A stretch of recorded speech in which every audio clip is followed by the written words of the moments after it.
Chapter 34, Various Outcomes of the Battle. Drankum's base was located near Kugamayama City's lower district. It was a huge complex sitting on a wide ground, complete with huge warehouses and buildings lined inside. It even had a large shooting ground inside it. The Hunter office also built a branch in the complex. This displayed the power and influence of the gang. Katsuya was undergoing his shooting training inside the indoor shooting ground while making a serious face. His face was clearly showing the frustration he was feeling due to his lack of strength. He kept on training without even taking a break. He was already strained both physically and mentally, because of which his accuracy was declining. He understood that it would be meaningless even if he continued. But he felt like all the bullets that missed its target were mocking him. This made him obstinate as he continued his training in order to shake off that feeling. Yamaina and Eri were worried as they looked over at Katsuya. They were watching the heartbreaking scene where Katsuya continued his training despite the uncountable reminder of failure. They couldn't stand it anymore and called out to him. "Katsuya, you should take a rest. It's better if you take a rest. Continuing this way will only make you more tired instead of making you better." But even so, Katsuya kept on persisting in his training. Yamaina then walked over to Katsuya and placed her hand on his gun. As Katsuya turned and met her eyes, she shook her head. Katsuya finally placed his gun down. He hung his head low and mumbled in frustration. If only I was stronger. That it's not your fault. We did the best we could. Just like you, everyone else was also prepared for it. It was not your fault. For Eri and Yamaina, watching the current Katsuya was much more painful than the incident that happened yesterday. Drankum dispatched a lot of its hunters during yesterday's big battle. It was a compulsory request for veterans like Shikarabe unless they were injured, or had any other reasons that made it impossible for them to accept the request. But most of these hunters thought that it was a nice chance to earn a lot of money, thus they took the request voluntarily. Even Shikarabe was excited as he prepared himself and left for the request together with the other hunters. Young hunters like Katsuya may join the battle, but it was not compulsory for them. As for Drankum itself, the gang wanted to avoid sending inexperienced young hunters to a battle against a swarm of monsters that even warrant the city to send its defense squad. But of course, the city welcomed any extra firepower, and it was also an emergency request coming from the corporate government. But, because of that, the hunter gangs could prohibit the young hunters from taking the request.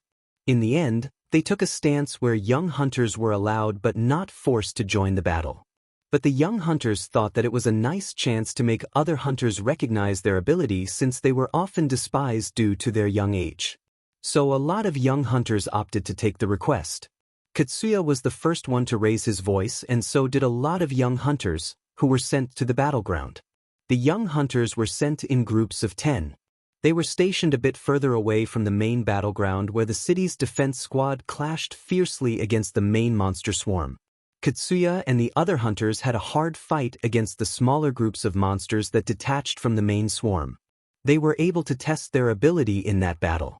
As a result, 7 of them were able to return home with the glory and money that they earned from that fierce battle, while the other 3 were claimed forever by the wasteland. All the dead hunters in his group were Katsuya's close friends. They had gone through the hard training together and shared the dream of becoming great hunters. But after that fierce battle, Katsuya was only able to return back with their dead bodies. Katsuya blamed himself and drove into a corner, thinking that he could have saved them if only he was stronger. Yamaina gently hugged Katsuya from behind. "That let's grow stronger so that we can protect everyone next time. I'll also help, so let's take a rest now, okay?" Eri also conveyed her will to help Katsuya. "I'll help too." Because of that, Katsuya was finally able to cheer up a bit, although he was still in remorse. He then tried his best to put up a smile as a gesture of gratitude towards Yamaina and Eri. "That you're right. Sorry to make you worry. The 3 of us were at least able to return alive. I'll give my best so I can protect you two next time. I'll be looking forward to that." "That would be great." Seeing how Katsuya was finally cheering up, Eri and Yamaina were finally able to smile again. While at another site, Shikarabe was called by his friend Arabe, who was also one of the officers in Drankum. "It's kinda rare for you to call me like this. Do you need anything? If it's about that debt from the battle, I should have repaid that with my contribution in the front line. Or is it that I'm here for another lecture? The defense squad that clashed with the main monster swarm consisted of a private army equipped with tanks, humanoid weapons, heavy-armed cyborgs and hunters with a powerful augmented suit. In short, each of the monsters in the swarm was so powerful that only soldiers with those kinds of equipment could stand a chance against them. In the last battle, Shikarabi's squad was positioned near the main battleground. Despite the danger, he was able to earn quite a lot of money. So it was not like it was a bad thing for him, but he did not like the reason why he was positioned there. Although he only got to know it later, he was actually positioned in such a dangerous place as punishment after making that ruckus arguing with Katsuya during the patrol job. In such a dangerous place where he could be blown away by the shockwave from the main battleground, he did so well that it would definitely bring fame to the gang. So if he got another scolding after doing so much, he was planning to give Arabe a piece of his mind. Arabe smiled bitterly and tried to calm him down. I was not even included when they made that decision, you know. So don't vent it on me, will you? Well, due to the gang's policy, we prioritize getting more young hunters.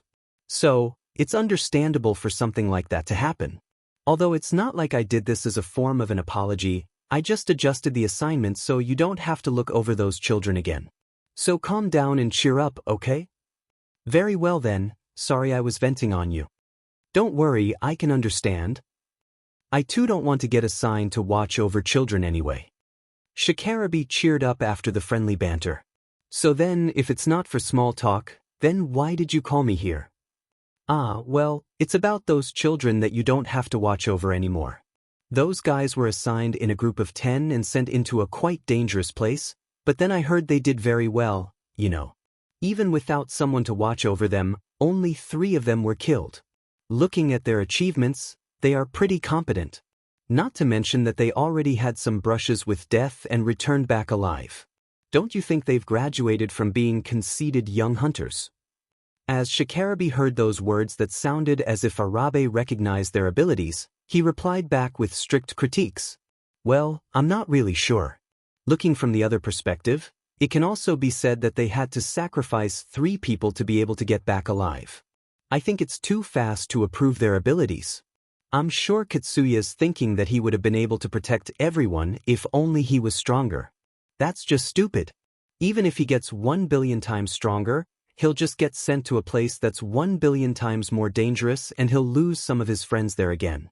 What he really needs is the ability to know his own capability. So, does that mean that he has no talent for being a hunter? Shikarabi went silent for a moment after hearing that before he answered the question with a serious face. Talent-wise, he's more talented than me or you. It's extremely rare to be able to find someone as talented as him. He'll be a great hunter if we train him well. If we keep polishing him and sending him to dangerous battlegrounds, there's no mistaking it that he'll be an extraordinary hunter. Arabe looked very surprised. That was quite a compliment. I thought you hated him. I'm not a fool that I would let my personal feelings cloud my evaluation. Even you know just how talented he is, right? Isn't that why you're prioritizing him? Am I wrong? Well, I wouldn't assign you to watch over him otherwise, you know. I originally thought of having you to train him, but it seems that you can't get along with him. Can you at least endure it for a bit more? It's worth making him indebted to you while you can, you know. Shikarabi looked annoyed as he lashed back. No thanks. First of all, that's only true if he's really going to be a great hunter in the future. I did say that he would be one if we keep training him, but there's no way I would be his grinding stone. I have no plans of becoming a stepping stone for his bright future. Not to mention that there are already 3 people that died because of him, you know? If he did not stir them up, those young hunters would not even think of going to that battle in the first place, right? Having people close to him dead would make him more disciplined and make him grow up as a man. But it is all over for the people who died. So what I'm saying here is that I have no wish to die just to make him grow as a hunter. As Shikarabi's mood turned worse, Arabe let out a big sigh. You always find something to critique about. That's exactly why we can't decide the next young hunter to be assigned under you. Yeah, I can understand that. I don't want to be assigned to watch over any young hunters after all. Arabe was originally thinking of assigning Shikarabe back to Katsuya's group after letting him off for a while so that he could calm down. But seeing how much Shikarabe despised Katsuya, he completely scrapped that plan and changed to another. Do you know anyone that might happily watch over him? When he said that, Arabe meant for Shikarabe not to pick someone out of grudge. But with that being said, Arabe thought that Shikarabe would never intentionally pick someone bad anyway. And as expected, Shikarabe answered back seriously and even came up with some names. Elena and Sarah, how about those two? It seems that he really likes them. If I'm not mistaken, Drankum is also trying to recruit those two, right? We're still in negotiation about it, but it doesn't look good. Then just make them watch over him through training requests. They've been doing some requests together lately, right? Having them accompanying him and actually training him are two completely different things. The amount of the reward will also be different. Not to mention that it's not that simple to employ someone from outside the gang, you know. Looking at how Arabe frowned while racking his brain, Shikarabe smiled teasingly since his friend had completely changed from doing hunter work into running the gang. That'll be your job together with the other officers, so good luck with that. I know that. So, about those two, are they skilled enough? I can't really say much about their teaching ability. But as hunters, they are extremely skilled. I don't think there are many hunters in Drankum who are on par with their skills. I saw them during yesterday's battle. They were able to completely annihilate the camouflaged monsters. Although they had some hard time, they were able to quickly regain the upper hand. Is that so? I'll offer more rewards and see how it goes from there. I'm sure those people in the management would shut up if I say that I'm doing it as an initial step for inviting them to join Drankum. Shikarabe pulled back his head and grumbled. The people in the management, huh? I really hoped they would try to understand the difficulties that we're facing in the field. Arabe laughed bitterly. Well, it'll be troublesome if they're not around too. It's just one of those disadvantages when the gang grows this big. And we're the ones suffering from that, you know. In that case, how about you join the officers too? You can help me fix this problem, you know. Arabe smiled, challenging Shikarabe, but Shikarabe just smiled back and said, "No thanks, I'm not suitable for working behind the desk like you." Geez, and so you threw that job to me, huh? After that, Shikarabe and Arabe laughed together at their displeasure with Drankum. Elena and Sarah were buying ammo and medicines from Shizuka's shop. They looked tired, but among those two, Elena looked especially tired. Shizuka, we're taking the usual but triple the amount. That's a lot. And you look very tired too. Was the battle so worse? Shizuka shifted her gaze from Elena to Sarah's face before sliding down to Sarah's breast. Sarah's suit could not hold back her glorious breasts the last time Shizuka met her, but this time, her suit was able to hold them in. Yep, it seems that it was a hard fight, huh? As Sarah was the main firepower among the two, she would spend quite a lot of nanomachines when she used the heavy and powerful gun which had a strong kickback even if it was used only for a short period of time. Not to mention, Sarah would die if she depleted the nanomachines inside her breasts. Elena understood that well. That was why she always strategized such that Sarah would not use too much of her nanomachines. But even so, Sarah spent a huge portion of her nanomachine reserve in the last battle. It showed just how brutal and chaotic the battle was. Shizuka was able to understand that just by looking at Sarah's breast size. Sarah just smiled bitterly. I really hope you would stop coming up with such a conclusion from my breast size though. Well, the reward was worth all the hard work. I think they distributed extra rewards for the hunters who came back alive in order to avoid any complaints. Elena joined the conversation and grumbled. There were monsters which could camouflage, you know. All the hunters with investigative devices were suddenly sent near the main battleground. It was hell, you know. So it's not my fault for complaining. Shizuka gently smiled. If they gave you enough reward to stop you from complaining, you should use it to buy some stuff from my shop. Let's see if it's for you, Elena. Shizuka, who was about to recommend some of her goods to Elena, looked closely at Elena's equipment and found something weird. Now that I think about it, Elena, you don't use an augmented suit, right? Even Akira, who just became a hunter, bought one not too long ago, you know? So how about you buy one too? Augmented suit, huh? Well, Elena let out a long before she smiled faintly and said, that I thought that I can still go on for a while without an augmented suit though, but I guess it's better if I buy one soon, huh? Those from the Eastern District had higher physical abilities than most of the common people. Although there were individual differences, they were able to attain superb physical ability with enough training. But from time to time, some people with abnormally high physical ability would appear. There were also people who had gone through long and hard training in order to have a strength equal to the people with an augmented suit even without equipping an augmented suit themselves. These people were called superhuman and they were able to destroy a tank with their bare hands. Even right now, no one knew for sure why such a thing happened. There were many theories floating around like they were descendants of the people from the West who could slay numerous monsters with their bare hand or just a sword. Some even thought that they were descendants of physically enhanced humans using the technology of the old world. The reason why Elena was able to carry all of the heavy information-gathering devices without an augmented suit was because of her training and not because she was a superhuman. For Sarah, who nearly had the same power as a person with an augmented suit, Elena was relatively weak. There was no precise way to measure the physical strength of a person.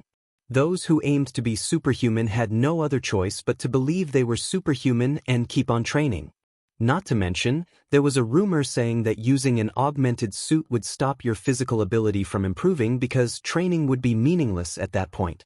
Because of that reason, plus they were in an economical problem until recently, Elena did not have the leeway of buying an augmented suit. But the money problem, or to be more precise, Sarah's nanomachine reserve problem was already solved. Thus Elena thought that it might be a good chance to renew her equipment and give up increasing her physical ability through normal training. Well, it's true that this is a good chance to do that. Shizuka, can you pick something good for me? Shizuka looked troubled. Both she and her shop were not specialized in an augmented suit, after all. Stop that, you should go to the right shop for it. Go ask an expert about it and buy an augmented suit from them. I'm sure you can buy one with the reward money that both of you received, right? Well, it's fine, isn't it? I heard that you picked Akira's augmented suit, you know. So you're already experienced in choosing one, right? I want to buy all my equipment from the same shop. Not to mention, I don't like the measuring device in the specialty shop. I just don't feel comfortable with that measuring device which measures my body up to the tiniest detail. I can understand that if one wants to get a custom-made augmented suit that fits perfectly on their body, but it's not like I'm planning to buy something that expensive. In that case then, you pick an augmented suit, then I'll put the order for it. Gathering and analyzing information to come up with a conclusion is your specialty after all, right? I'm asking you to choose one since you usually have a good intuition, you know. And not to mention that nothing you suggested has gone wrong up until now. So, won't you do that for me? Just think of it as a service for your frequent customers. Since you did that for Akira, you can at least do that for us who have been coming to this shop for a longer time, you know? Shizuka finally gave up and let out a bitter smile. She then answered back jovially as she was smiling. It can't be helped then. I'll make you buy a very expensive one, so you better be ready for it. After hearing Elena wish to buy an augmented suit, Shizuka suddenly remembered something. Augmented suit, huh? Just a question though, but do you turn super strong just by equipping one? Sarah answered Shizuka's question. Of course not. An augmented suit is nothing more than a piece of equipment. You can't be strong unless you train. It's not a rare occurrence for a hunter to have difficulties in performing simple movements because of the sudden increase in strength, you know. But well, if we're talking about an augmented suit from the old world, I guess it's to be expected for you to suddenly become strong without any additional training. Although I'm enhancing my strength with nanomachines, I still had to go through hard training to be this strong, you know? Well, I thought so too. There was no mistaking that Akira got that huge amount of money from yesterday's big battle. But even so, it was still not normal. He should not have had much time to train himself properly, not to mention that he fought against the mechanical monsters only with his H rifle that was not an effective rifle against such an enemy. It was hard to believe that he would return alive from that battle with 12 million aurum. Shizuka was still bothered by it, that was why she clarified with Elena and Sarah. And Sarah's answer confirmed that it was indeed a weird situation. But as she was looking at Sarah, she remembered what she talked about with Sarah not too long ago. And suddenly, everything made sense. As I thought, Akira is someone who can connect to the old world domain. But his augmented suit should have nothing to do with it. After all, I was the one who picked that augmented suit for him. Now that I think about it, he did ask for some specific functions. I wonder if those functions are very useful to someone who can connect to the old world domain. As Shizuka was about to dig deeper, she suddenly decided to stop there. Well, it's not like I can ask him about it. I guess I should stop trying to dig any deeper. Curiosity killed the cat. If she pried too deep, it might rub Akira the wrong way. As Shizuka thought of that, she decided to stop thinking about it. In the middle of their silly talk, Elena suddenly asked. On another subject though, Shizuka, what do you think about the battle? Even if you ask me, I don't know much outside what was reported. Is there anything strange in the report? There was a big wall display in Shizuka's shop. It was set to mainly show information about the corporate government, the city, the hunter office, or any other hunter-related information. As Shizuka turned the display on, it was showing the news about that attack. A woman from the corporate government was delivering the news. The corporate government had come into conclusion that yesterday's monster attack from the Kusasahara ruins was a terror attack instigated by the nationalists. There were already a number of confirmed statements from some terrorist groups. They were saying that this is a holy war against the Eastern District ruled by the corporate government that's treating them unfairly. The corporate government immediately took action in response to this statement in order to protect the people from the terrorist group which disrupted the peace in the Eastern District. Sarah then worded out her opinion about the news. The nationalists, huh? I bet that's the reason why the request dispatcher was the corporate government. If they had that information before the incident happened, I really hope they would do something about it. Well, it's not like I have anything to complain about the reward though. It was a big thing in the Eastern District when the corporate government was the one issuing the request, not to mention that the reward would also be abnormally huge. After all, if the reward was too small, it would hurt the corporate government's reputation, and it was even more important when it came to requests regarding the nationalists. The nationalists aimed to form a nation. There were a lot of them in the Eastern District, so the corporate government could not afford to just ignore them. They also received help from the Federation of Nations in the Central District, which worsened the situation in the Eastern District. These nationalists often invaded and occupied a city and declared independence from the corporate government. When that happened, the situation often developed into a full-blown war. Because of that, a lot of cities had turned into a mountain of wreckages which ended up as a big expenditure for the corporate government. Elena could not agree with the news. To be honest, I don't think this city holds so much influence that the nationalists would aim for this city. Baiting monsters from the deeper part of the ruins like that would definitely need a lot of sacrifices from the nationalist side.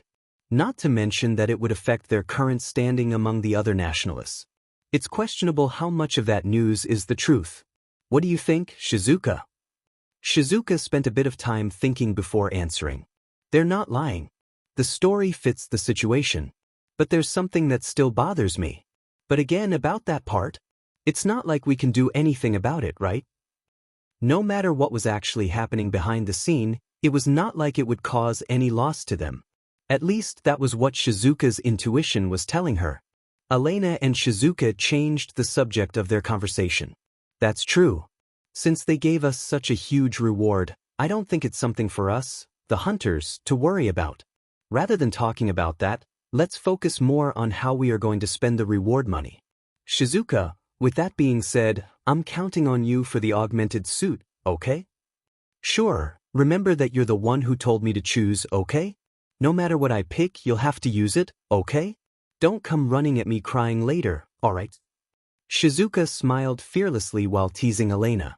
Shizuka's intuition that day was on point like usual. An armed squad was marching to the deeper part of the Kusasahara ruins. Their guns were on a different level compared to the common hunters around the Kagomayama city, and their coordination showed that they were trained soldiers. The squad was commanded by a guy who goes by the name Yanagisawa. He was marching at the front of his squad, leading them deeper into the ruins. Captain Yanagisawa, are you sure that this is all right? Yanagisawa laughed as he replied. As I said before, it's not a problem. The corporate government has given its permission. But still, to bait a swarm of monsters to the city. Not to mention that the news blames the nationalists for the incident too. In the worst-case scenario, they might think that we're one of those nationalists, you know? The one who really baited the monster to the city and died doing that was really a nationalist. He was a member of Alfred's squad. So it's not wrong to say that the nationalist did it. That guy did fulfill his goal in exchange for his life, so I bet he has nothing to complain about anyway. That guy is one of the Alfred squad? And here I was wondering where you got that guy from. I never thought that you had some connections with the nationalists. Well, information is crucial. If you have a lead, you would be able to find them in no time with a little digging. Another guy joined in. Although the defense went well, I still wonder if it was really all right. This kind of thing would normally warrant a death penalty, you know? I don't know what you are planning, Captain. But please don't abandon us, okay? I did properly ask the corporate government to stay quiet about that part too, so don't worry. Well, the defense squad did not get any chance to spring into action lately, and those rich people living inside the inner wall started complaining about the expensive maintenance expenditure for the defense squad.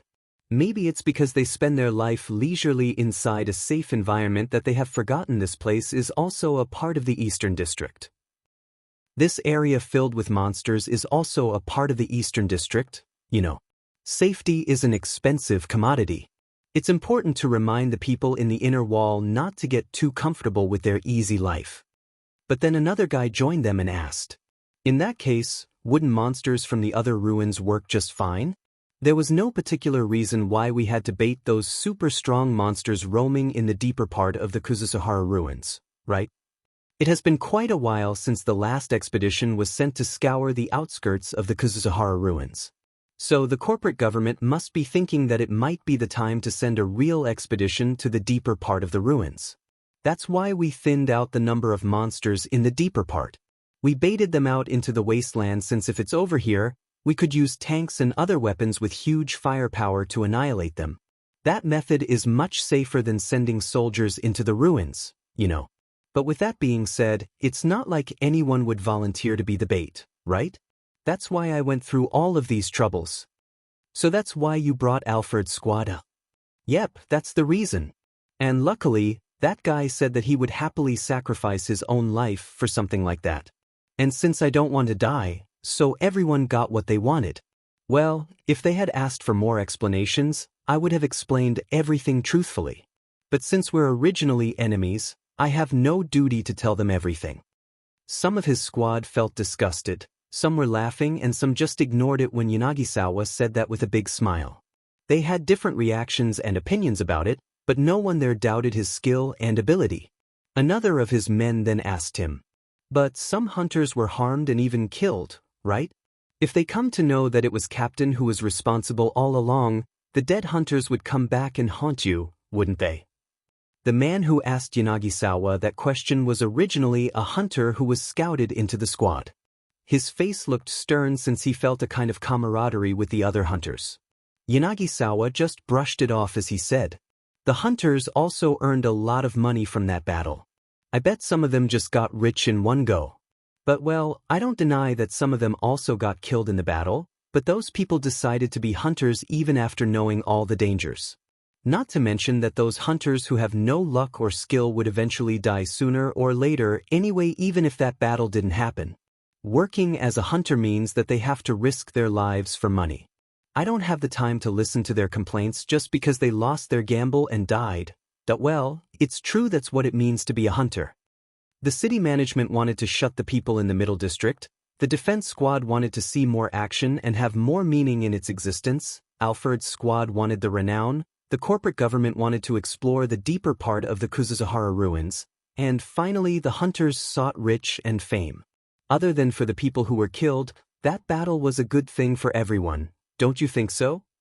Some of his men felt ridiculous seeing how Yanagisawa boasted about himself. But you did all the hard work there. So, what did you get from that? What is your plan? Is there something you need to do in the deeper part of the ruins? since you called for us, it's not like it's going to be a normal search expedition, right? Yanagi-sawa deliberately laughed invincibly. It's a secret. If I have to say it, it's to pave the way for the future of humanity. Don't worry. I won't do anything bad. We're simply going to search the ruins. It'll earn us quite a lot of money too. After all, if it doesn't, we won't be able to pay back for all the equipment that we borrowed. These are the latest equipment used in the front line, you know? I even went to get that Ragnarok too. It's also loaded with the Annihilator warhead. Of course, I'm not saying that you can go trigger-happy with that, but it really kicks a punch, you know. It's exactly because we're on this occasion that I decided to get one. That's why I want you guys to understand that I'm serious here. The normal equipment for this squad was advanced enough. But this time, they brought even better equipment than usual. And it was Yanagi-sawa who prepared all of the equipment. Yanagi-sawa was having silly talks with his men and he seemed to be in a very good mood. But once they reached a certain area, his mood suddenly turned serious as Yanagi-sawa said to his men, "The silly talk stops here, let's go." And with that, Yanagi-sawa's squad continued venturing deeper into the Kuzusuhara ruins. Chapter 35, Information Gathering Device. Akira was riding through the wasteland on a bike. He was in the middle of an individual patrol request. The bike was equipped with an onboard information gathering device that Akira borrowed from the hunter office.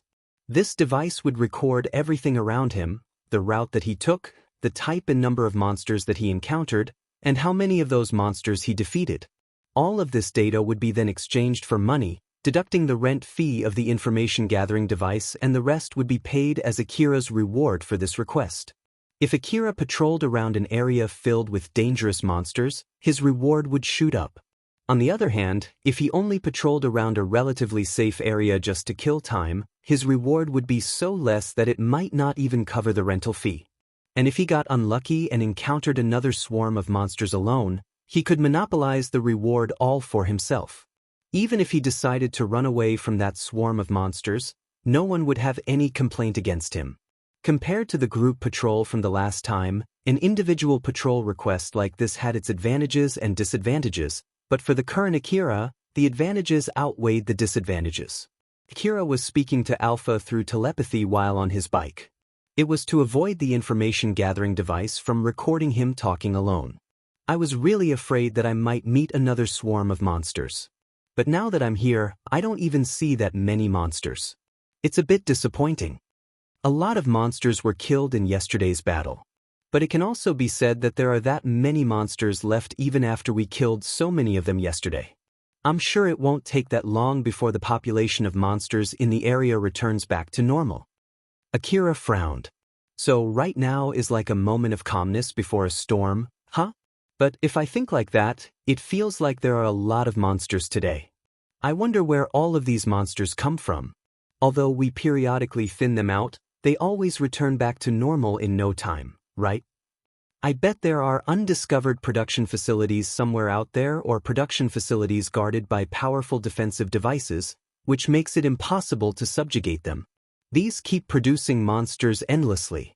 The monsters in this area might come from a production facility near the area or come from a faraway place. That might explain the mechanical monsters, but still. That's also the case for the biological monsters too.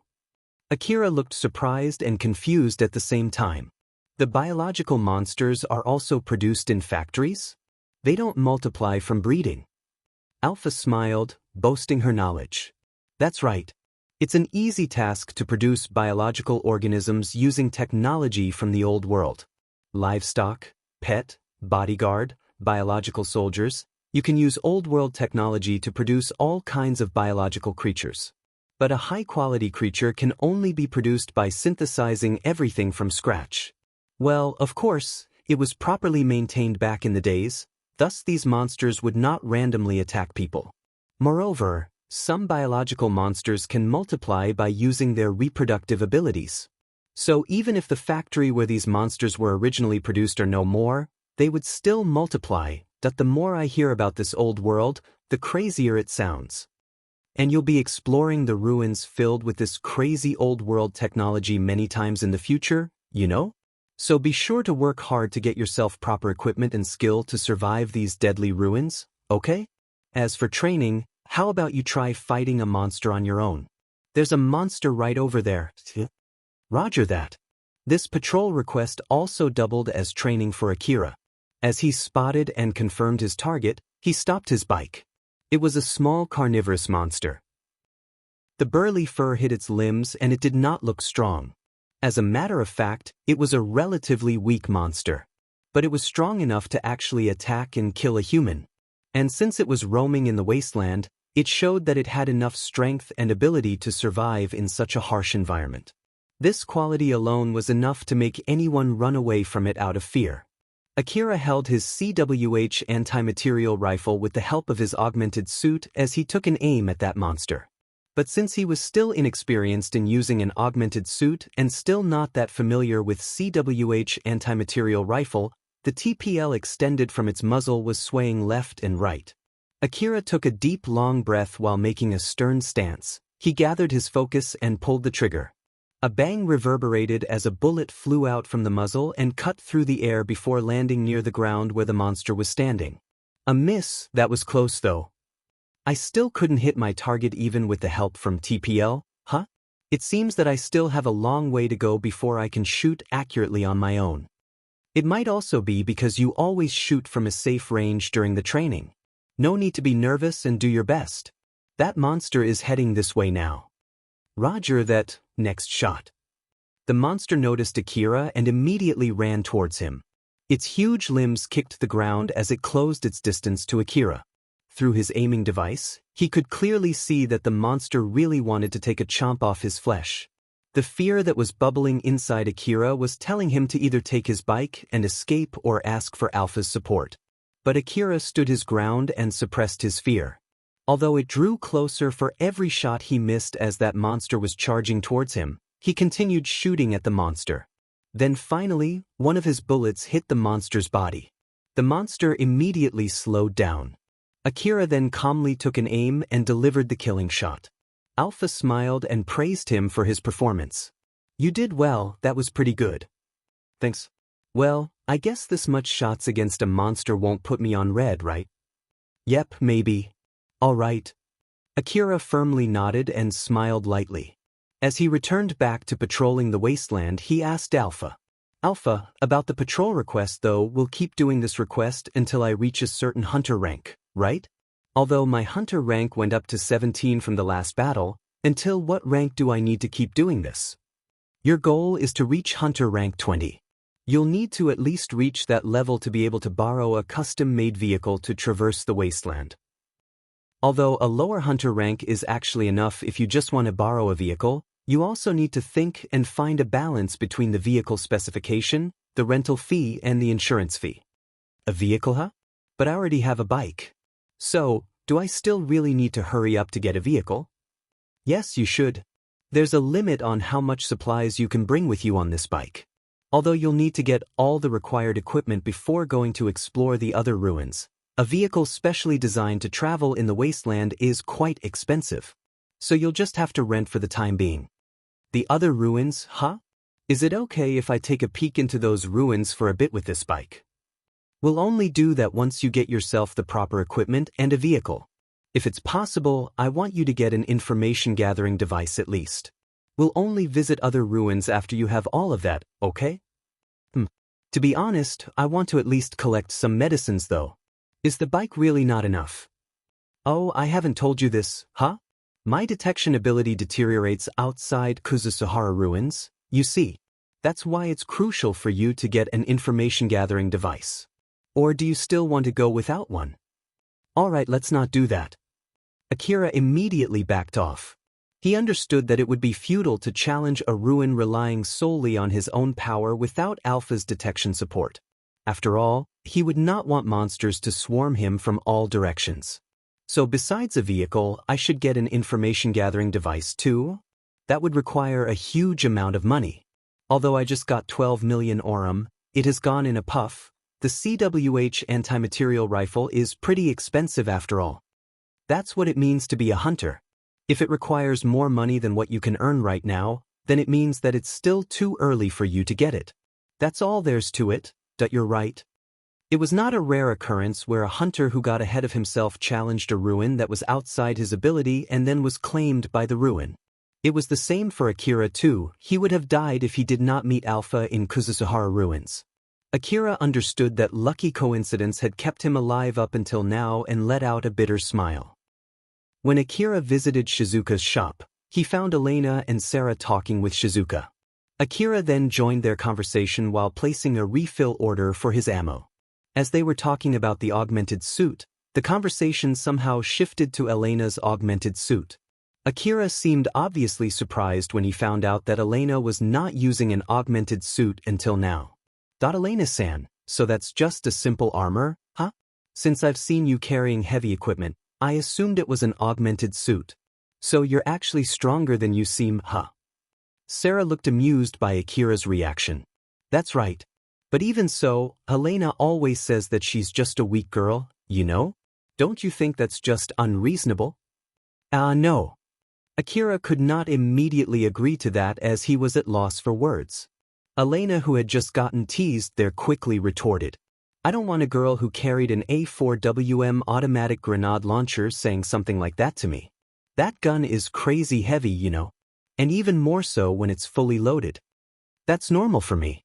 After all, I'm a nanomachine enhanced human. But of course, without the nanomachines, I'm just your normal weak girl. And without the nanomachines, Sarah's glorious chest will turn back into its original pitiful size. Elena and Sarah smiled at each other. Although Akira was just an observer, he could feel the immense pressure in the air. Shizuka was enjoying the show, but when she noticed Akira looking uncomfortable, she tried to mediate between them. You two should stop there. Akira is scared, you know? What are you girls doing letting out veteran hunters' intimidating aura in this place? As Elena and Sarah heard Shizuka and turned down their intimidating aura, both of their gazes shifted to Akira. Akira, who was still at loss for words, tried to squeeze out everything he had to change the mood. He took a standpoint between Elena and Sarah with his narrow knowledge of vocabulary. Well, I don't know about being a weak girl, but I think Elena-san is a pretty girl with a beautiful slender body. Although Elena immediately understood from her experience that those words were just flattery, she also understood that Akira was being honest when he said that. Thus she was pretty happy with his compliment. Sarah just smiled and stared at Akira as she asked, Akira, how about me? There was obviously some pressure emitting from her smile. So Akira could only answer back in a panic. Of course I think that Sarah-san is also a beautiful girl. And with that, Sarah's mood immediately turned better. Shizuka, who was only watching them as an observer, suddenly joined in. Akira, then how about me? Shizuka-san is also a beautiful girl. Akira answered back casually since he understood that Shizuka knew he would answer with that when she asked him that question. But it was obvious that Akira was a bit bashful when he said that. Of course, Alpha could not help but join in as she smiled and asked Akira the same question. Akira, how about me? Yeah, you're beautiful too. Are you satisfied now? Alpha looked displeased with Akira's answer as she retorted.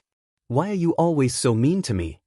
Because I know for sure that you did that only to tease me. I'm trying my best not to look suspicious here, so can you please stop interrupting me? Akira was trying to be careful not to look at Alpha, who was invisible to Elena and the other girls there.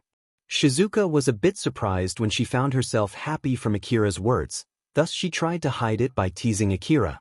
Akira, did you say that just to change the mood?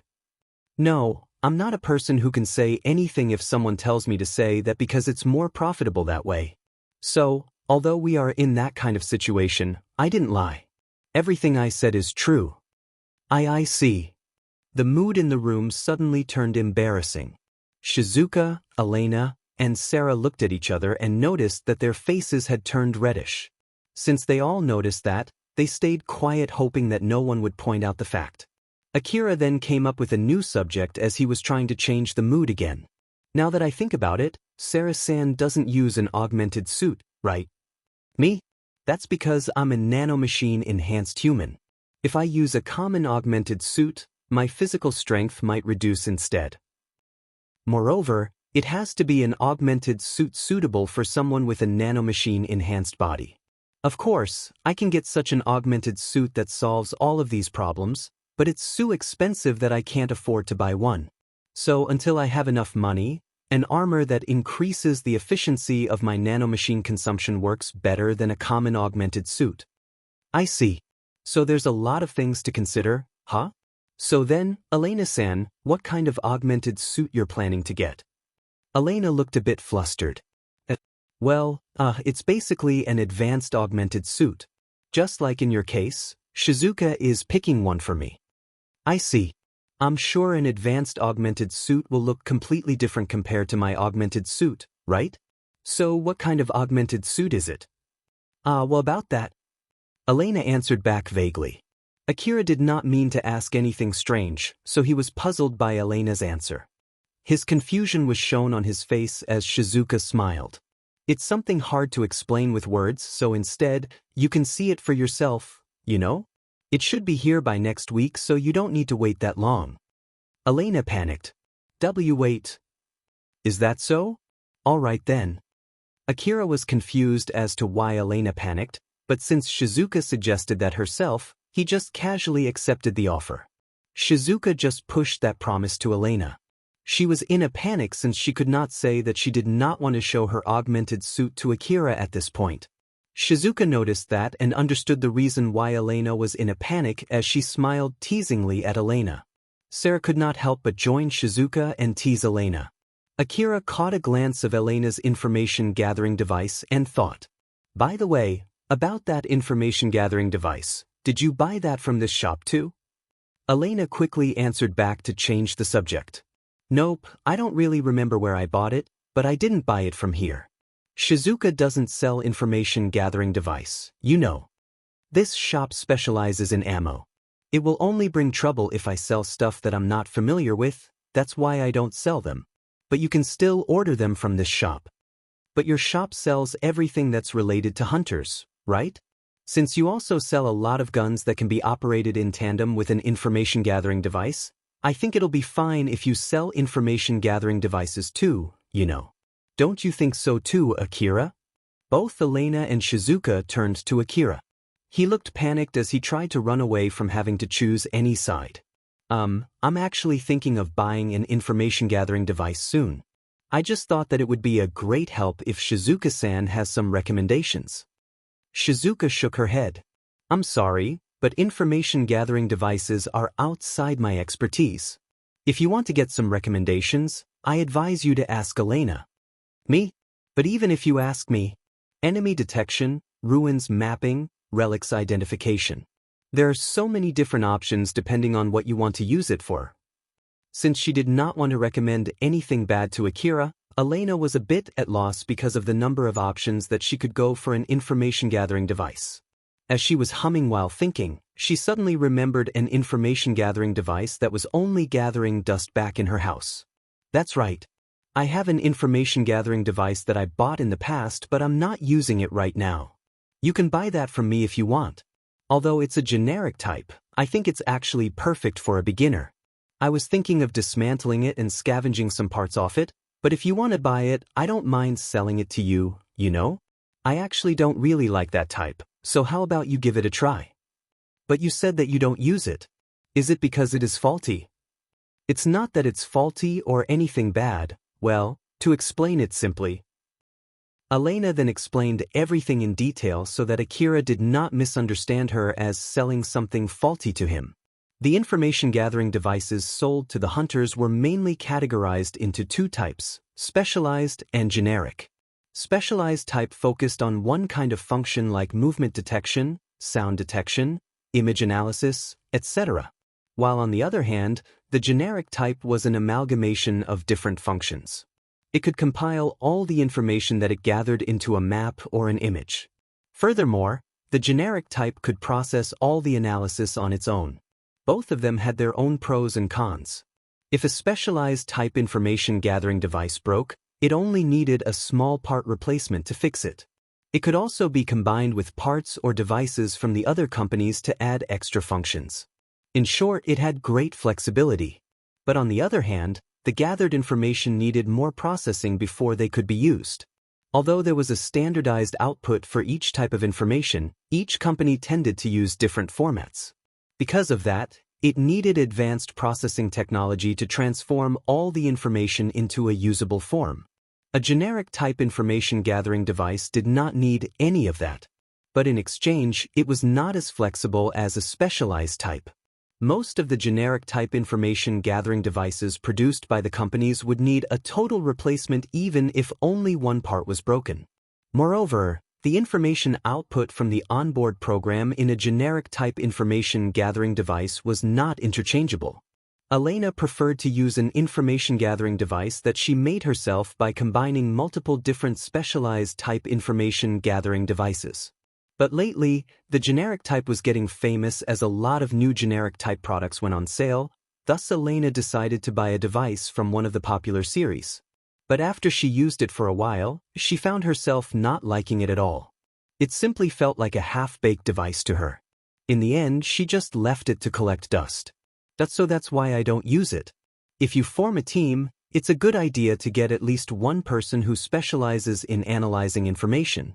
But if you go alone, then I recommend you to get a generic type information gathering device. Since the series specialized for the solo hunters are pretty small-sized, they won't get in the way of your movement too. Alpha then interjected. I think that's a good idea. The problem is whether you can afford it now or not. If it's alright, I want to buy it, so how much would it be? Let's see, it's basically a second-hand for you, and even if I sell it, it'll only sell for a low price. Not to mention that it'll be just sitting in my house if I don't sell it, so how about 2 million aurum? Relatively speaking, it was actually pretty cheap. But even so, it'll take most of the money that Akira had with him now. So if he bought it, he would have to return back to sleeping in a room without a bath. Akira hesitated for a bit, but since Alpha, Elena, and Shizuka recommended it, Akira decided to push his hesitation aside. Okay then. Is it okay to pay through bank transfer? Of course. Akira operated his information device and transferred the payment to Elena, and she confirmed his payment.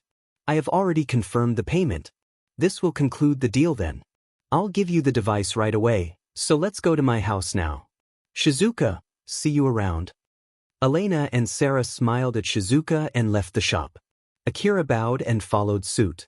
Both from the inside and from the outside, Elena and Sarah's house was much more different compared to the room where Akira slept. As he was waiting for Elena inside one of the rooms, he looked around and thought that Sarah and Elena were really on a different level as hunters compared to him. Elena then returned with a box covered in dust. This is it. It's the whole package, I think. Well, if it's missing anything, I'm sorry. It's second-hand goods after all. It's an information-gathering device made by Senva Electronics. If I'm not mistaken, its name is Midnight Eye. I don't use it only because I don't like it, but it's actually a pretty good device. Thank you very much. Do I need to do the initial setting too? Since the last setting is still installed from when I used it, you should be able to use it as it is. But if it's hard for you to use, feel free to change the setting. Akira looked genuinely interested in that box. Elena smiled as she watched Akira's behavior, but the alarm in her information device suddenly rang. Elena looked apologetic as she said, I'm sorry, I actually wanted to serve you some snacks and tea, but looking for that box took me more time than I thought. I need to go soon for my next request. Please don't be. I'll leave right away. Thank you very much for everything. Akira politely bowed while carrying the box. As their guest, Elena and Sarah saw him off. As Akira left Sarah and Elena's house, he passed by Katsuya by chance. Although their eyes met, Akira just ignored him and went on. When Akira arrived in his own room, he immediately opened the box that housed his new information-gathering device. It was a rectangular tool equipped with a terminal and all kinds of extra parts sticking out from it. As he picked it up, his eyes stuck to it without blinking, completely engrossed in it. It was only when Alpha suddenly spoke up did he finally snap out of his state. Akira, connect that tool to your information terminal. Do we still need to do something with this tool? Yep, I need to rewrite the whole software so that it'll work together with my support. I see. Well, it's a good thing if it helps me use it afterwards. So, I'll be in your care. Akira then picked the information-gathering device out and connected it into his information terminal. Once the two were connected, Alpha immediately took control of the information-gathering device through the information terminal. There's some data left from when Elena used it. Is it okay if I erase it? What kind of data is it? There are some blueprints of old-world ruins around Kagomayama City, some data from the scan monsters. There might be some other data compiled from the other information-gathering devices too.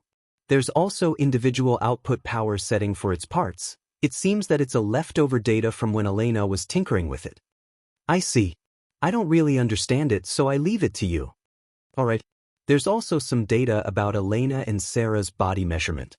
I think it's from when they did a test run on this device. It seems like a highly accurate data since it was taken from a close range. Want me to make an image reconstruction using this data? In the next moment, Alpha used her advanced computing ability to reconstruct images of Elena and Sarah based on the data and showed those images to Akira. Akira was shocked and froze up, especially after realizing that those two images were naked. For Elena's image, rather than just being simply slender, it was a flawless image with fats in places just where it should be to enhance her sexuality. Her skin was smooth and glossy with a healthy complexion. The elegance of a functional body and the beauty of a sensual body existed together without disturbing one another. As for Sarah's image, her body was well endowed and simply gloriously voluptuous. The perfect combination between her curvy waist, her firm skin, and her glorious chest only served to enhance her beauty. Both of these images were considered jaw-dropping, although they came from two different kinds of beauty. The two beautiful bodies were fully exposed in front of Akira, and top of that, Alpha put an enchanting smile on their beautiful faces directed at Akira. Akira was captivated by the naked images of the girls who saved him in the past, but he immediately returned back to his senses and shouted, "Erase it right now." Those two images immediately vanished from Akira's vision. Alpha, who was floating beside him, looked surprised. "You don't have to be that annoyed, you know." As Akira used one of his hands to hide his reddened face, he glared intensely at Alpha. Why were they naked? It's because the data is from their body measurement. Putting clothes on them would need extra data. Just don't ever do that again. It would only make me feel awkward the next time I meet them. I thought you're already used to something like that. Or was I mistaken? It depends on the subject and the situation. Is that so? Yes, it is. Alpha looked doubtful. Very well then. Don't worry, I won't do it again since you told me not to. That aside, we'll go to the ruins tomorrow, so be sure to do proper maintenance on your guns. Akira asked Alpha with a reddened face. Didn't you say that we won't go to the ruins before I can borrow a vehicle?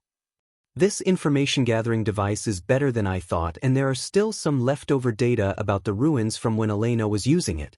Moreover, we'll go to a relatively safe ruin tomorrow. Not to mention, we need to get you familiar with using this information-gathering device. I see. Alright then. Akira then picked his gun and started his usual maintenance. 2 AH assault rifle and 1 CWH anti-material rifle. These three guns were Akira's lifeline right now. Akira was still not used to CWH anti-material rifle maintenance.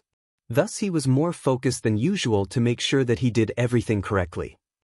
But the image of naked Elena and Sarah stuck to the back of his mind. Because of that, he spent more time trying to calm himself down and he just could not focus on his job. Alpha kept observing Akira closely as she was working on his new information-gathering device. Chapter 36. The Rules of Engagement. There was a residence complex ruin near Kagomayama City that could be reached by vehicle. That area was called Higuraka Residence Ruin.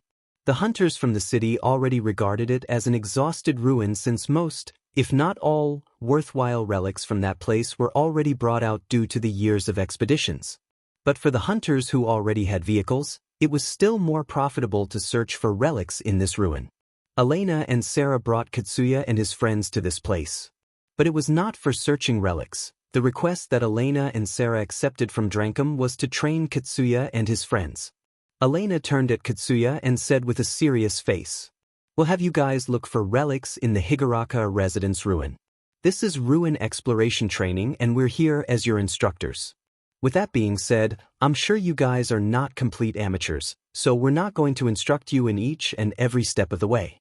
You'll make your own decision and move accordingly. Sarah was smiling as usual when she said, "The monsters roaming this area shouldn't be that strong, but in the end, it's just based on the latest information. So keep in mind that the possibility of encountering a strong monster is not zero. We'll still be watching over you from a distance and we'll immediately come to help if we judge that the situation is too hard for you to handle. And don't worry, I don't think monsters in this area can give us any trouble. But try to decide and move assuming that we're not around. Once you're done exploring the ruin, we'll give you our evaluation. Normally, we'll also evaluate the time when you decide to end the exploration and go back home. But for this time, you have 4 hours at most. So, any question?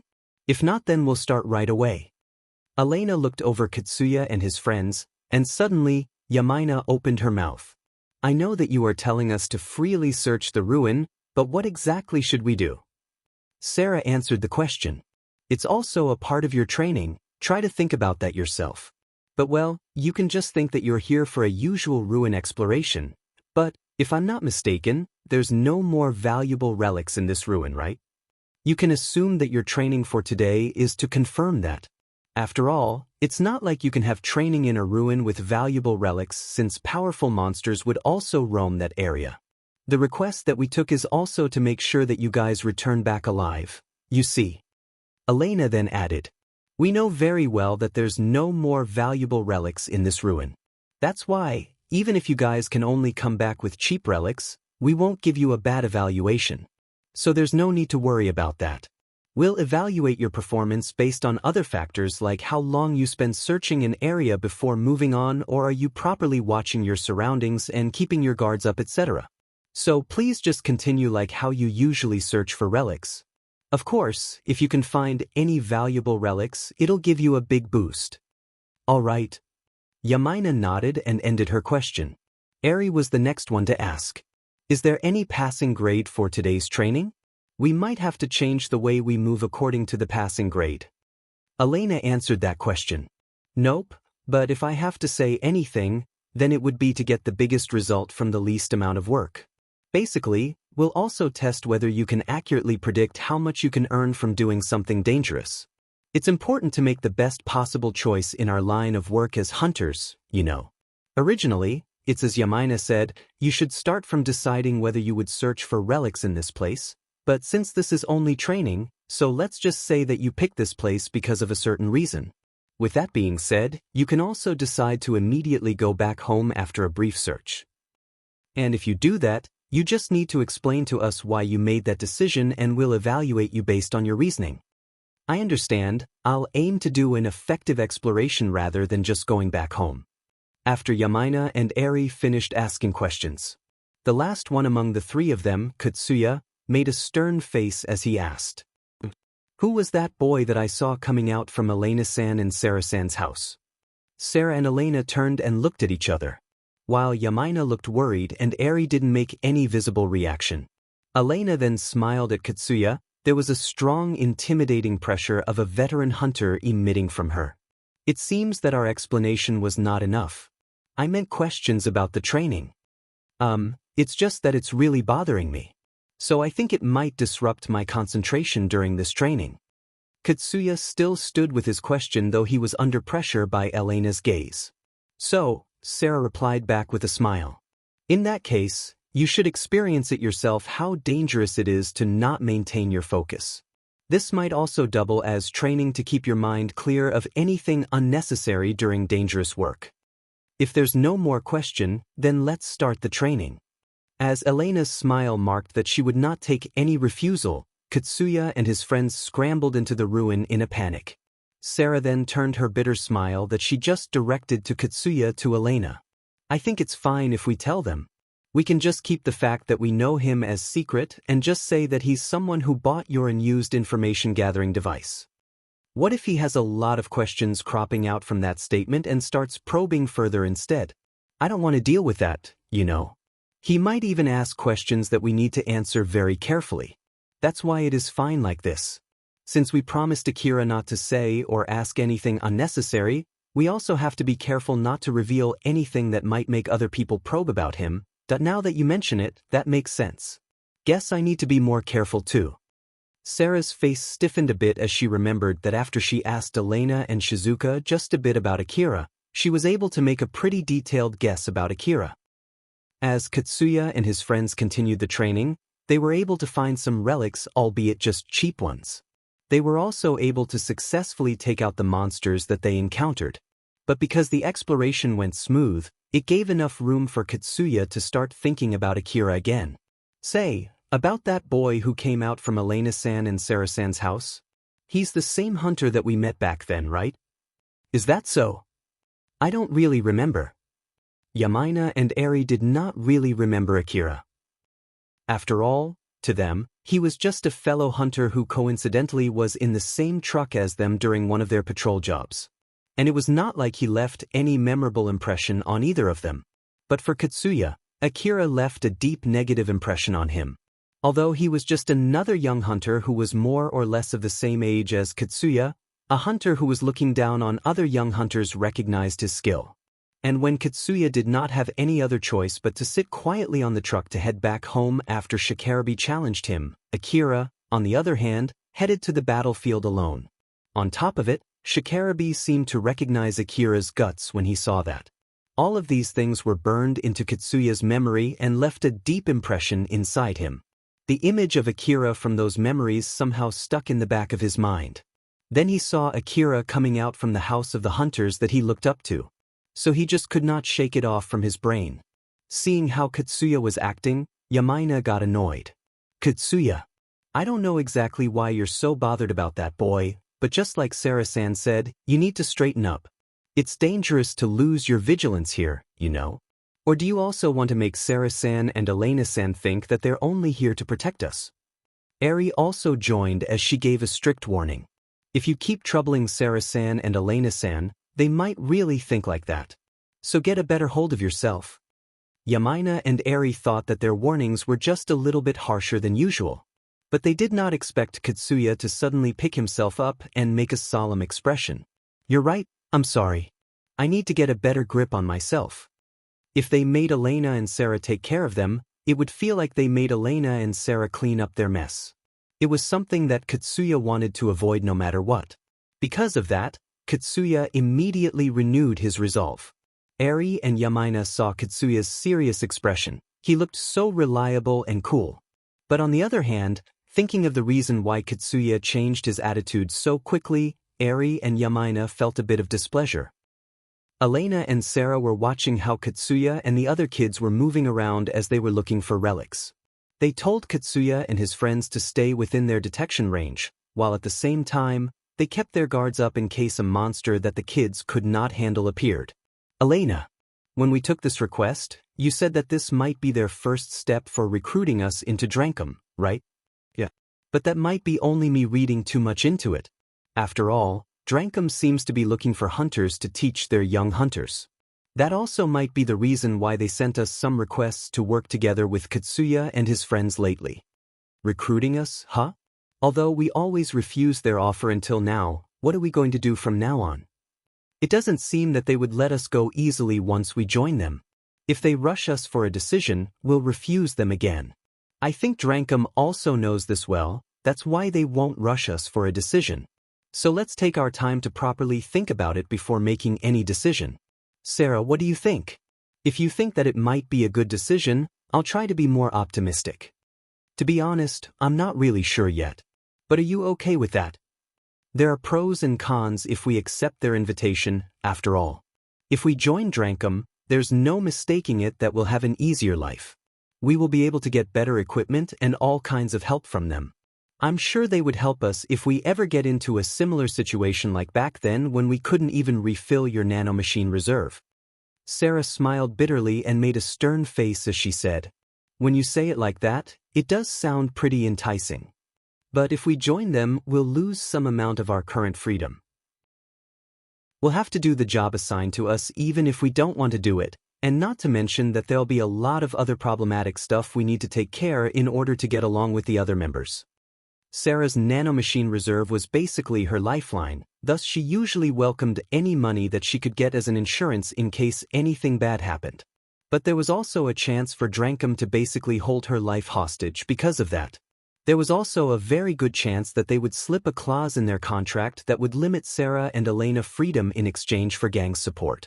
Whether it was for the better or for the worse, Sarah and Elena were already used to living freely as a team of two hunters. Thus it would greatly affect them if they lose their freedom. Although she knew that it was important for her to stay alive, Sarah also did not want to cause trouble for her best friend or make her worry. Looking at Sarah, who was at loss on what to do, Elena firmly but gently smiled at her. "I'm sorry that it seems like I'm pushing the decision to you, but I think that you're the one who will be affected the most. That's why I want you to decide first. But don't worry, you can take as much time as you need. And no matter what decision you come up with, I won't complain." "Thank you, Elena. I'll think about it carefully." Sarah smiled back at Elena as she was delighted to hear that her best friend was genuinely worried about her. There was not much time left until they reached the time limit that Elena had set. And during this time, Katsuya and his friends kept looking for relics seriously. Although they were still a bit amateurish, they tried their hardest to show their promising potential to Elena and Sarah, who were watching over them from afar. And it was worth it. Katsuya and his friends were able to gather a good amount of relics from Higaraka Residence Ruin. But Katsuya was not satisfied with the result. Thus he could not help but grumble as he found a relic when he was searching a certain abandoned house. "There is really nothing but cheap relics here." "Well, that can't be helped. Elena-san and Sarah-san did say that there's no valuable relic left in this ruin anymore." "Ah, the time limit is near. I think it's fine if we just finish here. So how about we stop looking for relics now? Katsuya, what do you think? Say, how much money do you think we can get from all the relics that we gathered today? Only a small number of them have any technological value as the old world relics. So I'm sure it won't fetch us a good amount of money." After hearing that realistic but expected answer from Eri, Katsuya let out a sigh and seemed pretty disappointed. Although he did get motivated by Eri and Yumina's words from before, deep in his heart, he also hoped for a better result. Despite the fact that they gathered quite a lot of relics considering that they did it all by themselves, their result was still not satisfactory. And if they used Elena and Sarah's abilities as a standard, their results were not worth all the hard work. Not to mention that Elena and Sarah were contracted to keep Katsuya and his friends alive, so in short, they were there as paid bodyguards. Thus, if the reward that Drankum needed to pay to Elena and Sarah was included, there was no mistaking it that they would end up in the red. Looking at it pessimistically, it would seem like they made Elena and Sarah watch over them using Drankum's money. Although Katsuya might not be aware of it himself, those thoughts had already taken roots deep in his mind. That was why he was unconsciously hoping for results enough to cover for that. And now that the time limit was closing in and he still had not gotten the desired result, he started to panic. Suddenly, Elena's face turned grim when she was monitoring the area. It was because her information-gathering device detected a big-sized monster not too far away from Katsuya and his friends. The signal appeared from a place that was not directly visible from Katsuya's location. Elena adjusted her detection device to gather detailed information from that signal and tried to make a guess from the shape of the image that she got.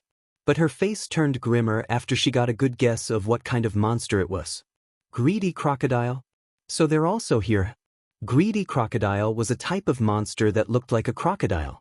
It had 2 tails and strong metallic scales, and its big and strong jaws could easily tear through mechanical monsters. Its diet was clearly reflected in its appearance. All the mechanical monsters that it ate caused it to grow guns on its back, and all the tanks that it ate caused tank cannons to grow from its body. Even some of them had tank wheels under their bellies.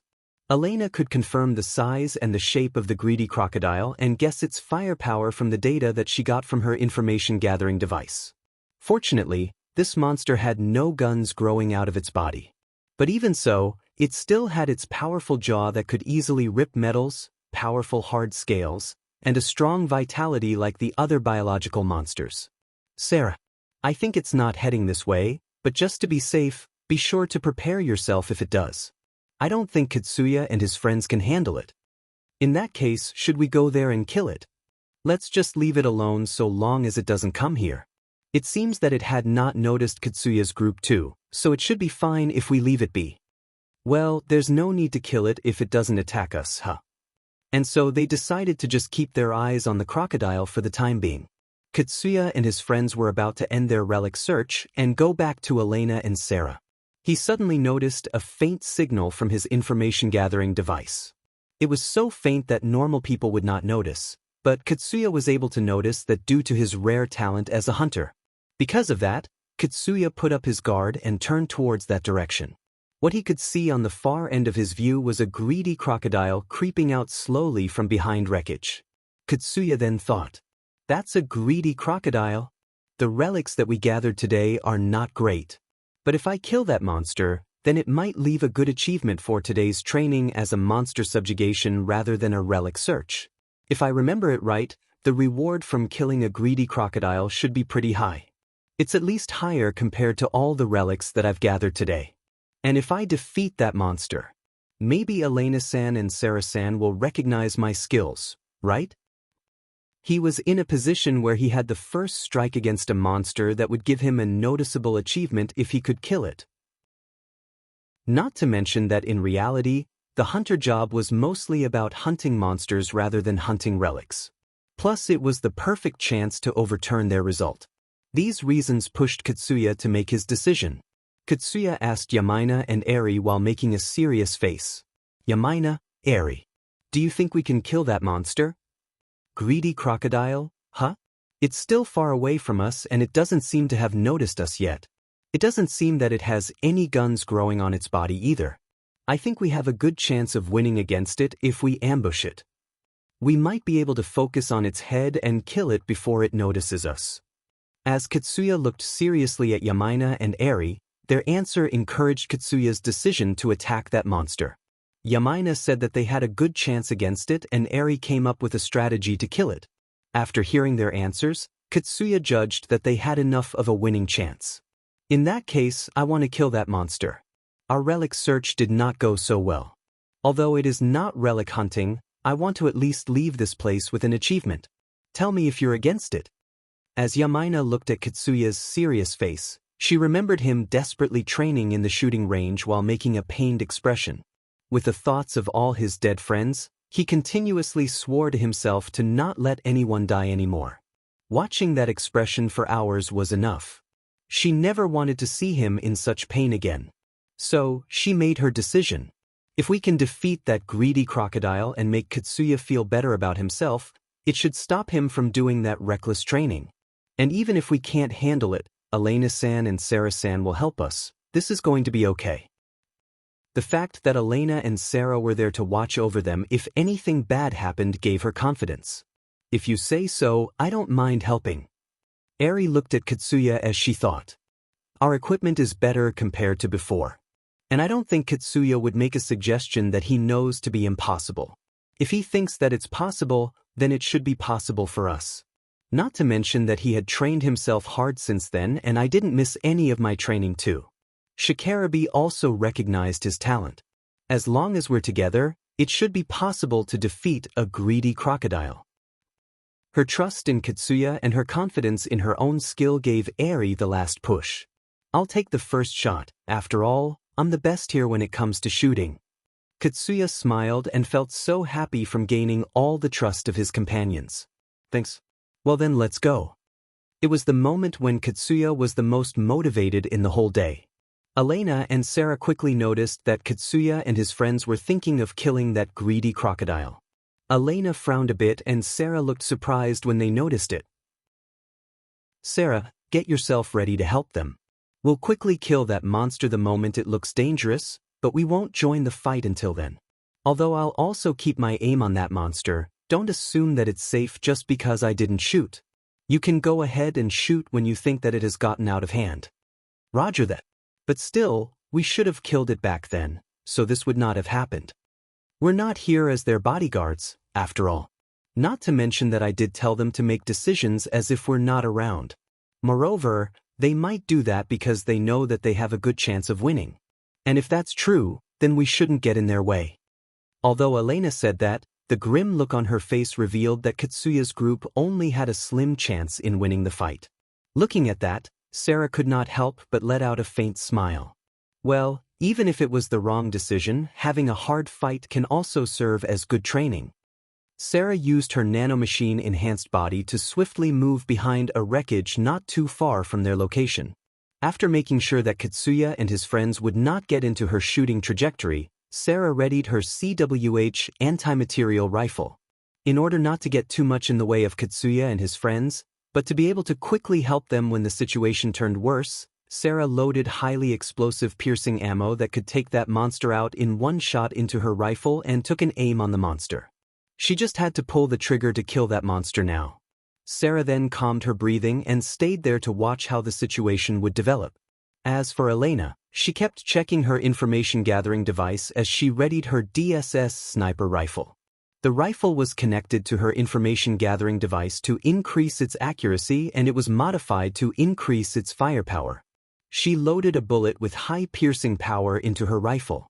Although it had less destructive power compared to the bullet that Sarah was using, the information-gathering device connected to Elena's rifle allowed her to accurately aim for the monster's weak points.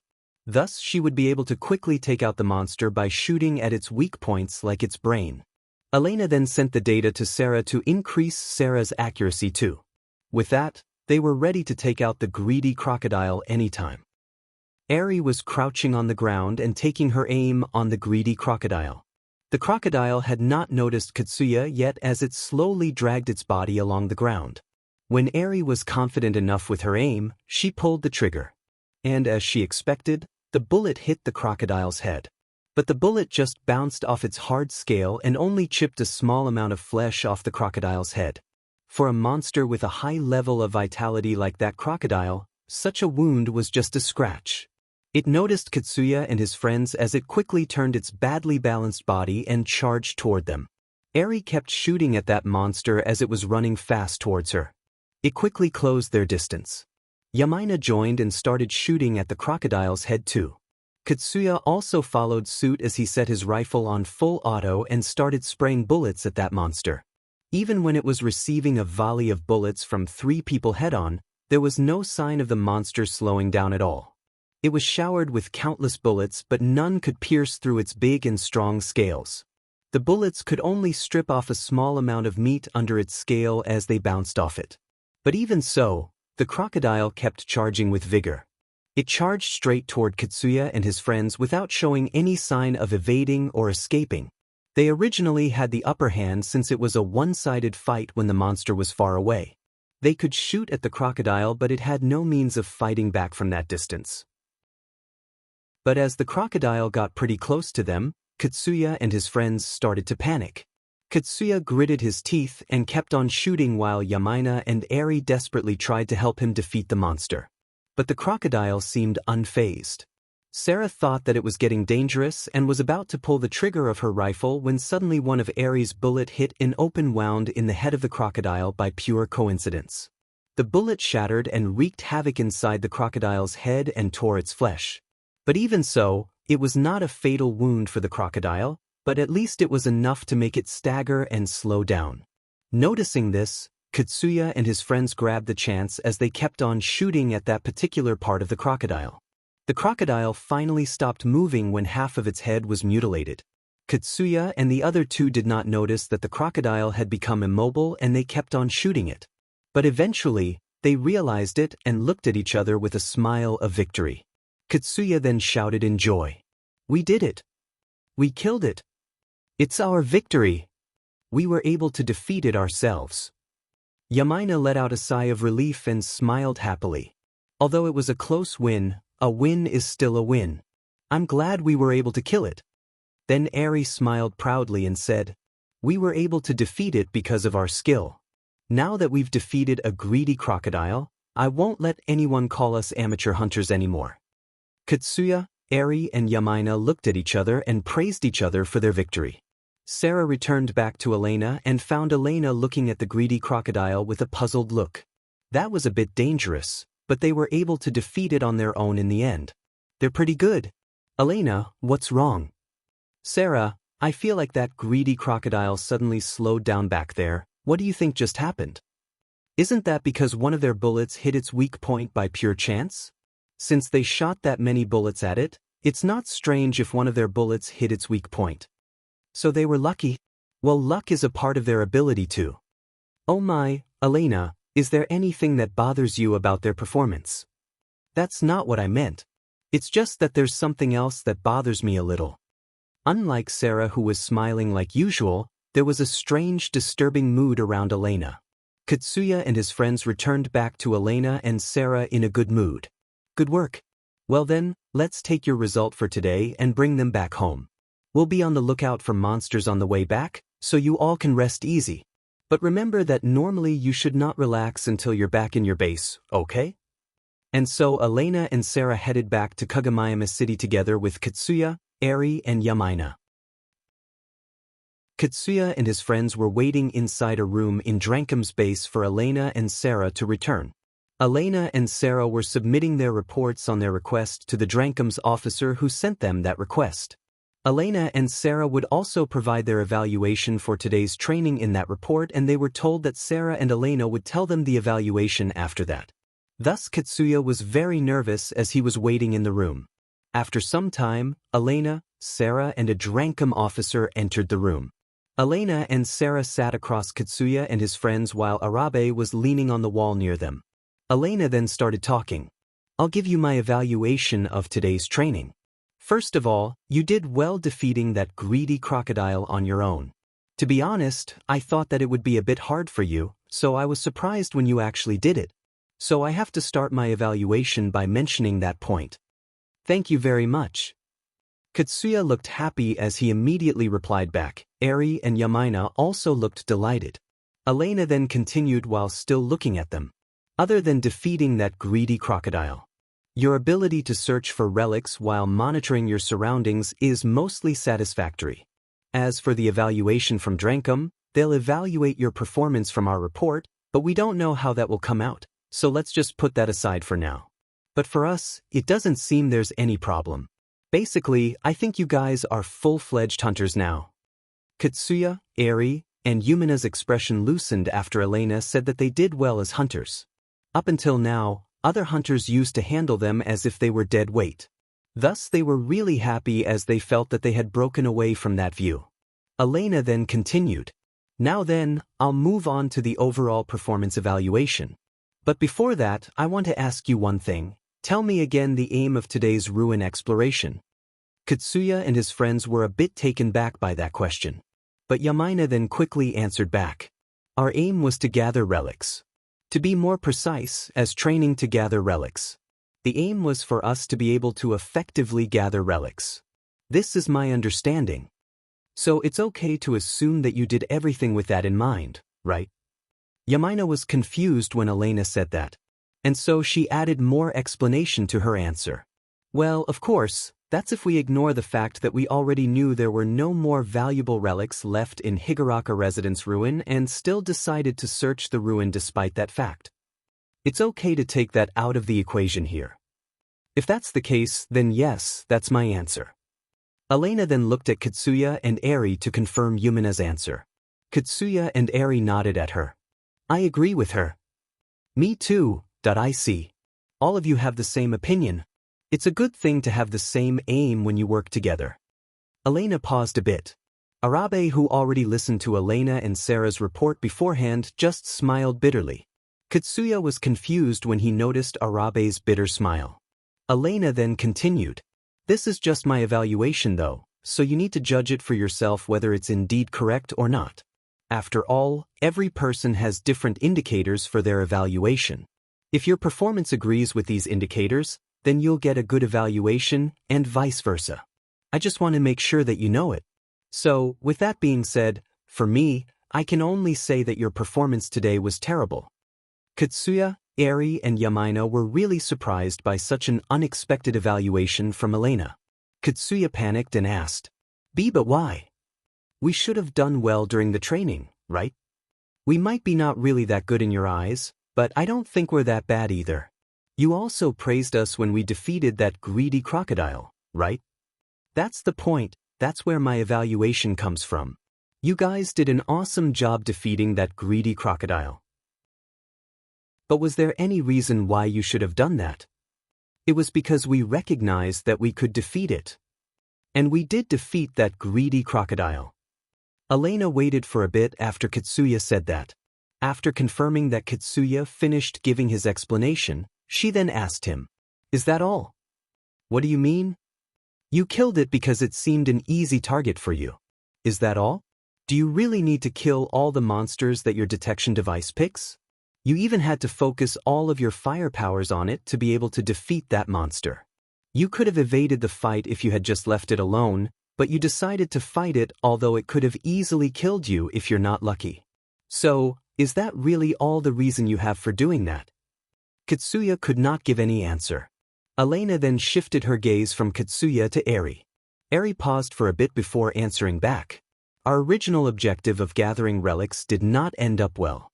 So we thought that we can improve our situation by defeating that monster, and I think we did well by defeating that monster." "I see.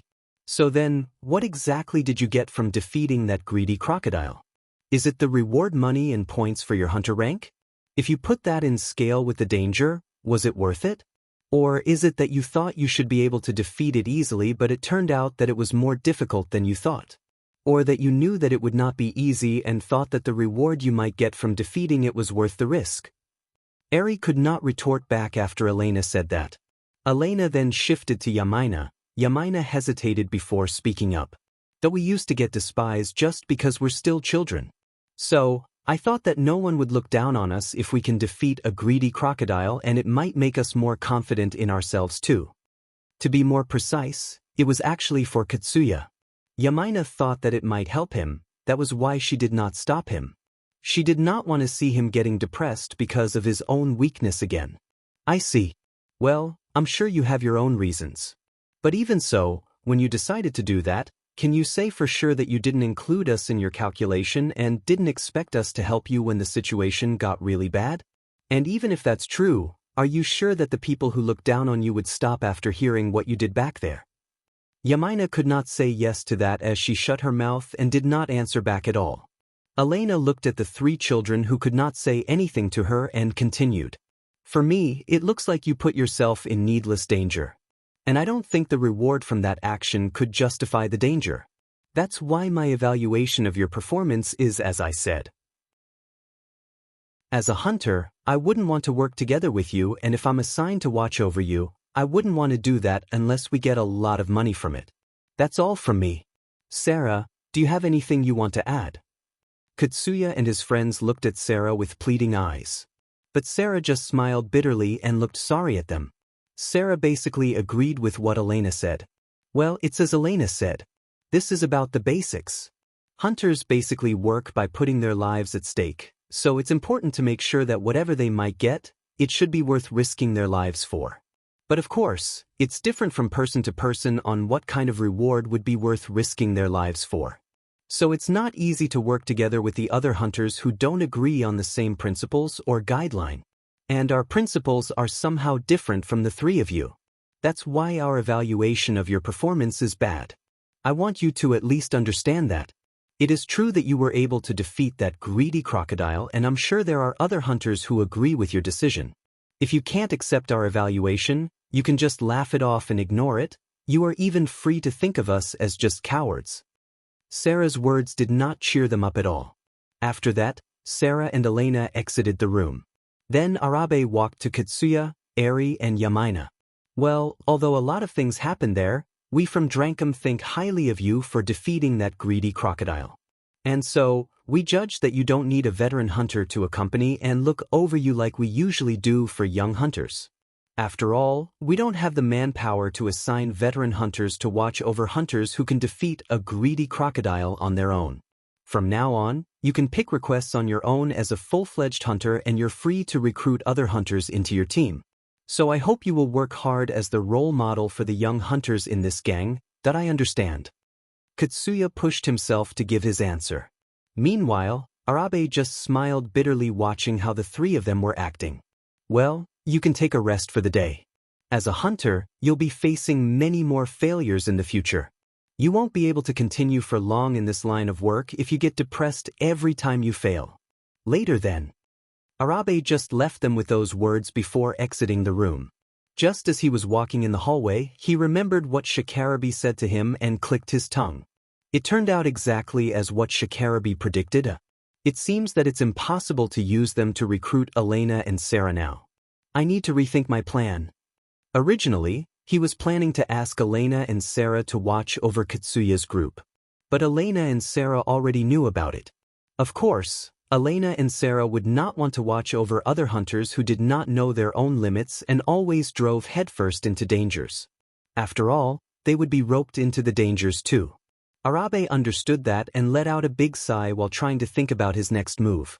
Even after Arabe left them in the room, Katsuya, Eri and Yamaina stayed inside while hanging their head low for a while. Damn it. Katsuya whispered that word under his breath that he himself could not hear. And he himself did not know the real reason why he swore. Chapter 37, People Who Are Connected to the Old World Domain. Akira went to Higuraka Residence Ruin using his bike to test the information-gathering device that he bought the other day from Elena. Relics in that ruin were hidden among the wreckages and the monsters that roamed the area were relatively weak. It was the perfect place to get himself familiar with his new information-gathering device. It was his first time visiting a ruin other than Kuzusuhara ruins. Thus, Akira could not help but get a bit excited. He was looking forward to seeing a ruin with a different scenic view. But he was only half satisfied when he arrived there.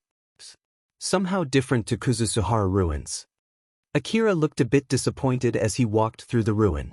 Although it was true that it had a different scene compared to Kuzusuhara ruin, all the crumbling and abandoned buildings that were packed close to each other in the area reminded him of the slum city. Thus, it was a huge letdown for him since he was looking forward to a ruin filled with advanced technologies. Alpha smiled at Akira and explained.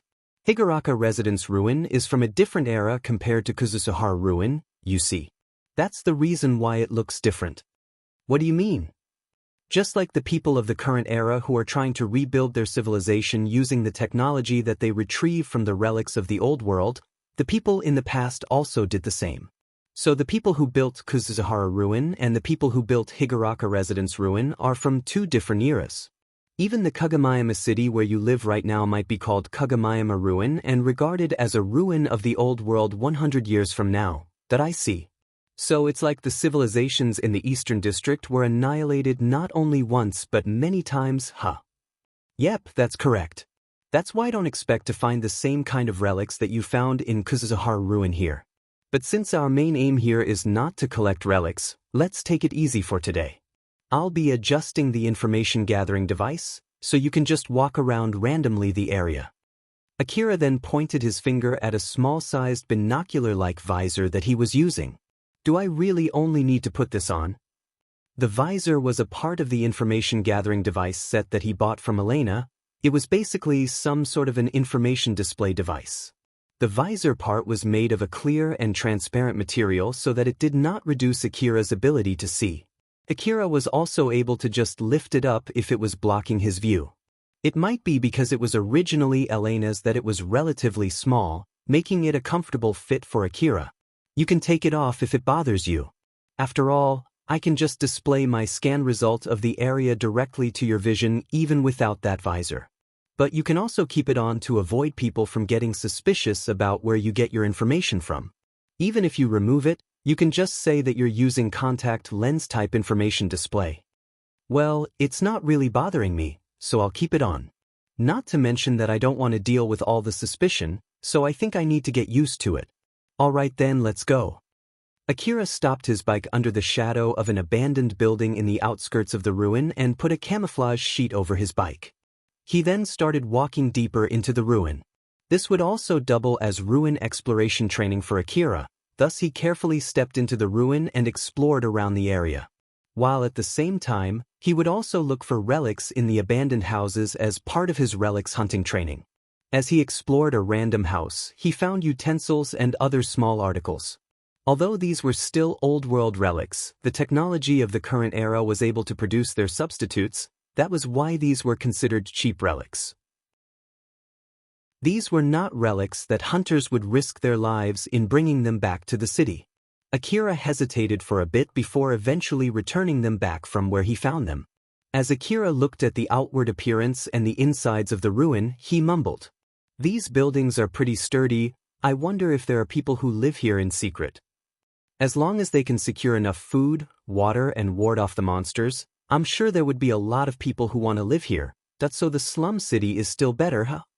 There might be people who can find a solution for the food and monster problem and cannot live in the slum city for some reason. So they might have decided to live here, you know? There might be traps that are left by those people, so you should be careful." As Akira moved deeper into the ruin, he found a dead, greedy crocodile corpse lying on the ground. It was pretty big. It was even bigger than the monster that Akira kicked and killed the other day. It was obvious how scary it would be if it was alive. Akira would have approached it carefully had its head not been half destroyed. Looking at the greedy crocodile from a close distance, Akira let out his honest opinion. This is a huge monster. This is the greedy crocodile. This type of monster evolves by eating other mechanical or biological monsters and turning the metal that they eat into their scales. They would even process guns and other weapons that they eat inside their body and make them grow on their body for their own use, you know. There were a lot of cases where greedy crocodiles had evolved its body so much that people would mistake it as a mechanical monster, but this monster is actually a biological monster. So it's like those weapon dogs, huh? But this one has no gun on its body though. It's a type of monster that greatly varies individually after all.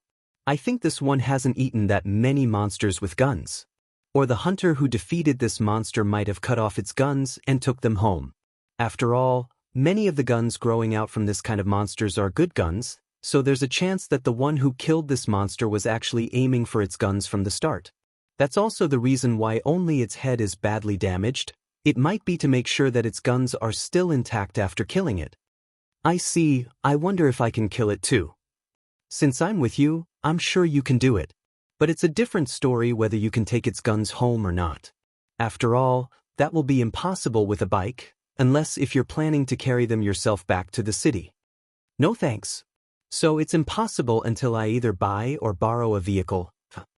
Akira then left that area and continued his exploration. In the midst of exploring the ruin, he thought of something and asked Alpha. Alpha, it seems that you're very knowledgeable about the monsters. I wonder if you know the origin of these monsters. Only a part of it. And I only know it as a second-hand knowledge.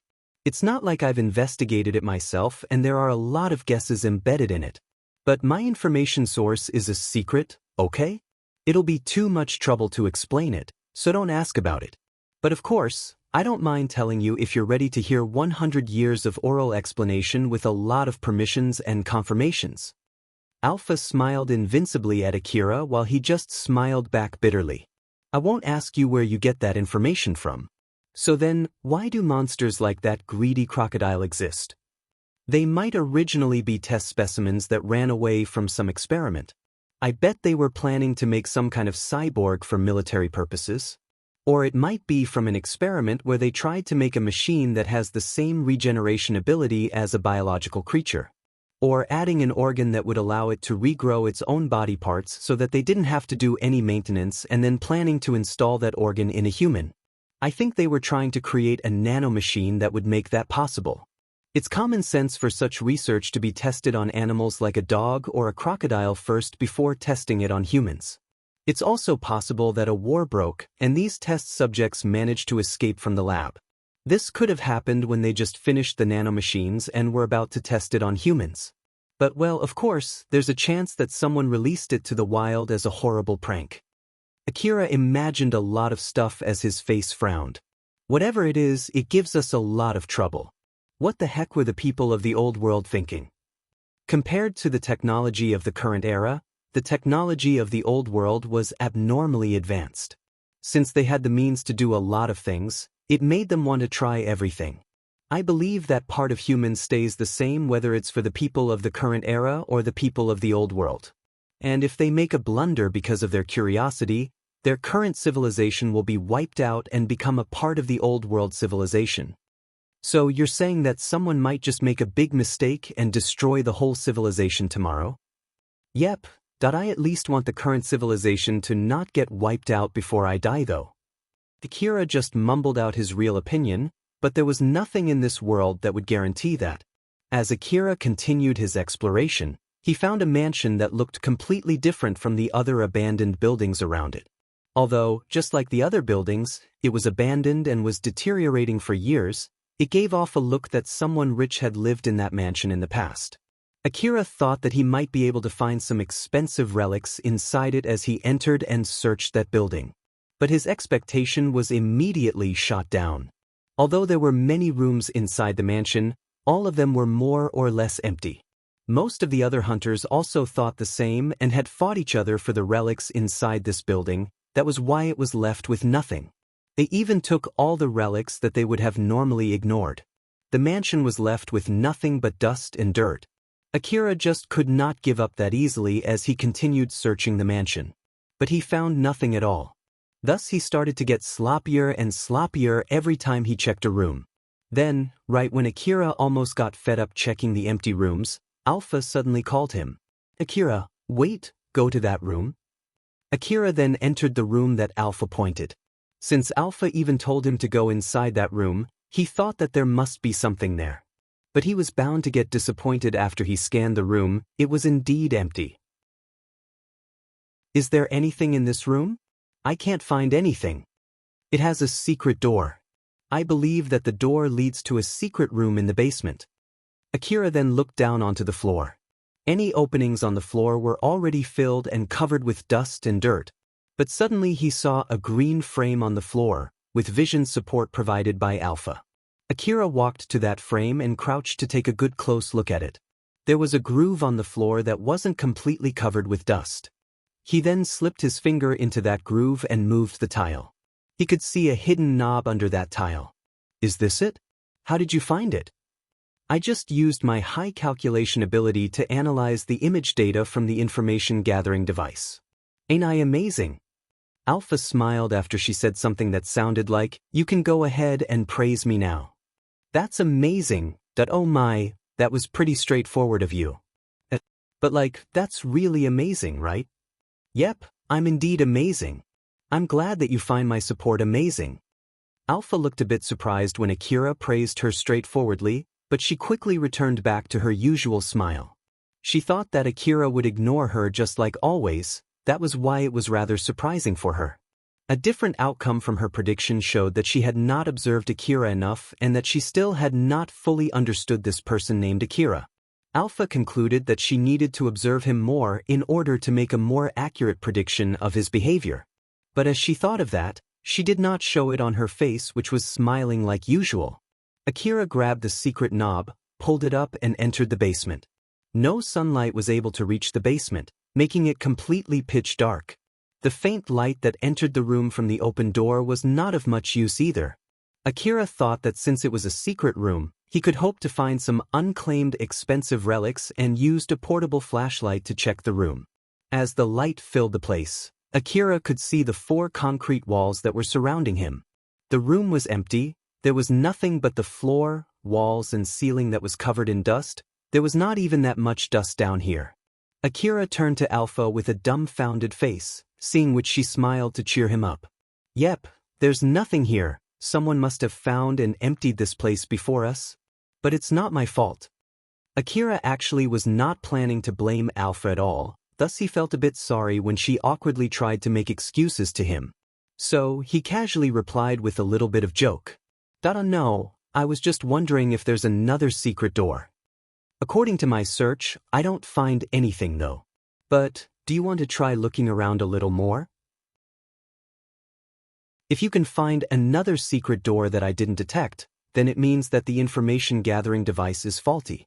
Try to check the walls and the floors as closely as you can. Since Alpha's answer sounded hopeful, Akira decided to check the room one more time. He checked the walls and the floors very closely that his nose was almost touching them. He was looking for any grooves like the one from before. But he could not find anything in the end. Nope, nothing. "Alpha, do you find anything?" "Unfortunately, I don't find anything too. "But I guess I'll just go back home now." Akira then turned off his light and was about to climb up the ladder when he suddenly stopped. He then extended his hand outside and pulled the trap door close. As the only source of light in the room was gone, the whole room went totally dark. Akira then scanned the whole room, but he could not see anything. That didn't work. I thought that if there's any groove, there should be some light leaking out from that groove. But now that I think about it, we're in the underground now, so I guess that's to be expected. Akira looked like he had given up this time for sure and was about to return back outside. But right when he was about to go, Alpha suddenly called out to him while smiling. "It did work, I found something. Although, it might be a little different than what you are expecting." Even inside that completely dark room, Akira could see Alpha clearly. After all, she was actually some kind of image data that was displayed directly into Akira's vision, thus her image was not affected by the brightness in the place. In the next moment, the room which had nothing but alpha and darkness was projected as a black and white image into Akira's vision. "I've expanded your vision. This is an image made from the data gathered through the information gathering device. Although it has no color, it should be enough, right?" In his vision, Akira could clearly see Alpha, who was bursting with colors inside that black and white world. It was weird for him to see how only a small part of his view was colored. "Well, it's true that I can see better now. So, what did you find?" Alpha then pointed her finger to the floor. When Akira shifted his gaze there, he could see a circle with something that looked like a footprint in the center of it. It's painted using fluorescent material. Although it's painted with such material so that it's easy to see, but since we're in total darkness and there's a limit on how sensitive the information gathering device can be, it's still rather hard to notice its glow. Is it telling me to stand there? Who painted such a thing in this basement? Is it a cultural thing from the old world? I don't know that far. There's nothing like this in my knowledge about the old world. Well, since we did find it, I guess I'll try to stand on it.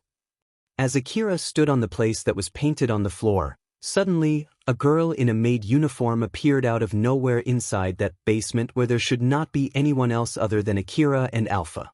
But even so, Akira was only a little surprised. After all, his first meeting with Alpha was far more surprising. As he thought that it was one of Alpha's jokes, he quickly shifted his gaze to Alpha. But Alpha reacted as if she had nothing to do about it at all. "So, it's nothing, huh? Akira." "Alpha, what kind of joke is this now?" "Joke? What are you talking about?" Akira glared at Alpha, but it seemed that she genuinely did not know what he was talking about. "What do you mean by what?" "That girl in front of me dash." Before Akira was even able to finish his sentence, Alpha suddenly took control of his augmented suit and forcefully pulled him away from where he was standing. Well, what was that for? It was really out of the blue when Alpha suddenly moved his augmented suit. Thus Akira could not follow its movement and his body was subjected to intense stress which left his body in stinging pain after that. He looked annoyed because of her sudden move and his pain as he glared at Alpha. But Alpha looked back at Akira with a stern, worried face as if his annoyed glare was invisible. "Do you have any headache? Do you feel like puking at all? Do you feel dizzy? Can you clearly hear my voice? Can you clearly see me?" Akira was taken aback by that barrage of questions. "I'm okay. I don't feel any headache, I don't feel like puking, and my mind is clear. Only that my body is feeling stinging pain." "I see, thank goodness." Alpha let out a sigh of relief as she smiled at Akira. "Akira, can you still see the person that you saw just now?" Akira shifted his gaze to where that maid girl was standing, but she had completely vanished. "No, I can't see her anymore." "So, what was that exactly? Why were you so panicked?" Alpha made a serious face as she started her explanation. "Akira, I'll explain it to you. You almost lost your life just now, you know." "I lost my life? What do you mean?" "There's actually some kind of wireless receiver inside your brain. I've told you about this before, right? That's the special power of the people who can connect to the old world domain, and someone tried to abuse that power just a moment ago that it might even kill you." Akira was taken aback when Alpha said that he almost got killed. She then continued her explanation. The network of the Old World facilities that were still connected and working even in this era was called the Old World domain. Normally, people would need to use an Old World terminal relic in order to connect to the Old World domain. But among the people of the Eastern District, there was a very rare type of people who could do that even without using any special relics. These people were known as the people who were connected to the Old World domain. That's so basically, you're someone who is connected to the Old World domain. I know that you don't recognize it yourself, but the reason why you can see me or receive my support is because you're connected to the Old World domain. Akira was both surprised and puzzled. So then, how is it connected to why I almost got killed just now? Even if what I saw just now was something that only people who are connected to the Old World can see, that doesn't explain why that would kill me, right? If I'm going to die because I see one, then I should have been already dead after seeing you so many times, right? Everyone who is connected to the Old World has a different threshold of how much information and what type of information he or she can process. And in your case, fortunately enough, you have a high level of compatibility with me. The person that you just saw might be someone from the Old World domain. People of the Old World used to get help from those entities with no corporeal bodies to expand their vision and sense of hearing or to provide them with other kinds of support. They might also exist as a part of a facility as a guide, to provide explanations about that facility. Some might even be sent to gather information or other kinds of jobs. I bet there were a lot of people who were connected to the Old World domain during the Old World era. It sounds nothing but good things though, so what's so dangerous about them? The person that you saw was invisible to me, so what kind of person was it? It was a girl in a maid uniform. She didn't look dangerous at all. Well, they were originally not dangerous after all. The problem is that she was an entity from the Old World, thus she was created for the people with Old World equipment. In short, they might be not compatible with the people of this era. But since you were able to see it, it meant that you could receive information sent by her without any trouble. Hypothetically speaking, if that girl was the manager of this mansion and asked you if you need any information about this mansion, then what would you answer? Something like okay, sure, or maybe even yes, please. You might be killed the moment you answer back with that, you see. That'll be enough to kill me. Akira was shocked by that unexpected answer. Alpha continued her explanation while giving him a warning. As I said, they might not be compatible with the people of this era. Thus she might send you all the information about the mansion into your brain in one go. She might even send the complete blueprint of this mansion down to its molecular level, and that amount of data will be enormous. It would be fortunate if your brain filters it as noise and ignores it, but if you're not lucky, the part of your brain that allows you to connect to the Old World domain might try to receive all of that information, and that would likely leave you paralyzed for the rest of your life or even fry your brain and kill you. After all, there were people who were connected to the Old World that met their ends just like that. Akira was completely shocked. It took some time before he came back to his senses as he tried to calm himself down by taking a deep breath.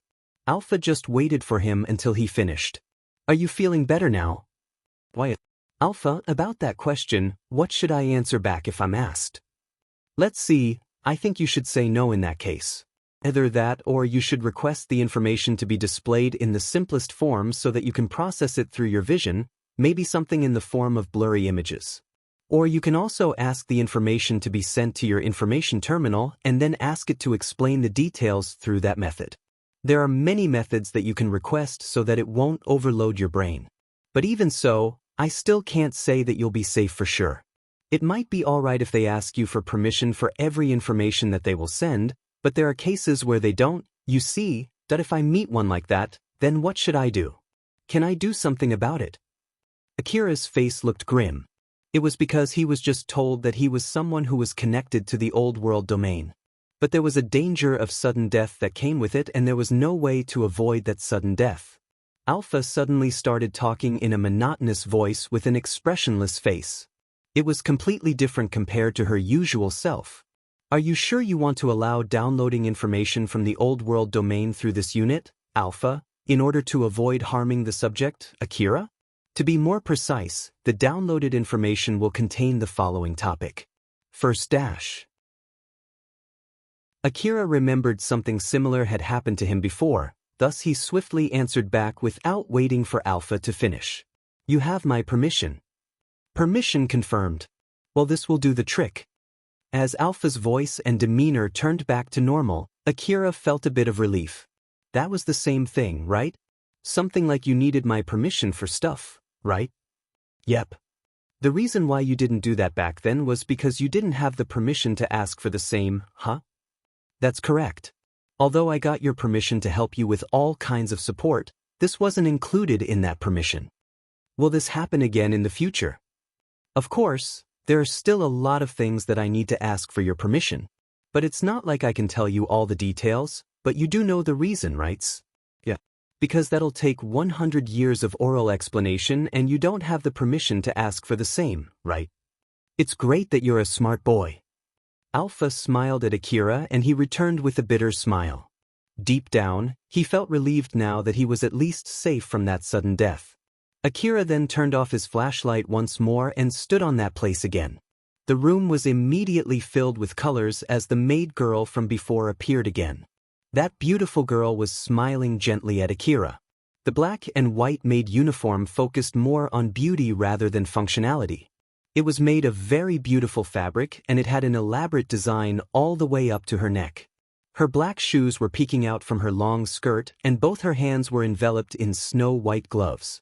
The ribbon that she used to tie her hair was extremely long. She was floating above the ground, ignoring the gravity. Akira knew that the thing he was seeing was not real, it was just like Alpha. He was looking at that maid girl full of curiosity. Alpha, you can't see her, huh? It's okay because of the permission that you just gave, I can see her just fine now. But it's not like we know for sure if she can see me or not. So be careful. Alright. But that means to her I might look like I'm just talking to myself, right? That is if she can also see you. If it's only a video data, then it's the same as those holographic human-type signboards. Now that I think about it, she's not moving at all. Can you hear me? When Akira spoke to her, the maid girl bowed politely and gracefully. Nice to meet you. Are you here to register yourself as a new user? Akira did not understand what she was talking about. But he remembered what Alpha just told him not too long ago, so he decided to refuse it for now. Oh, I just want to ask you some questions. Very well, we'll be waiting for your next visit. That maid girl bowed gracefully once more to Akira before vanishing completely. What in the world was that? It has no real body, it could react when you talk to it, and it vanishes if you refuse its offer. Try to step out from there and then step back in again, but this time try to be more positive and ask for an explanation from her. I guess I'll try that. Akira took a step out of the circle before stepping back in. That maid girl immediately appeared in front of him again. I want to ask you something. As Akira tried to talk to her again, the maid girl gracefully bowed just like before and said, Nice to meet you. Are you here to register yourself as a new user? We need some information first before we can decide about that. So we have some questions we want to ask if it's okay with you. Alpha suddenly interjected, but the maid girl did not respond at all. It didn't work. Akira, take your information terminal out. After Akira took out his information terminal, Alpha's voice then came out from the terminal. We want to think about it first, so, is it possible to send your information to this terminal? Alpha said that not through telepathy but from the information terminal as her voice echoed inside the basement. But the maid girl still did not respond back. Even this doesn't work, huh? Akira, you go ahead and try asking it. I want you to send your information to this terminal, is that possible? The maid girl finally reacted. Certainly. Thank you very much for considering using our product. Akira then looked at his information terminal, but nothing happened. Alpha also confirmed the same. There's nothing in the terminal. Unfortunately, it seems that the data is sent in a format that this terminal can't receive. So let's just give up and go back home. Is there anything else that I can try? We can try to download the data to the terminal through you. Since you can see it, it means that you can receive information broadcasted by that maid girl. But as I explained before, it's an extremely dangerous thing. I'll try my best to keep you safe, but I still can't guarantee your safety. So what will you do? Akira hesitated before answering. Let's do that. It will bother me if we give up and return back without understanding anything like this, not to mention that facing danger is quite normal in this line of work. All right then. Be sure to tell her to only transfer the data bit by bit, okay? If you feel nauseous, quickly step away from that place. I think the data transfer will stop if you step away from where you're standing now. Akira made his resolve and said, "Send the information to me rather than to my information terminal, but do it in small amounts." The maid girl bowed politely. "Certainly. Sending the information now." Akira prepared himself to step away from that place in case anything bad happened. But unlike what he expected, he felt nothing at all. He did not feel nauseous nor any headache at all, and his mind and vision were still clear like usual. "Akira, it's finished, it's all right now." That was fast. "I was so prepared but I didn't feel anything, you know. I intercepted and received the data straight to me without passing it through you. The amount of information that went through you was kept to a minimum. To make it simple, I immediately took over the line after you exchanged address and established a connection with that maid girl." "I see. So in the end, what exactly was that girl? Not to mention that she already vanished too." "It'll take a long time to explain everything. Let's just go back home for now. Although it's not like it can be exchanged for money right away, we have received good results for today. That was rather an unexpected result since we originally came here just to test the information gathering device." "Is that so? Well, I guess it's fine for now. You can explain it to me later." Akira agreed with her and decided to end his exploration. And since his bike was all right, he did not have to go back home on foot. Chapter 38, A Help Request for Temporary Base Construction. Akira was talking with Alpha about what happened back in the Higuraka residence ruin while doing maintenance for his guns inside his room. "So, what exactly was that girl?" "It seems to be some kind of holographic worker from a company. I think there's some kind of device inside that basement that connects it to the old world domain. But judging from the fact that you had to stand on a certain location to activate it and its limited connectivity, I believe that the device is unusable for the general public." Kira was puzzled. "Worker, huh? But they're only holograms, right? In this world, there are various types of work that would open up if you can see and accept their existence." "Is that so?" "Yep, it is. If you want proof, you're seeing one right now." Alpha then smiled and pointed at herself. Akira immediately understood her point and nodded. "You're right."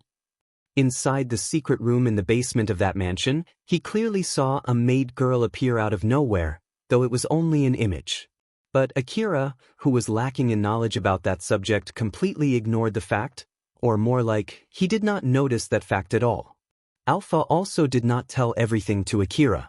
If he showed some sort of reaction to that maid girl, Alpha might start putting on a maid uniform from tomorrow, but that did not happen. Alpha then continued. "Akira, I'll at least warn you about this. Don't tell anyone about the device inside that basement which can connect to the old world. And don't ever think of taking and selling it, okay?" "But isn't that an important device? It might earn me a lot of money, you know." Alpha made a serious face as she strongly warned Akira. "Don't do that no matter what." Akira was surprised when his simple question was answered with a firm warning.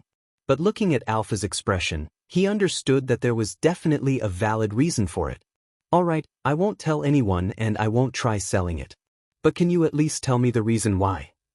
Anything that can help you access the old world domain is a highly valuable object. Because of that, they might ask you how and where you got it. And so there's a chance they might discover that you're someone who is connected to the old world domain from your answers to those questions. I thought that such a thing would be unlikely to happen if you don't know that you are someone who is connected to the old world, and that is why I didn't tell you up until now. But now that you know, you have to keep it a secret no matter what. If someone discovers it, you'll die a painful death." After that, Alpha explained to Akira the dangers of being someone who was connected to the old world domain. In the worst-case scenario, people would keep him alive as a test subject for all kinds of experiments, and even if he died, people would carefully remove and dissect his brain. Akira's face turned pale when he heard that. To be honest, I would choose to not know it if I had the choice. Wait, no, I guess it's better now that I know, right? Wait, screw that, it's better if I don't know. It is actually pretty safe if you keep it a secret, you see. I'll also give my support too. And not to mention that there are people who keep lying by saying that they are connected to the old world domain. So I think it's going to be all right as long as you're careful. I don't understand why people would lie about being one of them. The connected people tend to be very effective in analyzing information. So there are people who want to market their name as a skilled hacker by lying so. Although, I think the real connected people would never do something like that. Akira let out a big long sigh as he hung his head. He looked depressed for about 10 seconds before he suddenly raised his face. All right then. It's because I'm connected to the old world that I was able to meet Alpha and survive up until now. I'm a lucky boy. That's my take of the situation. Akira said that out loud in order to convince himself. After that, he looked way more positive and enthusiastic than before. Although it looked a bit forced, he just pushed it out with pure determination. Alpha smiled as she watched Akira. Akira, it's a good thing that you got over the shock so fast, but your voice was too loud. It's okay for now, but it'll be bad if someone heard that, you know? So be more careful in future. Akira, who just got back on his senses, trembled as he asked Alpha. That was really dangerous. But it was okay, alright? It's alright. No one should have heard that, and I don't detect any eavesdropping tool. I've checked everything, so don't worry. Akira let out a sigh of relief. Judging from it, Alpha knew that he understood the seriousness of his situation as she smiled in satisfaction. Now then, let's just stop talking about scary stuff here and talk about our today's result. Alpha then started explaining about the result from today's exploration. The maid girl that Akira saw was from a hologram worker company that was advertising its service through the old world domain. It showed that even now some of the relics of the current era were still connected with the old world facilities. Any facilities that could be accessed through relics were of great importance to the people of the Eastern District. After all, they would allow them to extract knowledge, technology, and products of the old world from such a facility. Anything that allowed access to the old world domain was regarded as an invaluable object in the Eastern District. There was no mistaking that selling it to the hunter office or to the corporate government would earn you a huge amount of money. Akira also understood its worth from hearing Alpha's explanation. But he did not think that it would give him any kind of profit. I understand that it was a great find, but I don't see how that would earn us any profit though. After all, if I tell anyone about that place or that device, they might notice that I'm connected to the old world, and that would be really bad, right? There are plenty of ways on how to safely use our findings. That device was connected to the Lion Steel Corp. Although it was an old world corporation that had ceased to exist, it still has facilities that are active even now. It seems that the Lion Steel Corp sold their service through information terminals installed at different places, and I was able to extract the locations of these terminals and the branch offices owned by the corporation. Now that Akira could see clearly how it would benefit him, Akira looked less tense. I see. So we're going to look for relics in those places, right? Yep, that's it. Of course, these locations are in the old world ruins. If the other hunters haven't found them yet, you might be able to find a huge amount of relics there. Nice. Let's go then. Stop there, at least wait until you have a vehicle specialized for exploring the wasteland. Since you will need to go to a faraway ruin, it would be dangerous to go on a bike, not to mention, it would be hard to bring back home all the relics that you might find with a bike. So I still need to wait up. But well, it's better now that I have a clear goal in mind. I guess I'll work hard so that I can get a vehicle soon. If he could find an unexplored ruin, he would be able to find a pile of relics that no one had ever touched before. Akira was excited by that possibility as he was doing his gun maintenance in a good mood. Akira was on a bus that was heading to the Kazuhara ruin. There were a lot of other hunters inside the bus. Some of them were amateur hunters like him, while some of them were radiating the aura of a veteran hunter. All of them were on the same request from the hunter office. The Kagomayama city management decided to build a frontline base in order to effectively explore the deeper part of the Kazuhara ruin. They first planned to build a base near the outskirts of the Kuzuhara ruin before constructing the communication line into the deeper part of the ruin. As the construction of the base went underway, they would also use the heavy equipment to remove the wreckages that blocked the way to the deeper part of the ruin. Once the wreckages were removed, it would open a way to send in transport vehicles and tanks. Of course, the monsters roaming inside the deeper part of the ruin were powerful monsters, but if they could send in tanks and humanoid soldiers, it would help them fight against those monsters and carry relics that were difficult for the normal people. Exploring a ruin would accelerate the development of a city and bring profit to that city. That was why they would do all of these preparations for exploring a ruin. The request that Akira took was to help protect the construction of the said base. It basically consisted of protecting the workers and securing the area. After all, constructing a base was not Hunter's job. Akira was listening to the explanation given to the hunters inside a temporary base. After that, the hunters would be assigned to their jobs depending on their ability and interest. The staff distributed rental terminals for the work and explained how to use them. We'll give our instructions through this terminal. This terminal also contains a transmitter so you can check the other hunters' whereabouts if you open them from the terminal. So be careful not to mistake another hunter as a monster and shoot each other. And also, although we're in a ruin, refrain from searching for relics. I won't tell you as far as to not take any relics that you accidentally find, but we're not here to gather relics. We would be in trouble if you guys focus more on searching for relics, and don't forget that we always track your location too. So make sure not to stand in the same location for a long period of time or do anything that might cause suspicion.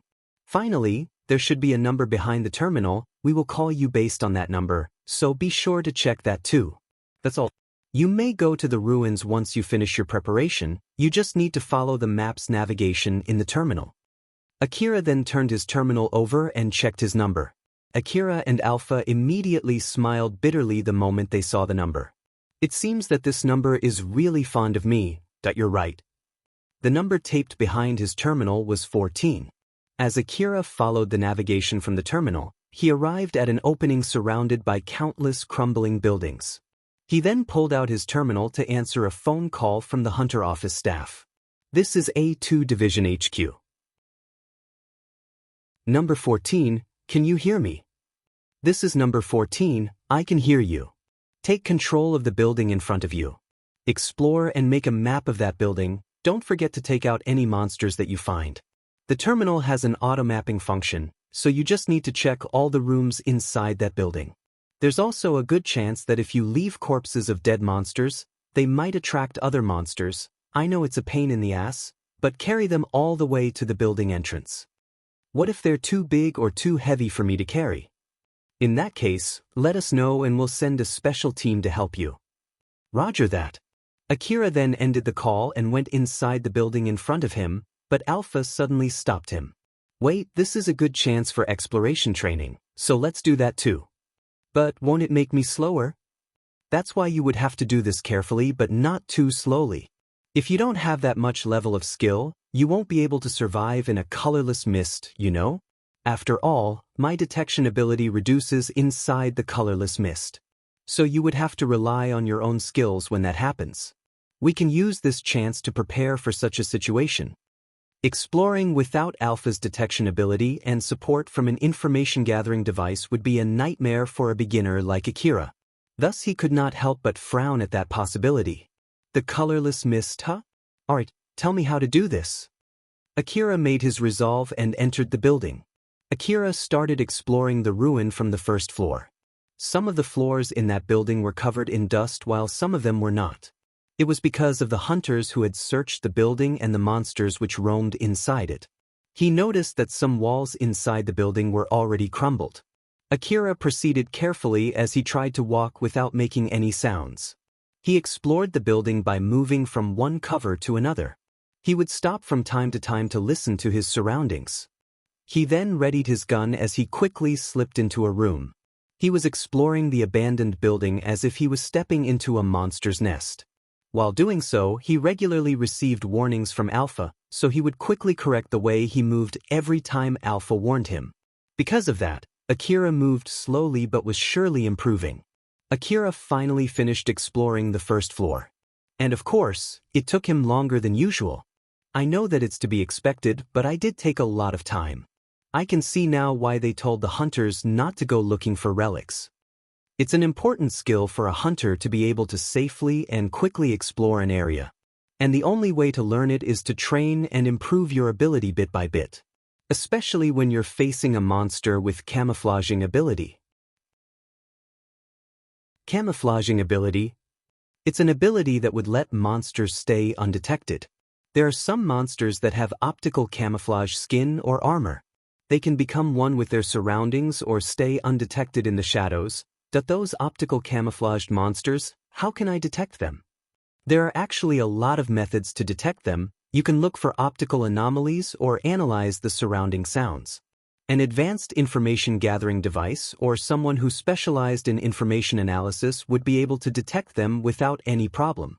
It would allow you to evade needless fighting or to get the first shot in case you want to kill them, so you can safely and quickly search for relics. That sounds like Elena-san's duty. I'm sure Elena-san is very skilled in it. Yep, that's true. But even the skilled Elena-san will have trouble inside the colorless mist. After all, the colorless mist would render the information gathering device useless. Akira remembered about the time when he saved Elena and Sarah. At that time, the colorless mist did not affect him much thanks to Alpha's support. While on the other hand, the guys who ambushed Elena and Sarah could not detect Akira at all due to the colorless mist. The colorless mist is really dangerous. Is there any way to cope with it? You can buy advanced information gathering devices that could still barely work inside a colorless mist. But I heard that it's very expensive and it's less powerful compared to a normal information gathering device at the same price. Other than that, you can instead rely on your exploration skill rather than relying on your information gathering device. So there you have it. That's why you better work hard from now on, okay? Roger that. Next is the second floor. By the way, how many floors are in this building? 8 floors. I still have a long way to go now. Akira mumbled as he proceeded to the second floor. It took about 3 hours for Akira to finish exploring the whole building. After that, Akira went to the rooftop and took a break. But suddenly he heard cannons from far away. It was coming from hunters who were fighting some monsters. Akira did not find any monster in the building because of pure luck. Suddenly his terminal rang again. This is A2 Division HQ number 14. Can you hear me? Tell me about your situation there. This is number 14. I just finished taking control of the building. Confirmed. Follow the navigation in your terminal and move to the next building. Now then, number 14, you took more time than we expected for taking control of that building. Did you meet a powerful monster or was there any other unexpected situation? I didn't meet any monster at all.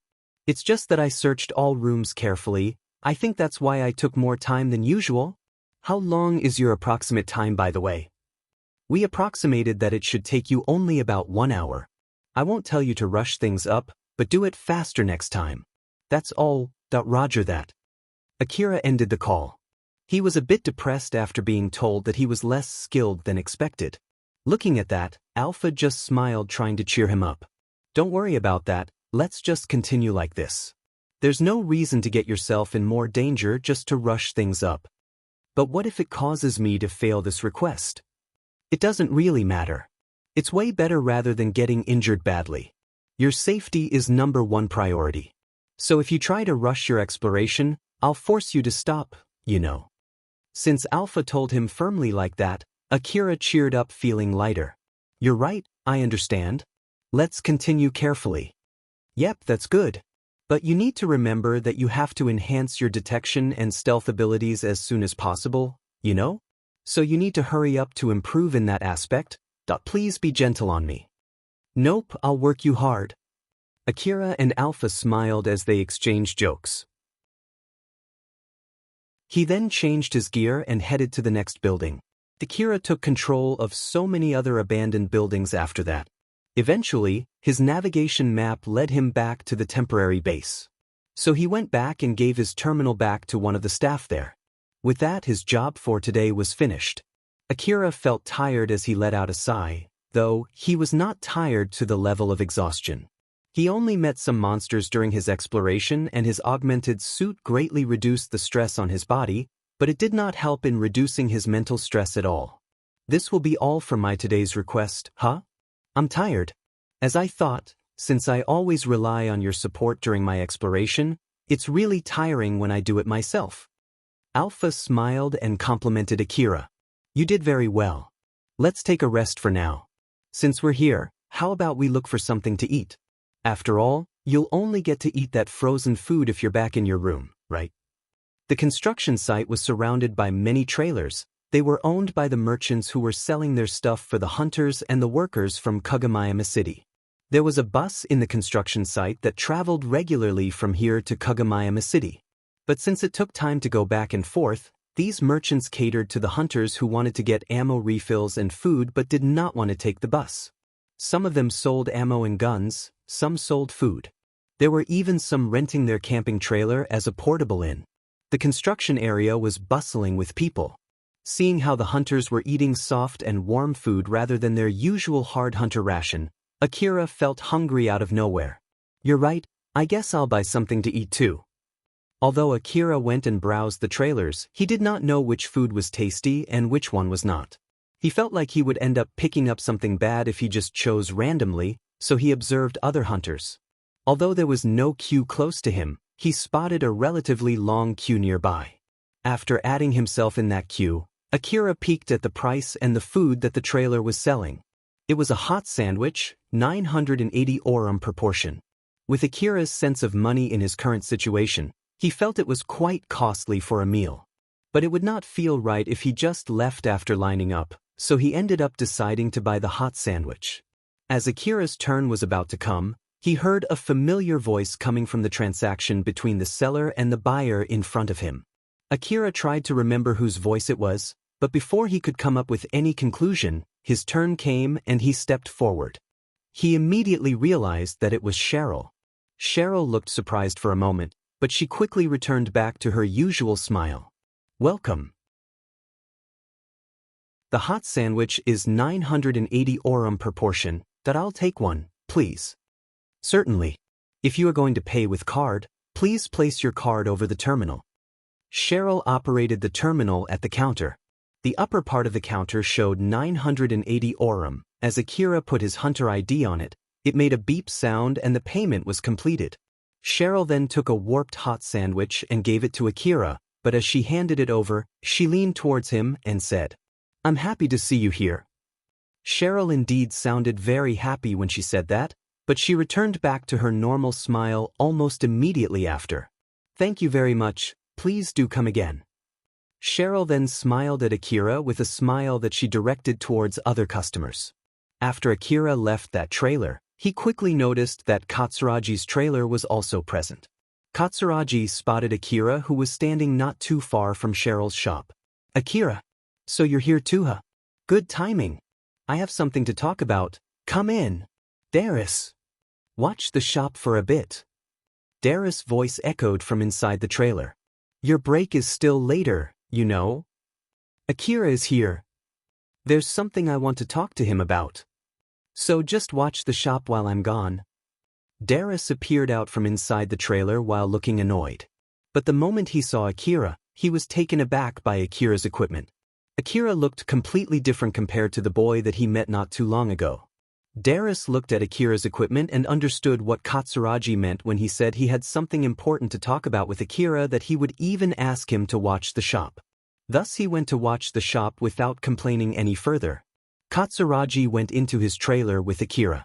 He and Akira then sat on a table together. Cheryl was there too. She had also left the shop to one of her subordinates. There were 3 hot sandwiches served on the table. Akira and Katsuragi looked a bit troubled while Cheryl was smiling very happily since she was able to meet Akira again. Akira and Katsuragi looked at each other and noticed both of them looked a bit worried about Cheryl's behavior. So then, Katsuragi, what do you want to talk about? Well, it's not something that big. I just wanted to know how you are doing lately. To be honest, I'm just wondering why you haven't brought any relics since that time. I thought you were injured or something so you couldn't do any hunter job. But since you're here, it means that it's not the case, right? I'm focusing more on taking monster hunting requests lately. I do hunt for relics in the Kuzusaha ruin usually, but I'm sure that you know it's not the right time for that, right? Well, it's true that it's not a good idea to explore Kuzusaha ruin in the current situation. I heard that the distribution of monsters in the ruin changed greatly after that battle and strong monsters started roaming the outskirts of the ruin. And since there's no expensive relics left in the outskirts, I guess it isn't worth the danger. But on the other hand, I heard that battle greatly culled the number of monsters. So this is a good chance if you want to grab some relics from the deeper part of the other ruins, right? Isn't that the reason why the manager of the city would even spend a huge amount of money to build the frontline base like this?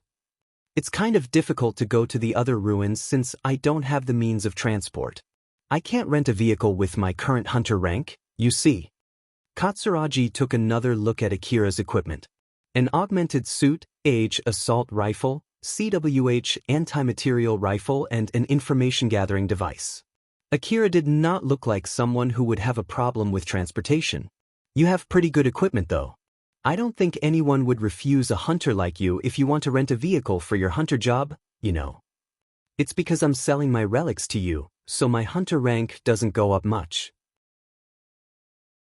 I only got the augmented suit from the money that I earned back then, and for my information-gathering device, Elena-san was nice enough to sell it for cheap to me. I put all of my money into my equipment, that's why I don't have much left, and not to mention I need money to rent a vehicle after I get my hunter rank high enough. It's because I promised to sell my relics to you, I have to do monster hunting jobs to increase my hunter rank now. So there you have it, I can't do much even if you say that to me. Well, it can't be helped if that's the case. Just wait for a bit more. It's not like you're in trouble just because I'm not bringing any relics to you, right? Well yeah. Katsuragi actually just wanted to make sure whether Akira had abandoned Cheryl or not since Akira did not bring any relics to him lately. Akira then shifted his gaze to Cheryl and she smiled happily at him. So then, Cheryl, what are you doing in this place? I'm managing the children from the gang who are working for Katsuragi-san. And I'm also managing a simple shop with help from Katsuragi-san. That hot sandwich was made by us, you see. This is also thanks to Akira, so thank you. Katsuragi then added some more explanation. I'm basically just doing my part of the deal with you. I've also offered Cheryl and her gang some jobs like helping us load goods or stuff like that to help them earn some money. Katsuragi pointed at some children who were moving his goods around when he said that. All of them were the children from Cheryl's gang. I still buy metal wreckages from them, but at least this work should earn them a bit more compared to that. You do know what to do if you want me to give them a better job, right? I know, I'll sell relics that I find to you. Well, I'm looking forward to that. Katsuragi finished the hot sandwich that he had been eating while talking. That wasn't enough. Cheryl, bring me one more. Of course. Akira, how about you? You should contribute to their sale too. Although you say that you don't have much money, you at least have enough money for another sandwich, right? Akira had finished his own sandwich too, and since he also felt that he was not satiated, he decided to ask for one more. He then gave his hunter ID to Cheryl while telling her to bring one more sandwich, so she went to process the payment. When Cheryl left Katsuragi alone with Akira, Katsuragi suddenly asked Akira while making a puzzled look. Say, Akira, did you do something to her? Akira shook his head. When I noticed it, she was already like that. As I thought, it's weird, isn't it? She's completely different now compared to the first time I met her. I would even believe you if you say that she's Cheryl's twin, you know. Well, the current Cheryl is better as a business partner though. She's good at handling people and she's pretty smart as well. That hot sandwich was originally her plan, you see. And it's selling pretty well too. So that's not your shop, huh? Nope. I want to attain success by staying in my field of expertise, you see. So I have no plans to do any food business. Although I helped her to get that shop running, that shop is Cheryl's own. Is she going to be okay? I'm the one who procured the ingredients. I've told her to make sure that the children who would help her are bathed and cleaned properly. I prepared them cheap but clean clothes and told them to properly use the food-grade disposable plastic gloves too. Moreover, they basically just need to heat up stuff and put sauces on it. So they should be okay. Akira thought that Katsuragi would make him pay and take care of the aftermath if anything bad happened to Cheryl's shop. That was why he wanted to make sure the possibility of any trouble happening later was low, and it was not like he was concerned about its hygiene. But since Katsuragi answered back with that, Akira thought that it did not seem there would be any trouble later anyway, thus he decided not to try digging deeper into the subject. Cheryl came back with the extra hot sandwiches and placed them on the table. Akira took a second look at the hot sandwich that he just received. It had a thick sauce and the bread was soaked in the meat juice as if it would not even let a drop of that goodness to get away. The meat was pretty thick and had a good texture when he bit on it. Strangely enough, it did not feel rough despite its appearance. But it was not strange enough that it warranted a complaint. If someone asked him whether it was good or bad, Akira would answer back that it was a delicious sandwich. But if asked whether he would spend 1,000 orum daily to eat that sandwich, Akira would hesitate to say yes. After all, the sandwich's price was not affordable in a normal situation, it was only acceptable because they were in the middle of the wasteland. But for the hunters who were in that area for the construction help request, they did not mind paying such an amount for that sandwich. There were even people who would gladly pay for another portion after feeling that one sandwich was not enough. The price and the size of each portion of that hot sandwich were actually tuned very well to match the demand in such a situation. Akira then asked Cheryl, "Who decided on the price of this hot sandwich? Was it Katsuragi?" "No, I did. Is it not a good price?" Cheryl inquired, sounding a bit worried, but Akira replied as he shook his head. "Nope, it's good and I think that the price is acceptable for food in the middle of the wasteland. I'm glad that you find it satisfying." Cheryl smiled with relief. Katsuragi then added while smiling, "Well, it's basically the wasteland price. It's because an extra price is added since we took the trouble in bringing them all the way to this dangerous wasteland. So I hope people would not get offended by its price." "About that though, did you teach it to Cheryl?" "Nope, I only helped her procure the ingredients and the equipment. I didn't tell her anything about how to run her business. I only did what she asked me to do. Don't take this wrongly though. I have no plan pushing it to you if it fails, you know? I'm serious here, okay?" Katsuragi mixed his joke when he said that, but it could also be interpreted as a subtle warning. He was making excuses for something that Akira did not ask about. But Akira just simply ignored it and instead he shifted his gaze to Cheryl and looked genuinely impressed by her. "That I see. That's pretty amazing of you." Cheryl blushed as she smiled happily. "Thank you very much. But it's all thanks to Akira and Katsuragi-san too." Akira and Katsuragi looked at each other. Although he could not talk telepathically with Katsuragi, he understood what Katsuragi wanted to say to him. Katsuragi was really questioning whether Akira really had not done anything to Cheryl. The stare that Akira directed to Katsuragi was saying that he really did nothing. But it was rather doubtful whether his thoughts were properly conveyed to Katsuragi or not. Chapter 39, Yurata Scorpion. Akira was on his bike, heading to the Kasuharu ruin. His face looked grim as he was rushing due to the bad situation he was in. Alpha, who was flying parallel to him, gave him more information but it only caused his face to turn grimmer. "Akira, you've got another rescue order. This is already the third order." "Another one, huh? I haven't even arrived at my next destination, you know? Isn't that just a bit too many?" "Even if you tell me so, I can't do anything about it. Let's just look forward to the reward that we can get from all the monsters that you're going to hunt today. Since it's not a normal rescue request, they might even pay you back in the form of hunter rank points."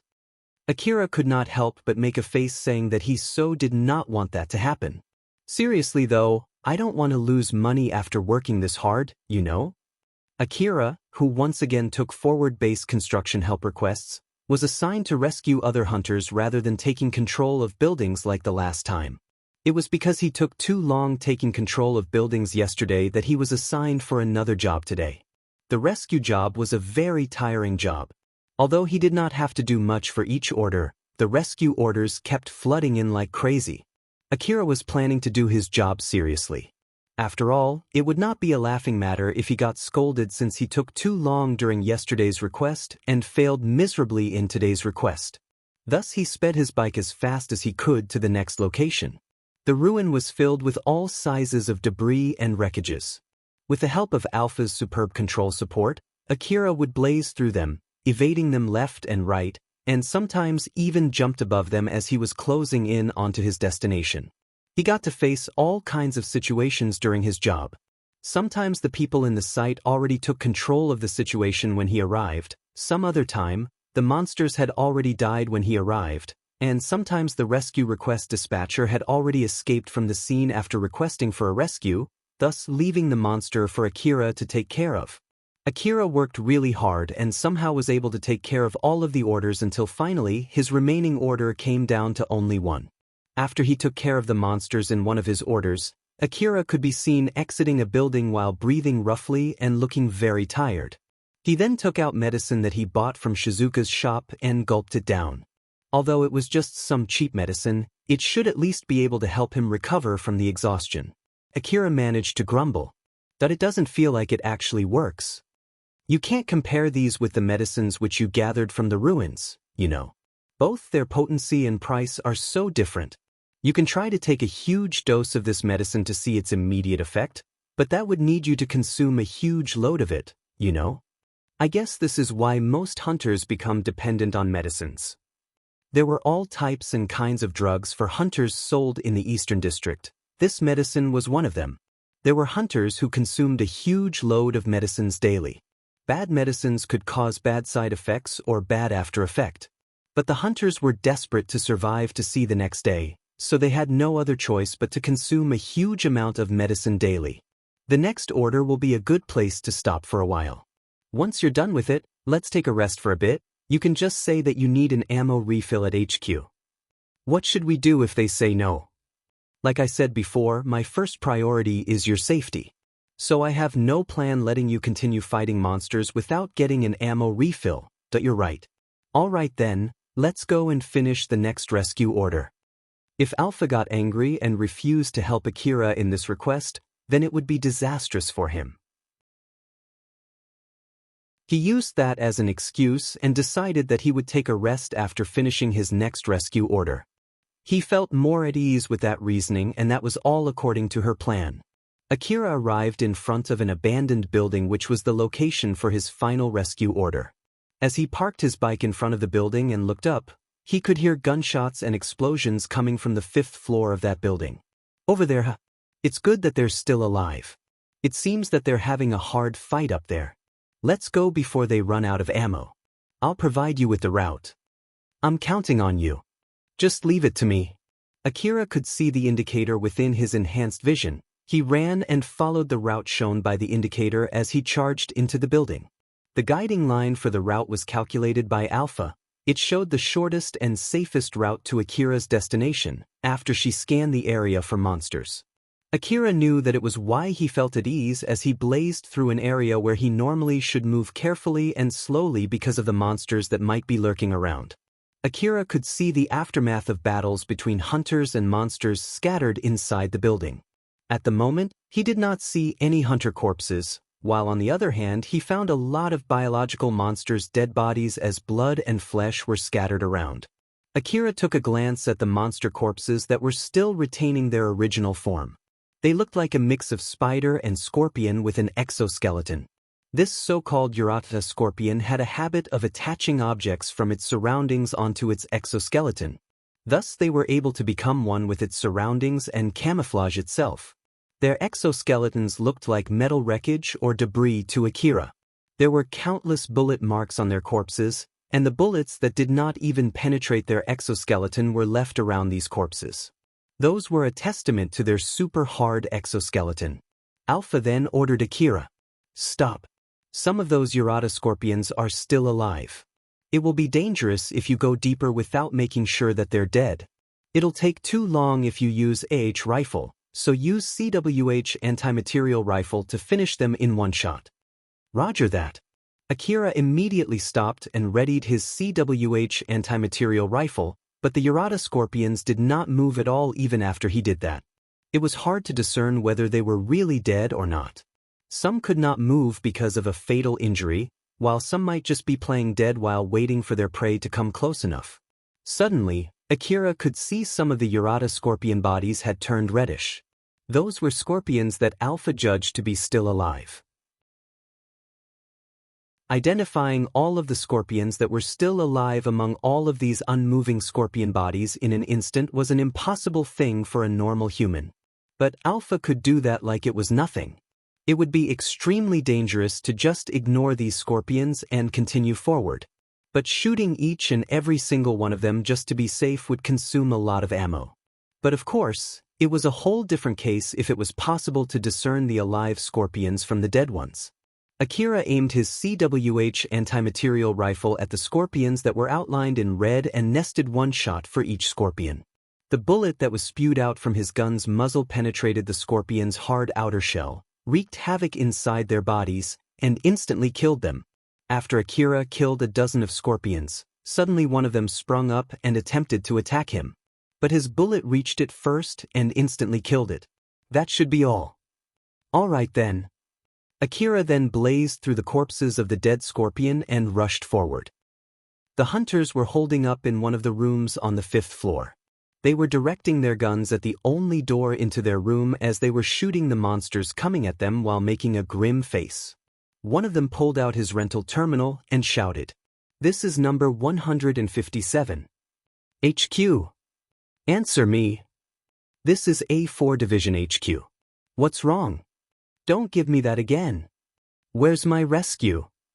The rescue order has been dispatched and he's heading your way now. Just hang on there. How much longer should I wait?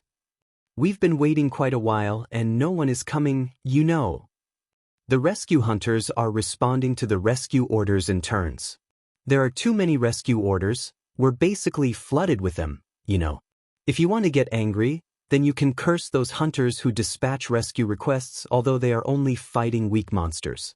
You're actually getting the short end of the stick because of those hunters. So just try to hang on, that's all. Wait. Damn it. They just cut the call. He was about to slam the terminal on the floor, but another hunter stopped him. It was the last still functioning terminal. The others were already destroyed during the fight. The door to their room was piled up with dead Urata scorpion corpses. Some of them could also be found inside the room. The hunters did not even bother to check the bodies if they were really dead or not. But they also did not have the leeway to shoot them to make sure that they were really dead. In order to make sure that they were dead, the hunters would need to spend their precious ammo to crack open their exoskeleton before delivering the killing shot. They also had used all of their grenades and other explosives when they ran away from the monsters to this room. They had no other choice but to hold their position using their regular ineffective bullets until rescue came. Thus, they could not afford to waste any of their ammo. The hunters had no other choice but to wait for rescue. They did not have the guts to try breaking through the monsters and getting out from that room. After all, they did not know what was the situation outside that room. In the worst-case scenario, there might be a huge number of Urata scorpions waiting outside the room. Because of that, they could not work out the courage to get out of that room. It did not take long before the hunters there heard gunshots from outside their room. And they noticed that the gunshots sound was approaching closer and closer. A rescue? We were saved. The hunters cheered in happiness. But their cheering was immediately stopped. The Urata scorpions inside that room which were faking death started moving again because of those gunshots. This caused the hunters inside the room to fight desperately.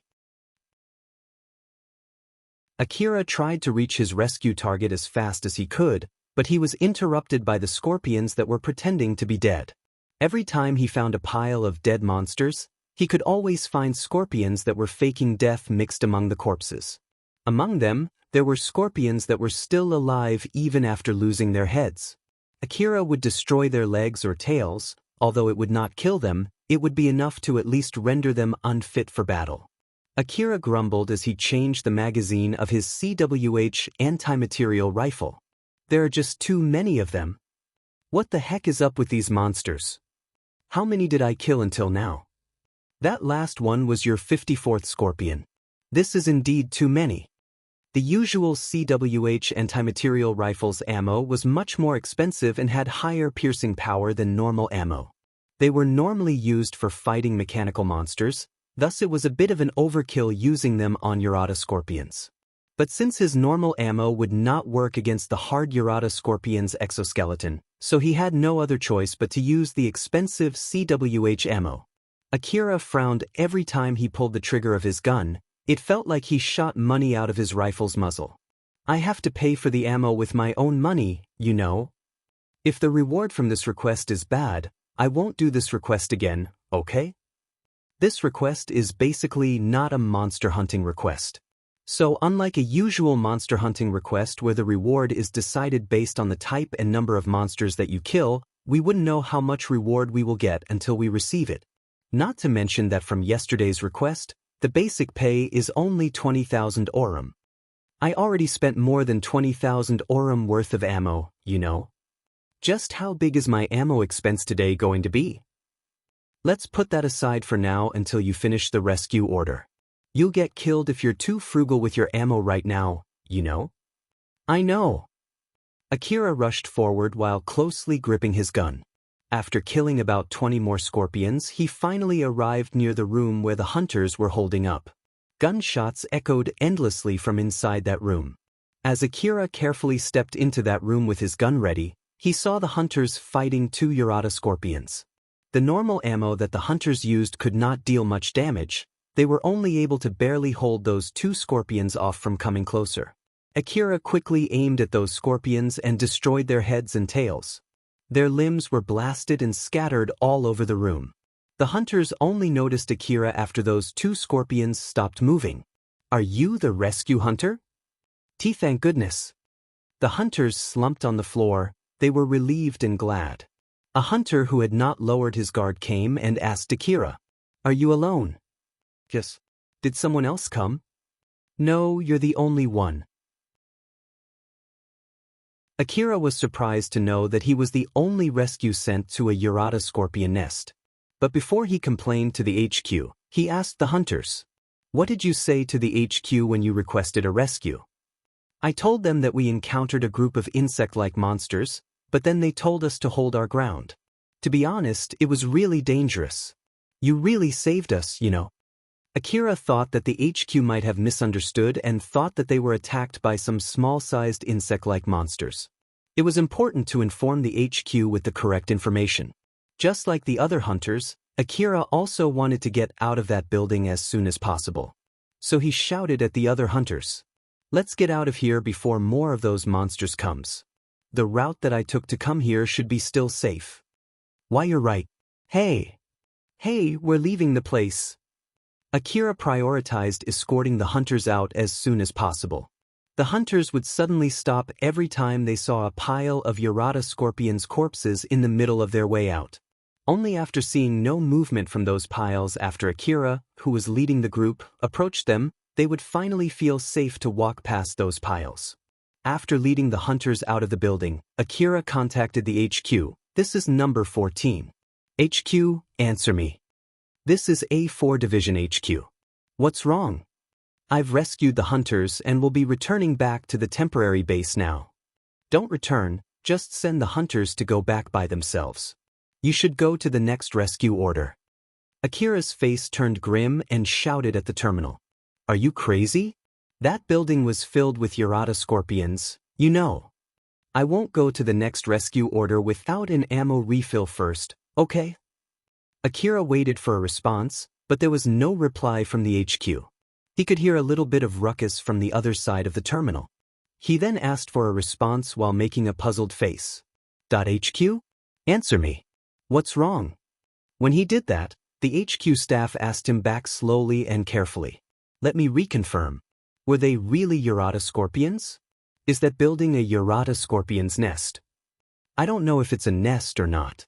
But it's true that the building is flooded by a type of monster with a super hard exoskeleton that would even bounce off a normal H-rifle bullet.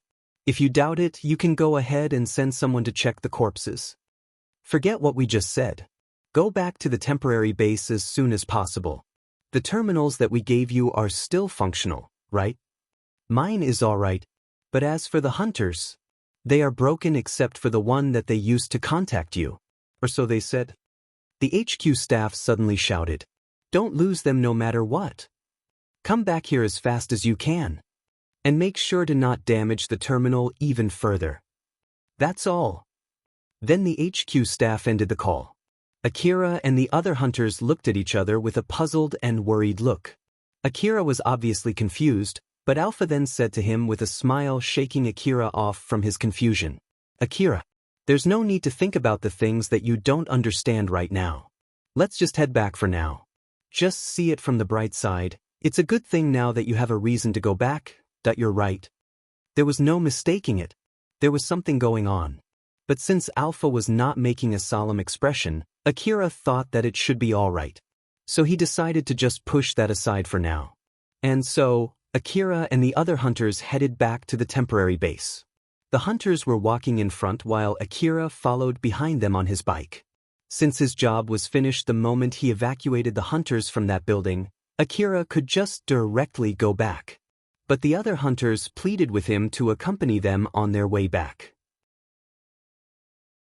Akira was tinkering with his information-gathering device to correctly detect the hunters in front of him in order to get himself familiar with it. But it did not go well. Although the hunters were not too far in front of him, the output from the information-gathering device could not display the correct information. Akira mumbled as he was playing with the information-gathering device's setting. This thing is difficult. The output goes crazy every time I make even the slightest change from Elena-san's setting. Maybe I should just stay with Elena-san's setting. Elena's setting is basically an ideal setting after all. If you change it randomly, the accuracy of the information-gathering device will fall greatly.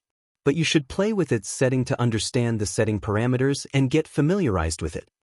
Now that I think about it, you're also using this information-gathering device to detect monsters, right? If I play with its setting, wouldn't it disrupt your detection ability? Is that really all right? It's okay. I'm directly using the raw data from that information-gathering device and analyzing it myself. The data that you're seeing right now is produced by the software inside that information-gathering device, and it has nothing to do with my detection ability. So no need to worry, you can play with it. I see. In that case, I'll just keep on tinkering with it. Akira was viewing the scanning result through his visor-type display. There was a separate area on his upper right visor showing the scan focused around Akira. Although there were hunters walking in front of him, the signals coming from those hunters were rather wacky and unclear. It was because the setting on the information-gathering device was incorrect. The search results would vary greatly every time Akira changed the individual setting of his information-gathering device.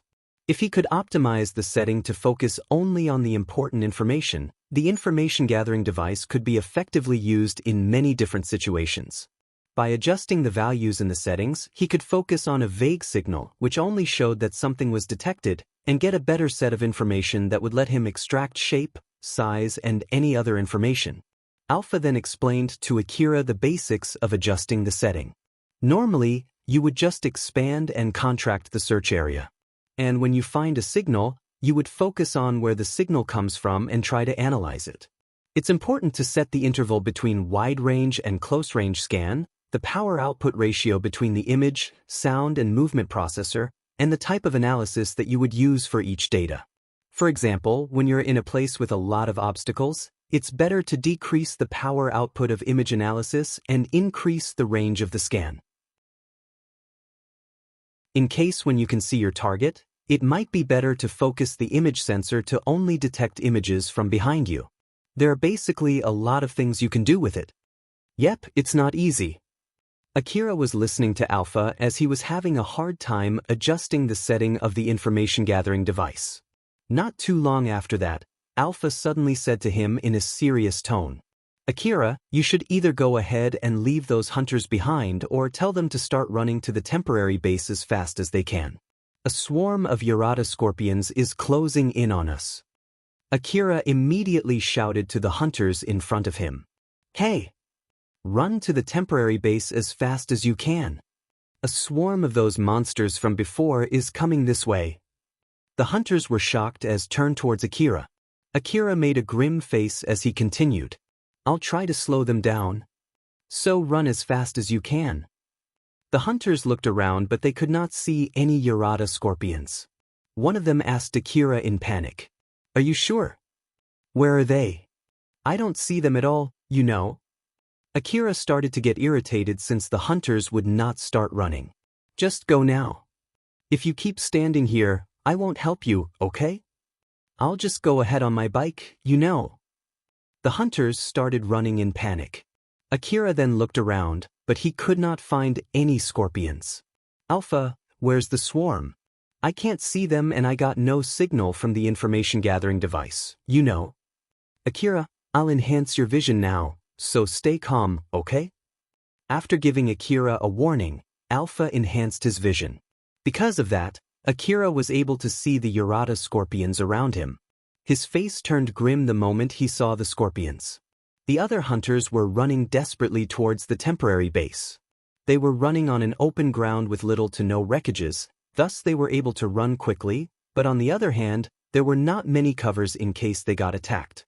In short, they had no winning chance in case a swarm of Yarada scorpions attacked them here. The hunters understood this fact, and that was why they were running so desperately. The hunter who was running at the front suddenly stopped, so all the hunters behind him immediately stopped too. What's wrong? The hunter who stopped because the one in front of him stopped did not even need to wait for an answer to understand the reason why. There were multiple wreckages scattered not too far in front of them. Although they looked like nothing but normal wreckages, they were actually Yarada scorpions waiting for their prey to come close. The Yarada scorpions anticipated the hunter's movement and already laid an ambush here. The hunters picked up their guns in panic, but even before they were able to do so, a scorpion quickly jumped into action and ran toward the hunters.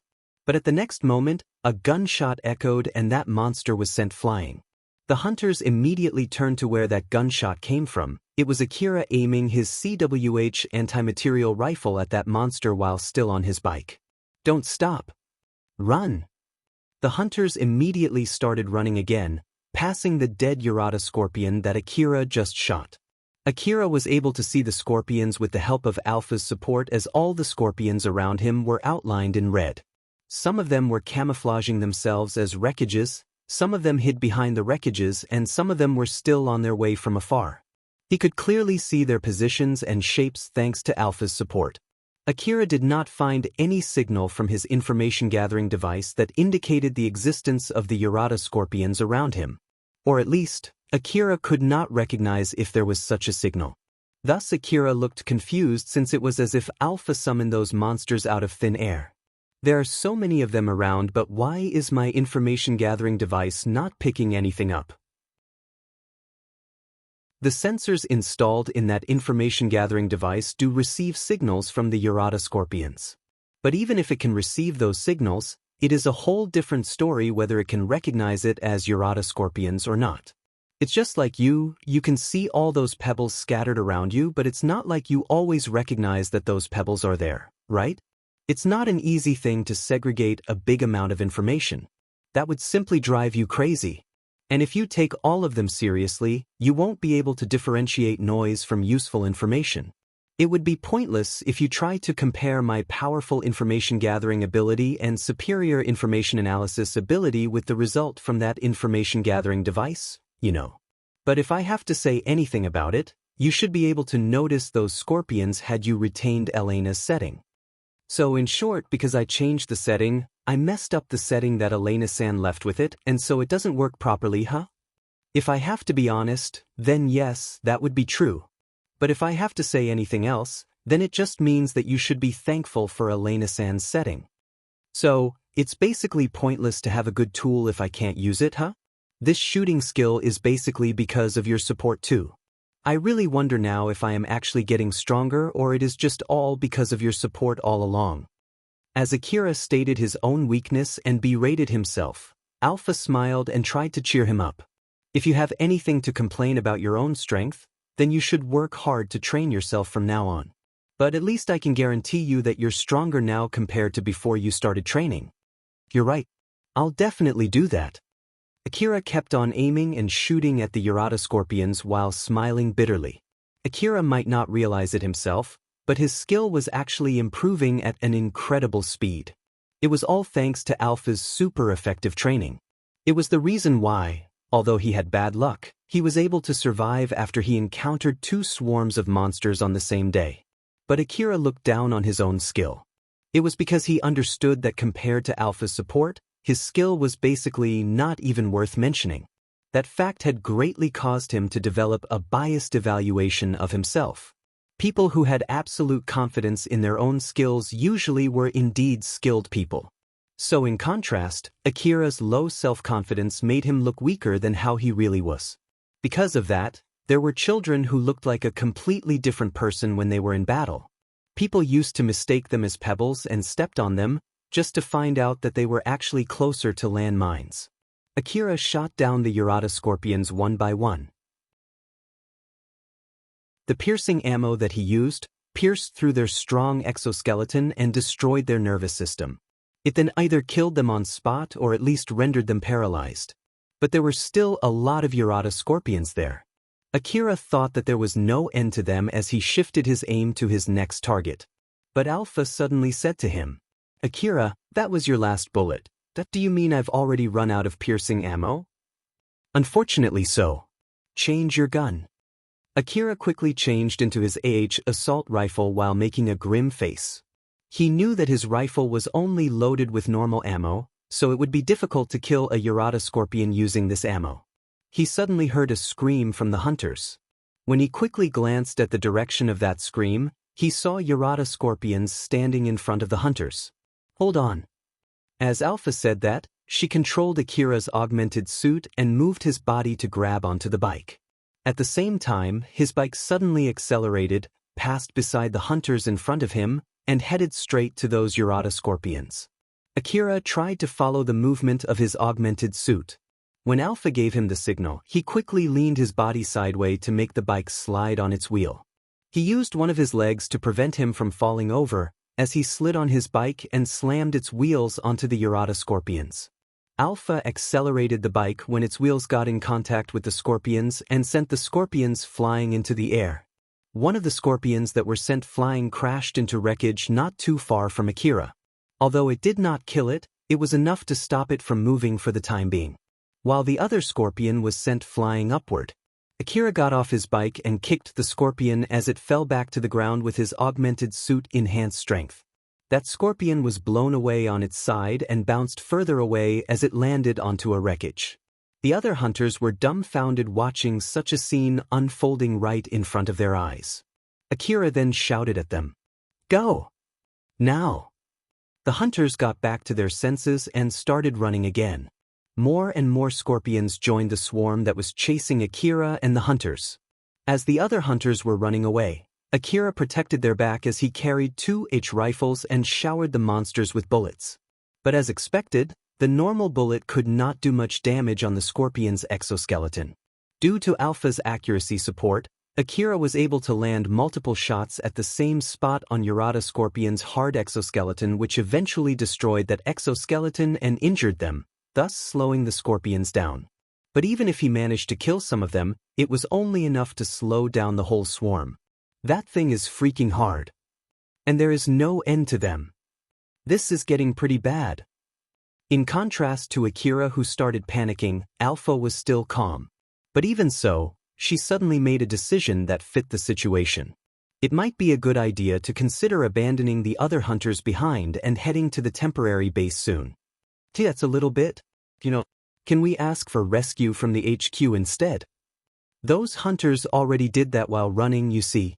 And it seems that the reply was not positive at all, that I'll try to hold on until the last moment. Since he had worked so hard to help them, Akira wanted to save these hunters. But he had no plan to die with them. That was his thoughts as he kept on shooting at the scorpions while making a grim face. The situation just kept getting worse as the hunters started to reach their physical limits. The hunters pushed themselves to keep running although they were already short on breath.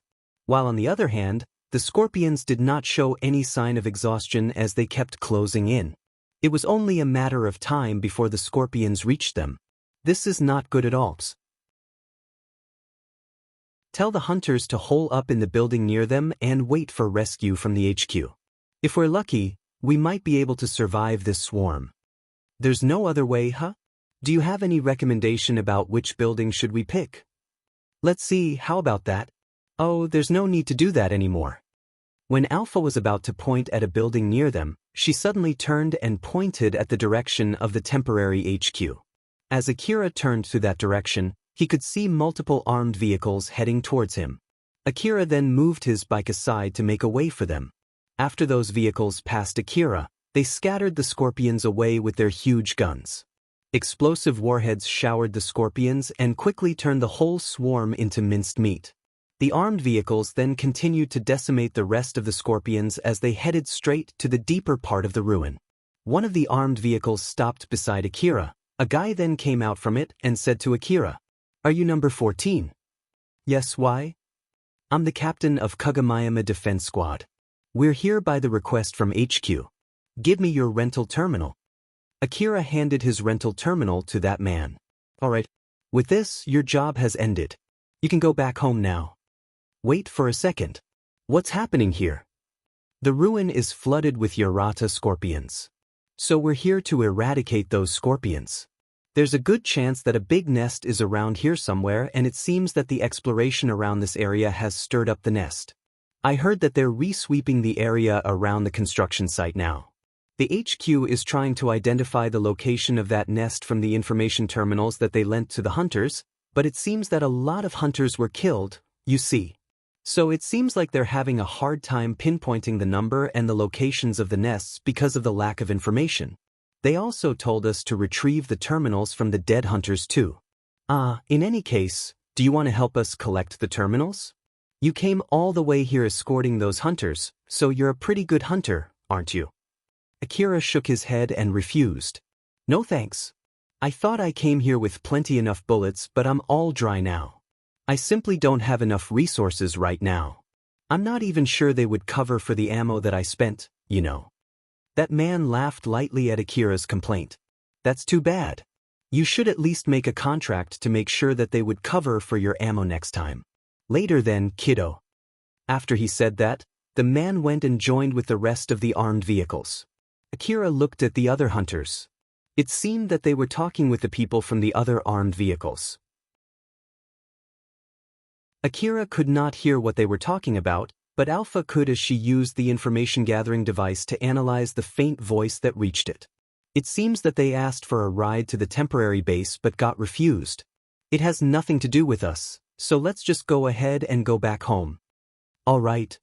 Akira then got on his bike and drove past the other hunters. Some of them tried to call him, but he just ignored them.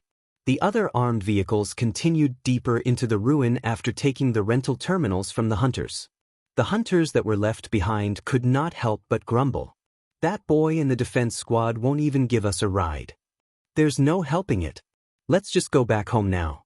Although the defense squad had cleared the way to the temporary base, it's not like it will stay safe forever, you know. "You're right. Let's go then. But still, who was that boy? He is really strong." "No idea. But all I know is that he's strong enough to charge at that swarm all by himself. I heard that there's a strong boy in Drankum. That boy might be him. I also heard that boy from Drankum did well in that big battle not too long ago." Right, I heard about that too. But I heard that he's just an above average but a little arrogant boy with some good equipment though. I don't really remember what his name was. Was it Kanzuya? I don't care about that. Let's just hurry up and return back." The hunters sounded dead tired as they were talking. But even so, they managed to drag their feet back to the temporary base. Chapter 40, About Shizuka's Shop. Akira went to Shizuka's shop to buy ammo.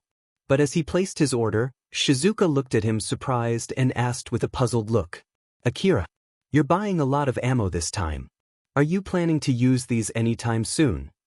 "Rather than a plan, it's more like I've exhausted all of my reserve ammo. That's why I want to stock a lot of ammo so I won't end up running out of ammo when in the midst of a battle again." His answer hinted that he had fought against a big swarm of monsters that could not be killed using normal ammo. Those monsters were so big that he had spent all of his ammo reserves. Either that or he fought some super strong monster and ended up using all of his ammo. In the worst-case scenario, it might even be both. Shizuka wondered if Akira did something dangerous again. Although she asked him with a worried voice and gaze, her smile somehow gave pressure as if warning Akira not to lie. Is it okay if I ask you what happened?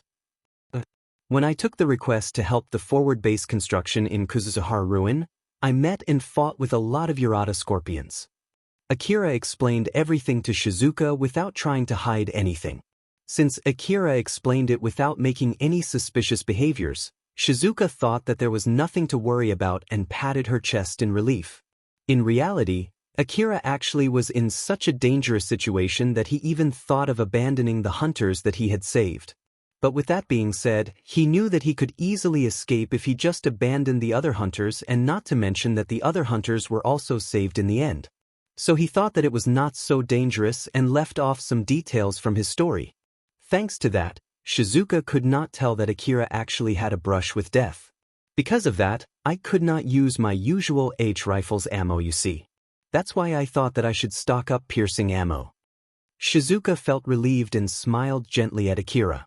She then came up with a recommendation considering both Akira's safety and the shop's revenue. Stocking piercing ammo is a good idea. Though, there is an alternative. In the case you've described, I recommend you to add a modification to your AAH rifle. If you add a modification to increase the firepower of the rifle, you should be able to use it to fight against Urata Scorpion. It will give quite an increase in firepower even when you use normal ammo, but of course, there's a limit on how far you can increase its firepower using modification. Modification, huh? But isn't that a complicated procedure? Even if it's called a modification, you actually just need to replace a part of the rifle. You should be able to do it if you know how to do standard maintenance for an AAH rifle. You've heard about those H-rifle fan, right? They even usually make their own parts, you know? Some of them would even spread their modified rifles around to get more AAH rifle fans. I also have some modified AH rifles here. Modifying your AH rifle should be cheaper rather than stocking up piercing ammo for CWH anti-material rifle just because the normal H rifle ammo doesn't really work against some of the monsters. So, what do you think? Akira would take Shizuka's recommendation if he had no problem with money, and as a matter of fact, this problem has been solved from the reward from his last request. Unlike the building scouting job that he took the other day, his rescue job yesterday scored him quite a huge reward. Because of the surplus money, he immediately decided to take her recommendation. I understand. In that case, I'll take your recommendation. Thank you for your patronage. As Akira smiled with a smile that only an independent hunter could give, Shizuka found it rather interesting and smiled back. Shizuka put all kinds of AH rifle modification parts in front of Akira. A magazine extension to increase the ammo capacity, a port to connect the information-gathering device with the rifle, a gun barrel to increase the firepower. Although there were still other kinds of modification parts, Shizuka only had these parts in her shop at that moment. Akira looked at these parts with wide eyes while listening to Shizuka's explanation. There are so many different modifications, huh? There are still many other types of modifications out there, you know.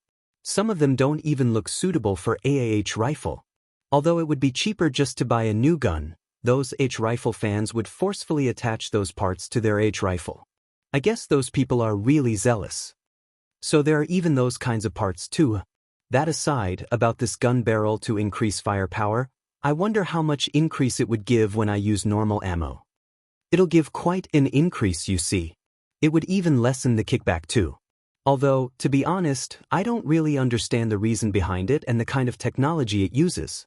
I only know that it uses some kind of complex technique to produce such an effect. I guess it's a technique from the old world technology. The old world technology, huh? Akira understood well just how out of common sense the old world technology was. It was already obvious by looking at the monsters. Even for Akira, who had very limited knowledge, he knew well that it would be impossible to reproduce those monsters even by using all the knowledge of the current world. But the old world technology was able to accomplish such a feat. Although Alpha was teaching Akira about basic scientific knowledge, she prohibited him from asking about the monsters. The out-of-common-sense technology of the old world could create things that were close to magic.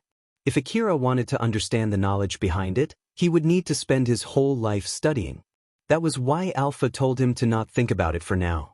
The technology of the old world, if all kinds of mysteries in this era can be solved with those 3 words, it would take one's whole life to understand it. I bet those researchers who are working under the corporate government are devoting their entire lives to do that, but I heard that even they still don't fully understand the old world technology. A gun's barrel that could change the velocity and mass of a bullet, or a magazine that allowed stocking impossible amounts of bullets in such a small space. All of these things were made possible due to the old world technology, and the people of the current era still did not understand the working mechanism behind it. If it still bothers you that much, you can try becoming one of those researchers and research it yourself. So what do you think? Want to give it a try? He would be lying if he said that he was not interested. But Akira still had a heap of other stuff that he had to learn and do. He just did not have the time nor the money to indulge himself in studying the old world technology. I'm a hunter, so I won't be digging too deep into that kind of stuff. Akira smiled mischievously when he said that. After that, Akira followed Shizuka's recommendation and bought some modification parts plus an aiming device that he could connect to his information gathering device. And with that, half of the money that he earned yesterday was gone. Hunters had 2 choices: to use the money for updating equipment or to increase their quality of life. Focusing more on the former would help to earn more money. But neglecting the latter would ruin their health and affect their performance as hunters. It was important to be able to maintain the balance between these two. After all the hunters who could not do this end up dead. But for Akira, who had spent his whole life till now in the slum alley, his current lifestyle was actually lavish for him. Rather than ruining his own health, it was actually an upgrade from his previous living condition.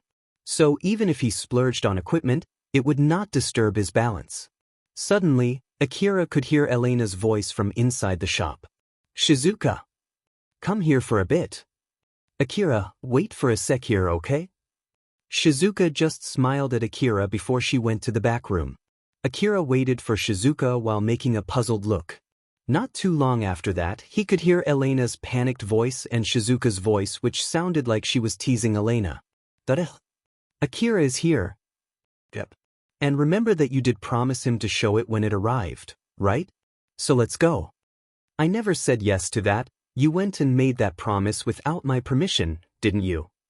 "But you didn't say no either, didn't you? Let's show him. It's not like you'll lose anything anyway." "Whoa, stop pushing me." Elena appeared from behind the back room with Shizuka pushing her from the back. Akira was frozen when he saw Elena, who was wrapped in a thin bodysuit-shaped augmented suit. Her augmented suit was made of glossy material. It fit tightly on her body that it fully showed her bodyline. It was obvious that the augmented suit was made of very thin material. There were thin lines that were just a few centimeters wide running on the surface of her augmented suit. It ran from her shoulder to her elbow and extended to the tip of her fingers. Some of it ran down from her neck to her chest and down to her lower abdomen, and also from her hip to her knees and reached her ankles.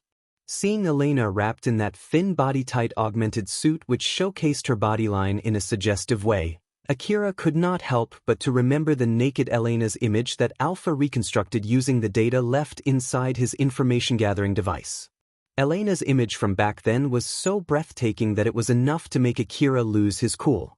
As Elena's eyes met Akira's, she could see him flustered and blushing.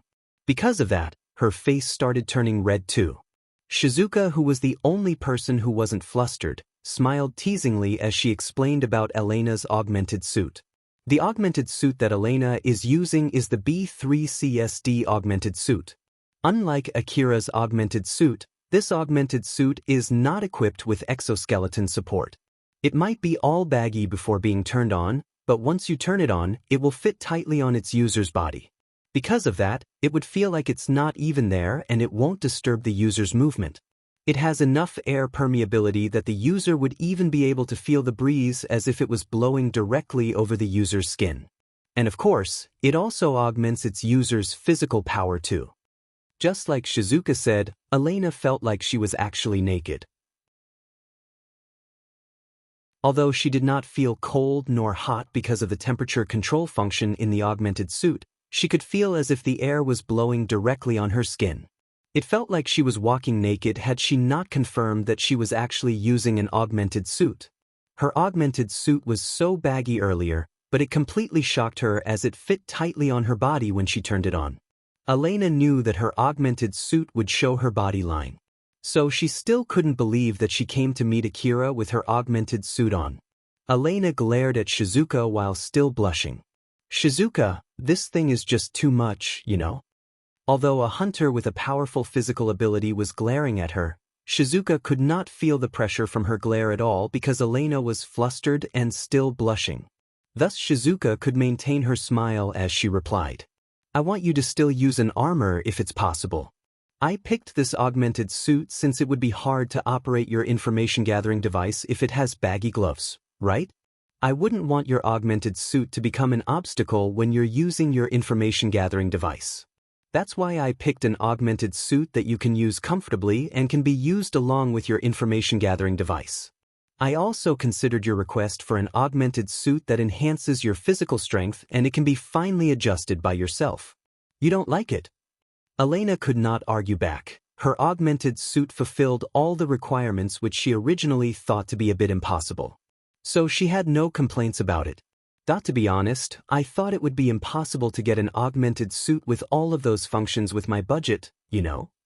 Elena tried to come up with any arguments that she could find, but Shizuka calmly and quickly answered back. For the sake of her precious friend, Sarah also contributed for the budget, you see. You should thank her properly later. So that's why, It was true Elena felt really happy that Sarah helped her to pay for her augmented suit. But looking from the other perspective, it meant that she would not be able to get her hands on this augmented suit had Sarah not helped her pay for it. Elena understood this as she smiled bitterly. Shizuka, who was smiling at Elena, suddenly turned to Akira and asked him, "By the way, what do you think after seeing Elena's augmented suit?" Akira and Elena looked at each other. Akira's face turned red. He then answered back while trying to avoid looking at Elena's body. "That I think it's a bit too extreme. I think it's a good idea to wear something over it." Akira tried his best not to get too flustered, but that was rather impossible for him. Elena immediately realized that she could just put on her usual armor on top of her augmented suit. She was so flustered up until now that she did not realize that at all. Elena smiled awkwardly. "That why you're right. I'll be back soon." Elena went to the back room in panic. Akira just saw her off without saying anything while Shizuka giggled mischievously. Akira took a deep breath and calmed himself down. He thought that he would not be able to talk normally with Elena once she returned if he was not calm enough. So in order to change the mood, he asked a light question to Shizuka. "Shizuka-san, do all advanced augmented suits look like that?" "Nope. Not all of them look like that, but that type is not rare either. After all, there's a demand for that type of augmented suit." Akira was surprised when he heard her answer. He wondered if some of the girls actually wanted to buy that kind of augmented suits, or that it was just because the people who bought them were not very concerned about that feature. Shizuka looked at Akira's expression. Since he could not come up with a reply, she took note that he was misunderstanding something, so she explained to him. "It's not like they would go out with only that augmented suit, you know. It is originally designed as a support-type augmented suit that was meant to help you when you use a heavy augmented suit or other types of equipment that you can't use without any physical enhancement. It is designed to reduce the stress on your body when you use a heavy augmented suit or to add functions that you can't normally find on a heavy augmented suit. Then it expanded from there. Some of them are used together with armor, some of them can be used under normal clothing, and some of them are redesigned to be used in daily life. I'm actually using one too, you know, although it's a cheaper one compared to Elena's." "Shizuka-san too?" "Yep. Without it, I won't be able to carry around heavy guns and ammo after all." Akira had seen Shizuka carrying around heavy guns and ammo as if they were nothing, but he never really paid attention to it before. After hearing her explanation, he quickly realized it. "Now that you mention it, that must be the case, I didn't realize it, although I've seen you carrying heavy stuff around. Most of the people won't notice it. Some people intentionally use simple clothing while hiding an augmented suit under it in order to catch their opponents off guard. It's an important skill for a hunter to be able to discern that, so you should be careful, Akira. I understand. Akira could feel that he was really lacking in both knowledge and skill as a hunter. Elena then returned after putting on her usual armor on top of her augmented suit. As she and Akira looked at each other, she just smiled, trying to gloss over what happened not too long ago. Akira once again threw out a new subject to change the mood. Elena-san, thank you very much for the information gathering device from the other day. It is really useful. Elena understood Akira's intention and immediately answered back. I'm glad to hear that. As I thought, a general type information gathering device is more suitable for beginners. Not to mention that I heard the power of the general type information gathering device has been increasing lately. I guess the trend for information gathering devices really leans towards that direction nowadays. Akira and Elena continued their conversation awkwardly, trying to forget what just happened.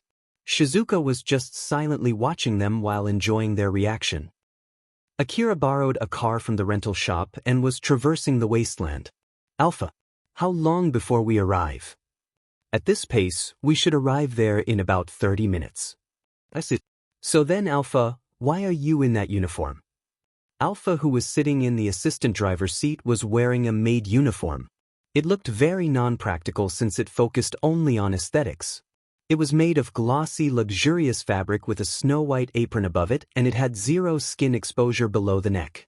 The skirt extended down to her ankle, thus completely hiding her long legs.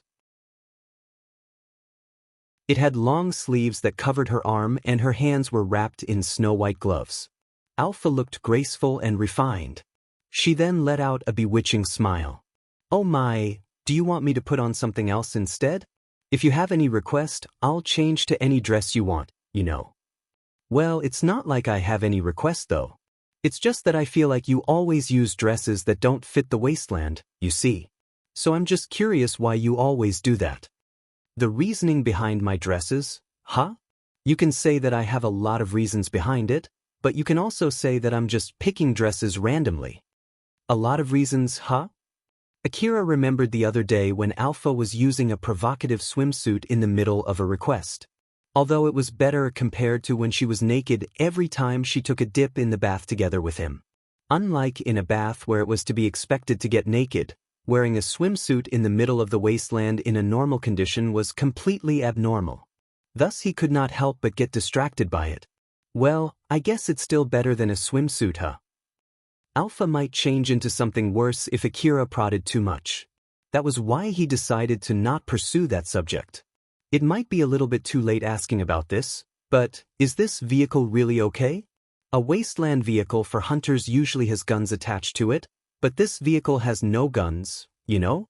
Well, it's not like I want to rent a vehicle with a huge cannon, it's just that we can get a better vehicle if I spend a little more money for the car, right? The vehicle that Akira borrowed was the cheapest vehicle for hunters that were available in the rental shop. So there were many other better vehicles in that rental shop if he was willing to spend more money on it. This one is good enough. Thanks to the previous request, you are rank 20 hunter now, and this vehicle has the best price versus performance ratio that you can get for now. Although it's true that this vehicle has no weapons attached, it'll be fine as long as you can take out the monsters that you meet. It will also work as a test for your newly modified AH rifle after taking Shizuka's suggestion. Not to mention, I can't control the guns attached to a vehicle because they are controlled by the control device on the vehicle. After all, it's not like I can just hijack the control unit of a rented car, right? Oh, I understand now. The control device also doubles as an information gathering device used by the hunter office to decide your reward from the monsters that you kill, you see. So if you mess with it, they might cut your reward. But even so, do you still want me to do it after knowing that? Alpha smiled teasingly, while in contrast to that, Akira's face turned pale. Please don't touch the control device. Roger that. Akira looked annoyed since it seemed like Alpha was enjoying herself by bullying him. Putting that aside, what would you do if I suddenly tell you to do that? I've explained to you all the risks that might come from doing that, So if you tell me to do it even after knowing that, I'll do it, you know?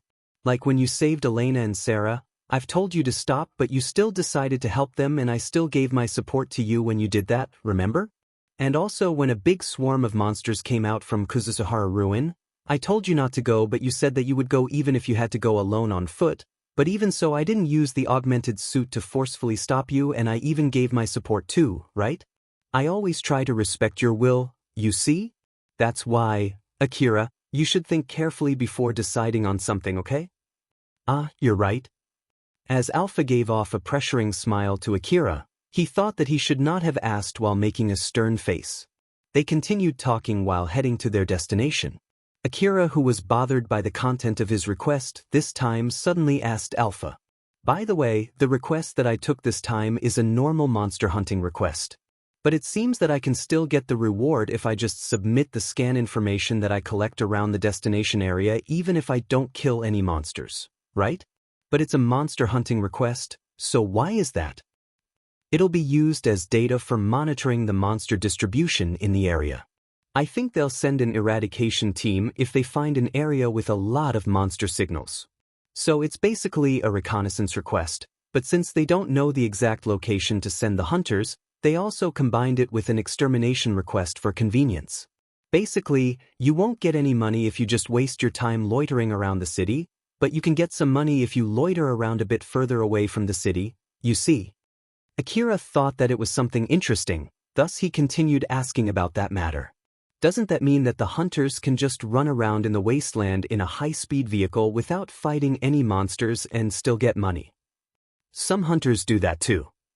Akira was half joking when he asked that question since he thought that no hunters would do something like that. So he was surprised when Alpha gave that unexpected answer. They do. They're called as the runners. They use vehicles specially designed for enhanced speed and equip it with a very powerful scanning device as they just roam around the wasteland. But of course, they won't be able to do that if they don't have the ability to escape from the monsters. Else they might gather a huge number of monsters chasing them around while trying to run away from them, you know. Since they know that the city defense will take them out together with the monsters chasing them if they bring those monsters to the city, they have no other choice but to desperately try to break off from the monsters chasing them. So there are hunters who earn money by doing something like that, huh? I thought that hunters only earned money by hunting monsters or relics. You're not 100% mistaken. Hunting relics and hunting monsters are the primary income sources for the hunters. I'm just saying that it's not the only income source for the hunters. But well, I guess it has nothing to do with you, Akira. What you need is basically polish the most fundamental skill for a hunter, the skills to explore ruins. As Alpha was smiling at Akira showing her expectation of him, he just returned back with another smile. I know. Please be patient until I have enough skills to explore the ruin that you requested me to. In that case, let's see how good you are now so I can plan your next training schedule. Alpha smiled and pointed her finger forward. There was a monster running towards the vehicle in front of them. Akira stopped the car, got off from it, and readied his H rifle that already had the modifications that he bought from Shizuka's shop installed on it. When he took his aim through the scope, it worked together with his information-gathering device to calculate the distance to the monsters and to show the scan result from the area around him. At the moment, Akira received no support from Alpha. He wanted to test his own skills as he carefully took his aim and pulled the trigger. The bullet that flew out from the rifle's muzzle did not even scratch the monster. It flew past not too far to the right from that monster. That was close. It missed 2 meters to the right of that monster. Alpha enhanced Akira's vision so that he could see the trajectory that the bullet took. He confirmed the trajectory and immediately took another aim. He adjusted his aim and aimed carefully. He then used his augmented suit to hold his aim so it would not sway before pulling the trigger again. This time, the bullet passed through the left side of the monster. You missed 1 meter to the left this time. Just a bit more and you'll hit it. As the monster kept running towards him, Akira slowly took a long deep breath to calm himself down and took another aim at the monster. He knew well that he would die if he panicked, and getting nervous would only put him in a worse situation.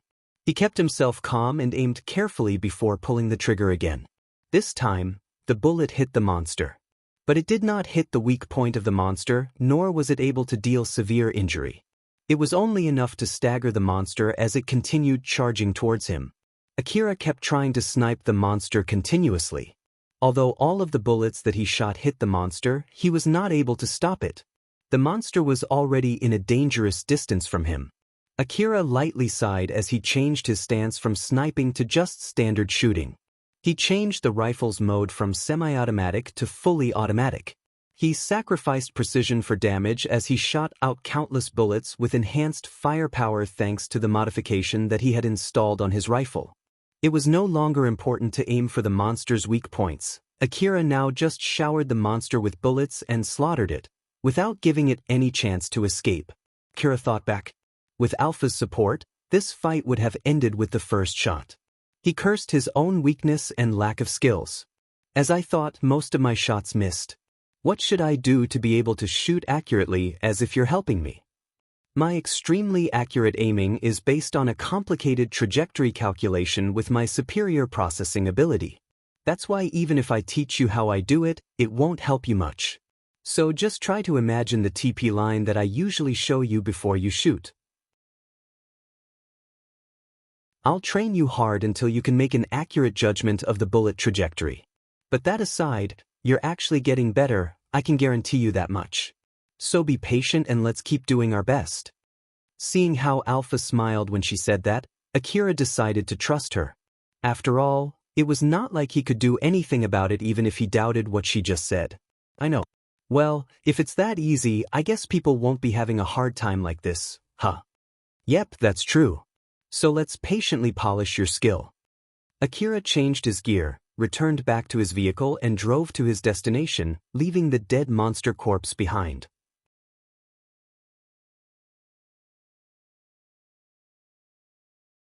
Chapter 41, A Request for Akira. Akira traversed the wasteland in his car and finally arrived at his destination. After he looked around his surroundings, he seemed uncertain. Alpha, is this really the place? This should be the place according to the data that we got from Higuraka Residence Ruin. There was a weird silence between Akira and Alpha. In order to find an undiscovered ruin, we're trying to look for Lion Steel Corporation's branch office or any facility with a terminal. If it is located in an area that is not widely known to the public, there is a good chance that there's an undiscovered ruin there. This place is one of such an area, am I right, Alpha? That's right. There was an endless wasteland laid in front of Akira.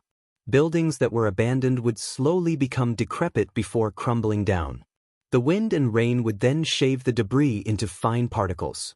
As for the dead human and monster corpses, they eventually returned back to be one with the earth.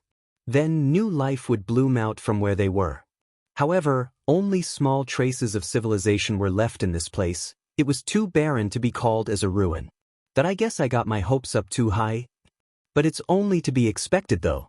If finding an undiscovered ruin was an easy thing, the other hunters would have found dozens of them already. Akira tried to cling onto his faint hope. Is it possible for you to get more precise data? Even if you tell me that it's around here, this place is vast. We might be able to find something if you can come up with a more precise location. Look over there.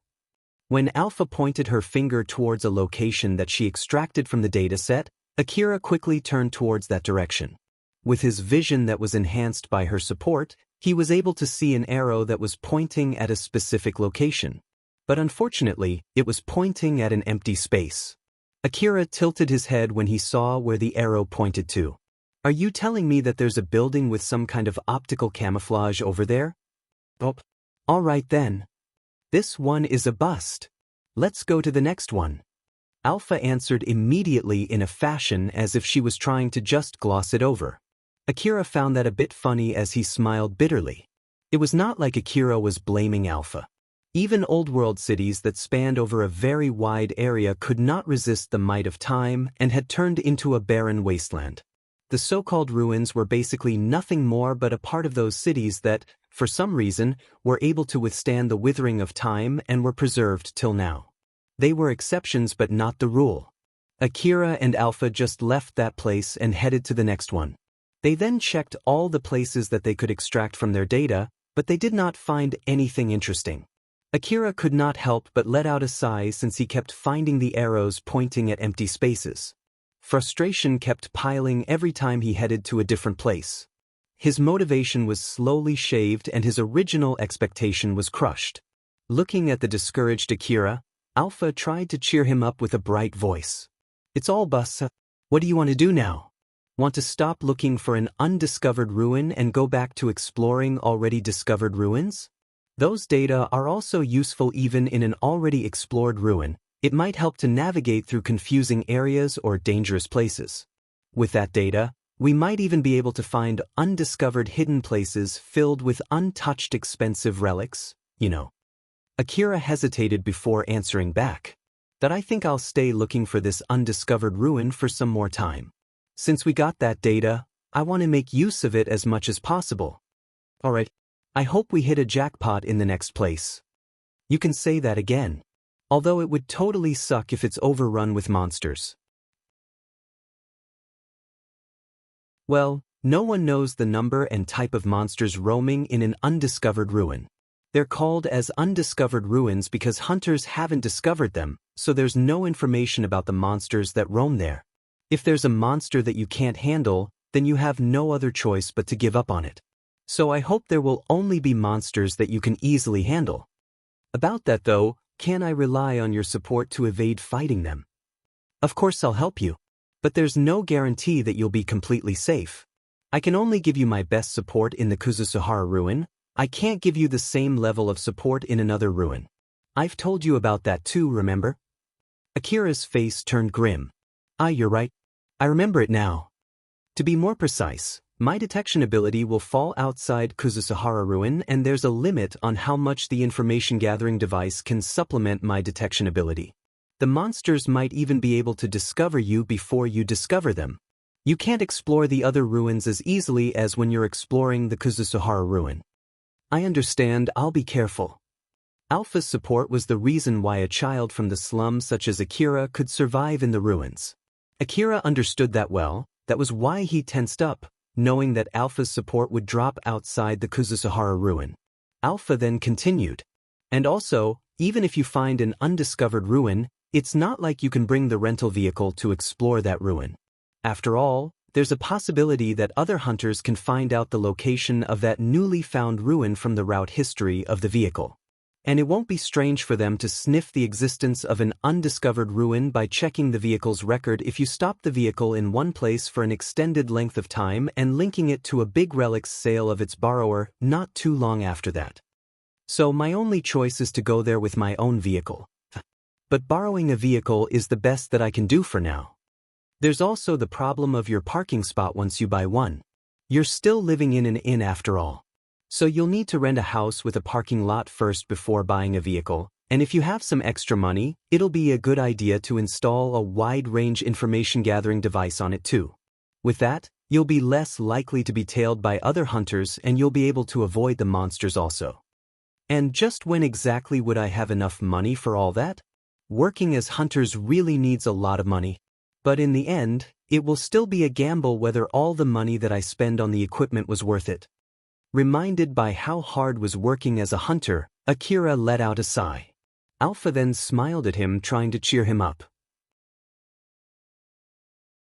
"That's why you have to make sure you have a solid preparation so that it won't be a gamble. Of course, I'm talking both about your equipment and skill.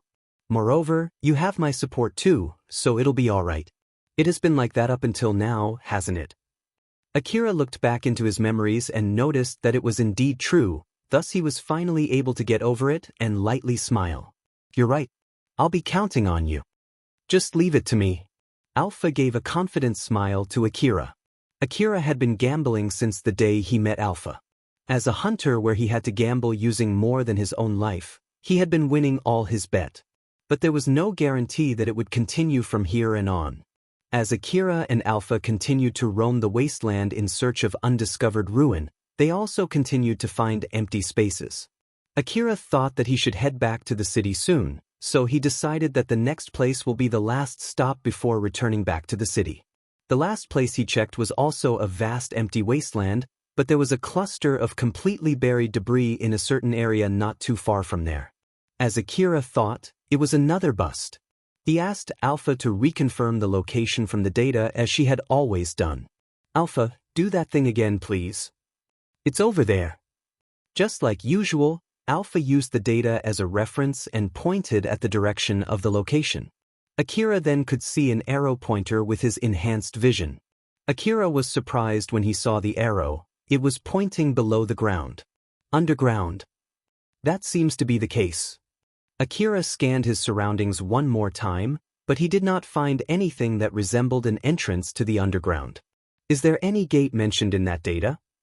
I was only able to extract the location. I thought that location data would be enough since you can decide the route through simple research. It might have completely collapsed and buried underground, but if that's not the case, then you'll be discovering a new ruin. But even so, I can't go in without any entrance. So, what do you want to do? Want to look for an entrance? No, let's go back home for today. I'm here with a rental vehicle. So even if there's really an undiscovered ruin here, I just can't stay in one place for long looking for an entrance. The record left in the vehicle will be suspicious after all. So yep, I'll have to get my own vehicle first before searching for an entrance here. That's true. We'll have to wait until then. Let's just go back home for today. Although he could not find an undiscovered ruin, he was able to find hints of one. Akira was at least satisfied with that as he decided to go back to the city. Akira was taking a good dip in the bath inside his inn. He looked completely relaxed as he let the warm water melt away all of his tiredness. As usual, Alpha was also there taking a dip in the same bath as him. The only thing that hid her wonderful body was the hazy steam and the ripples on the water surface. But even so, her body was utterly captivating. Akira did not seem bothered by that at all. Although there was an unreal beauty in the same bath as him, as always, he was just wasting that luxurious scene. A notification message reached Akira's information terminal that he left inside his room. But since it was connected to Alpha, she also received that message's information. Akira, there's a request for you from the Hunter office. Request? Yep, you've become quite a hunter now that the Hunter office would even send a specially designated request to you. Well, normally you should be delighted, but the content of the request is rather concerning. Akira quickly understood that there was something bad going on. He quickly tensed up as all of his consciousness that was melted into the warm water was snapped back into his body. So, what it needs me to do? To put it simply, they're thinking of taking out all the Urata scorpions' nest in the Kuzusuhara ruin and they want you to help them out. Nice, let's refuse it. Akira immediately refused it. Normally, any hunter would have welcomed any specially designated request from the Hunter office. But as he remembered the hard battle he had fought in that abandoned building and how he had to fight a swarm of Urata scorpion while trying to run away from that area, he did not hesitate when he decided to refuse this request. But Alpha then lightly shook her head. It is concerning because you can't just refuse the request, you see. The requester is the long-term strategic division of the Kagemayama city. It would be simple if it was from the city guards since their duty is to maintain the safety around the city. But this one is from the long-term strategic division. If you refuse it without any good reason, they might paint a bad mark on you thinking that you have no motivation in helping with the city's growth. It would be very troublesome if they see you in a bad light as long as you're living in this city, you know. Well, in the worst-case scenario, you can just move out to another city though, but I don't think it is worth all of that troubles for just refusing this request. Akira groaned, even he would not want to be put in a bad spotlight in the city. But is there any way to politely refuse this request? Maybe I can put extra conditions if they want me to take this request, but what should I put so that they would retract the designated request? Well, it is indeed a hard question. A condition that is not impossible but enough to make them retract this request, huh? After Akira had a long consultation with Alpha about what condition should he demand from the requester, he understood that simply asking a big reward would not work, even if that might be able to let him evade the designated request, there was no mistaking it that it would buy him animosity from the city. So, they decided to ask for a big reward for his next request as his last option. In the end, they came up with 3 conditions. Because of his lack of skill, he would be using a lot of the special piercing ammo for his CWH anti-material rifle, and so they will be paying for the ammo up front. And although he would be working as a part of a team, he was to be allowed to make his own decision and move alone separated from his other team members from time to time. That also included the time when he decided to return back home. The reward would be paid based on the number of monsters killed. And lastly, his reward would not be deducted from any passive actions such as going back home first. He had a hard time fighting the Urata scorpions yesterday because of his lack of skill.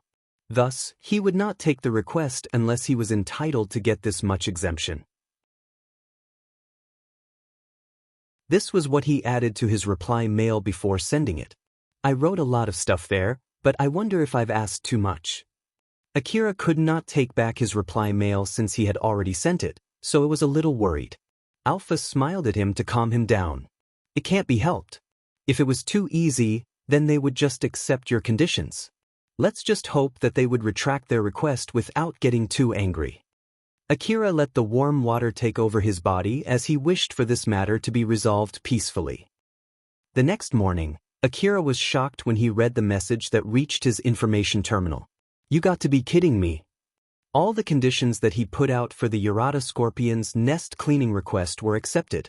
Akira visited Shizuka's shop right when it was just opened. He looked grim as he asked Shizuka. Shizuka-san, how many CWH anti-material rifles specially designed ammo can you sell to me if I ask you for everything you have? Shizuka tilted her head when Akira asked her that question. How many, huh? To be more precise, how many do you exactly need? As much as I can carry. Since I have an augmented suit, I'm thinking of stuffing my rucksack with as many bullets as possible. Then I want to buy some more as reserve ammo too. Shizuka felt something bad was going on, thus she worriedly asked him, why do you suddenly need that many CWH anti-material ammo? What exactly are you planning to fight? Urata scorpions. Things happened, you see. Akira then explained everything to Shizuka. After that, she frowned and said, Urata scorpion's nest, huh. It's true that their exoskeleton is very hard, so it's understandable that you would use expensive ammo to make sure that they are really dead. With that in mind and considering the strength of the swarm that attacked you the other day, it must be quite a big nest. And I'm going to fight those monsters, huh? Maybe I should have given them a crazier demand. Shizuka felt a pang in her heart as she saw how dejected Akira was. But she prioritized herself as a shopkeeper as she said to him with a serious face. All right, I'll help you as much as I can with the ammo. But there's one thing that I want to make sure first, about the ammo expense that will be paid by the requester. How exactly are they going to pay it? Ordering a big amount of CWH anti-material rifles special ammo cost a lot of money, so it would be troublesome if you don't pay me up front. Business is a business after all. Personally, Shizuka wanted to sell the ammo even if Akira could only pay it on a later date. But if she did that and other hunters heard about that, it would be very problematic for her. As the manager of her shop, she wanted to avoid that situation no matter what. But Akira answered back swiftly. Don't worry about that. I heard that the requester will pay for the expense when you deduct the ammo expense from my bank account. So please use this request's unique code when you charge me for the ammo. After Akira finishes his payment, all of the money that he spent will be considered as a loan to the hunter office in case if he ran away from the request. But the collection of that debt would be done in a quick and violent manner. Simply put, only a bad ending would be waiting for him if he did that. Akira already resolved himself. Because she already knew that, Shizuka decided to do her best as a businesswoman who was dealing with a hunter to make sure that Akira would return back alive. She then gently smiled at him to cheer him up. All right, I'll bring them to you right away, so wait here for a bit, okay? And also, you'll be bringing your AAH assault rifle too, right? Yeah. I did modify it after all, and I'm sure I'll meet other types of monsters too. In that case, you should replace the normal AAH rifle's ammo to piercing ammo. I'll bring you the strongest piercing ammo that can be used for AAH rifle. It's okay if I put it on the same payment account, right? Yes, please. Its firepower is pretty high, and so is its price. I don't usually recommend using it since it will bring down the gun's durability. But it's not like you can worry about it this time, right? So, when are you going to need them? I already received the dispatch order, so I'll immediately go after I get the ammo that I see. I'll bring them here right away. Shizuka went to the warehouse to look for the ammo after she said that. Akira finished his preparation, bought as much CWH special ammo and piercing ammo as he could carry from Shizuka's shop, made sure that his rifles were in top shape, and stuffed his rucksack with as many supplies as possible. Then with the help of Alpha's support, he adjusted his augmented suit so that he could walk normally with all of his heavy loads. Shizuka stood in front of Akira and gave him a warning. I don't think I need to keep telling you this, but don't do anything reckless, okay? Of course. Shizuka gently but tightly hugged Akira. Because of their different builds, Akira's face was buried inside Shizuka's breast. But rather than being surprised, the warmth and the sound of Shizuka's heartbeat calmed him. Shizuka tightened her embrace, but it was not like she could stop him now. She looked very worried when she gently said to Akira, "Be sure to come back alive, okay?" "Okay." Akira sounded rather happy when he said that. Akira was listening to the explanation about his new request from the staff inside the temporary base in the Kuzuzuhara ruin. Your request is to take out Yurata Scorpion's nest. The details about the request have been sent to you. I'll assume that you've all read it, so I'll skip that part. Just read the instructions in the terminal that we lend you and go to your designated place. After that, listen to the commander in the field. How about the road there? Is it safe? It would be troublesome if I meet another swarm of Yurata Scorpion, so I don't want to go alone. I did include that in my demand, right? Don't worry, we have taken out all the swarms out there. But you might still encounter some small groups that separated from the main swarm. Since you're here for taking out their nest, you should at least be able to handle a small group, right? Well, if things get dicey, just contact us through the terminal and you can always withdraw. All right. Akira stepped out the base with a terminal that the staff handed to him. Alpha suddenly gave him an order. Akira, connect that terminal with your information terminal. I'll modify it so I can work with it. It's just a borrowed terminal, you know? Are you sure?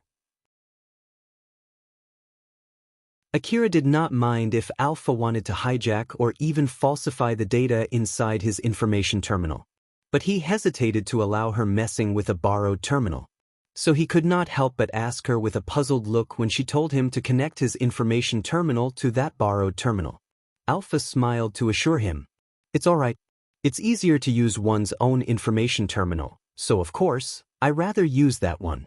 It is just that it can be connected to other information terminals for hunters, so I just want to make use of that feature too. I see, I guess it's fine then. Akira was convinced by that and connected his information terminal with his borrowed terminal. With this, Alpha was able to access the information inside the borrowed terminal. Akira arrived at his destination. He was standing and looking at a half-destroyed tall building in front of him. It was not rare to find such a building in the outskirts of the Kuzuzuhara ruin. His face frowned imagining such a building being overrun by Yurata scorpions. Is this building a Yurata scorpion's nest? Not this one. Wait, no? But I was told to come here though. This is just an entrance. I picked signals from other hunters inside the building, so let's go. Akira could see some hunters together with the staff from the City Defense Division inside a big hall on the first floor. The staff who was taking command in that area waved at Akira as he noticed him entering the hall. But he obviously looked disappointed when he saw Akira up close. Let me confirm this. Are you here for the Yurata Scorpion's nest extermination request? Yes. Another child hunter. I guess I really need to ask those people in HQ to only give me real hunters next time. That staff did not even try hiding his displeasure. Akira was not there because he wanted to, so he really hoped that anyone who wanted to complain would not word it out.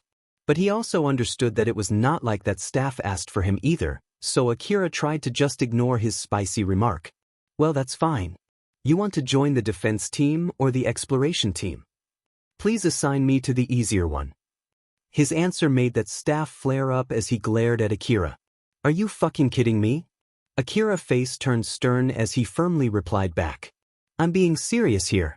If you tell me to choose, I'm picking the safest and easiest job.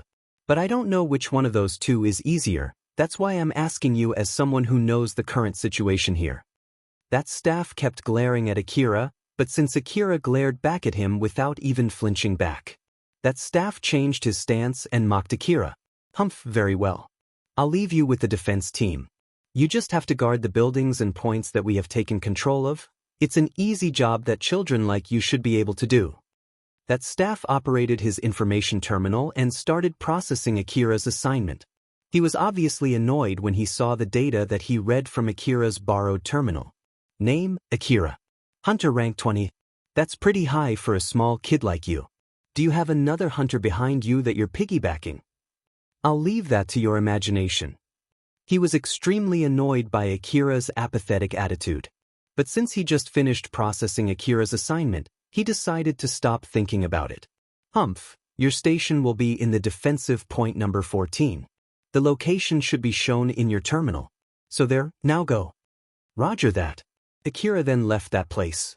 After Akira was gone from his views, that staff mumbled. Good grief, that little turd. I have no idea which gang sent that brat here.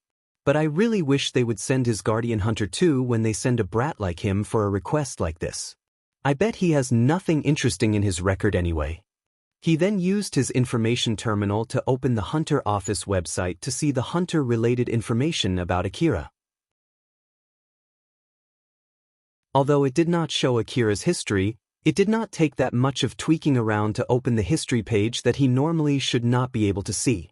The long-term strategic division, as the one who ordered for this request, had a close relationship with the Hunter Office. Because of that, some people in certain positions in the organization were given the rights to access information about the hunters.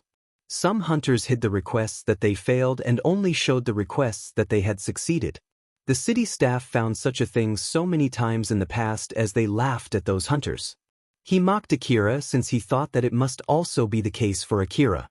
He believed the boy was also hiding his request history. But the moment he saw Akira's request history, he was completely blown away and reactively turned to Akira's direction. Although Akira was just a small boy from the slum who started from rank 1, it only took him a few months to climb up to rank 20. There were several records saying that Akira responded to Kagemayama Defensive Squad's emergency request and came back alive. Then he went against a swarm of Yurata scorpions during the forward base construction aid request while saving the other hunters. And to top it off, he did all of that by himself. There was no record of him working in a team with another hunter nor that he ever joined a hunter gang like Drankum. Akira's request history did not agree to what he expected from a young hunter who he just mocked. It even made him suspect Akira for falsifying the information. Who in the world is that boy? What that staff felt was not amazement after seeing a mind-blowing hunter record that attested for Akira's strength, but it was more like being spooked from seeing a boy who defied all common sense.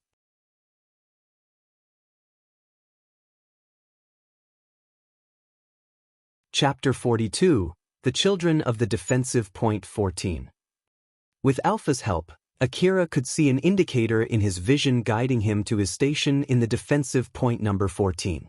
As he followed that indicator, he eventually arrived in front of a building in the middle of a plain opening. There was a shutter in the wall of that building. He could see a stairway leading underground. When he peeked behind that shutter, the indicator was pointing downwards. It's underground. It seems that the Yurata scorpion made their nest in the underground city of the Kuzuzuhara ruin. I didn't know that Kuzuzuhara ruin had an underground city. The person leaning beside that shutter noticed Akira and immediately operated a control panel near him. The shutter creaked and slid open. Akira found it weird, so he asked that man.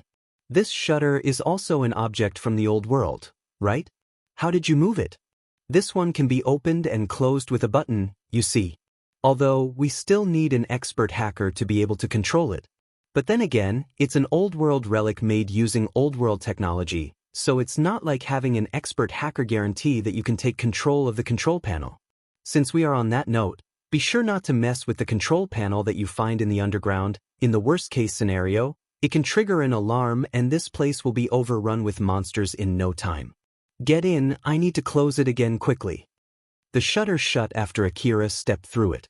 The sound of the steel shutter echoed as it collided with the floor. It was reminding him that he was no longer outside in the wasteland.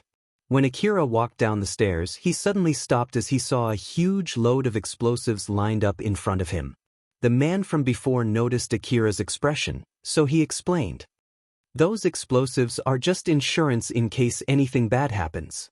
If the monsters underground push us up to this point and it's obvious that it's impossible to defend this point, we'll blow those explosives and stop them here.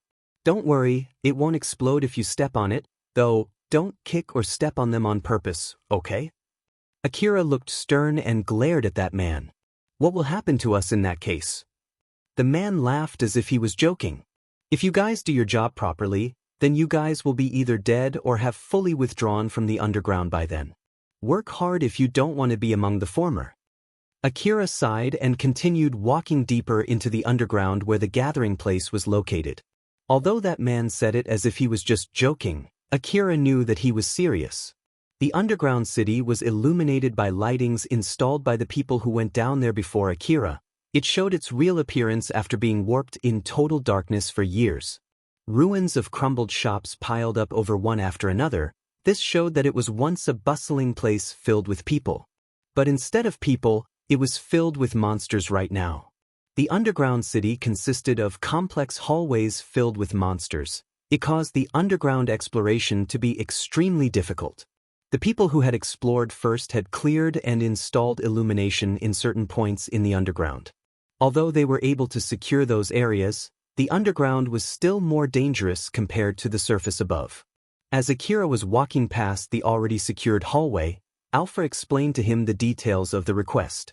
Although he had heard a simple explanation from her beforehand, he wanted to confirm the duties of the defense team in detail, so he asked Alpha about it in the middle of their idle banter.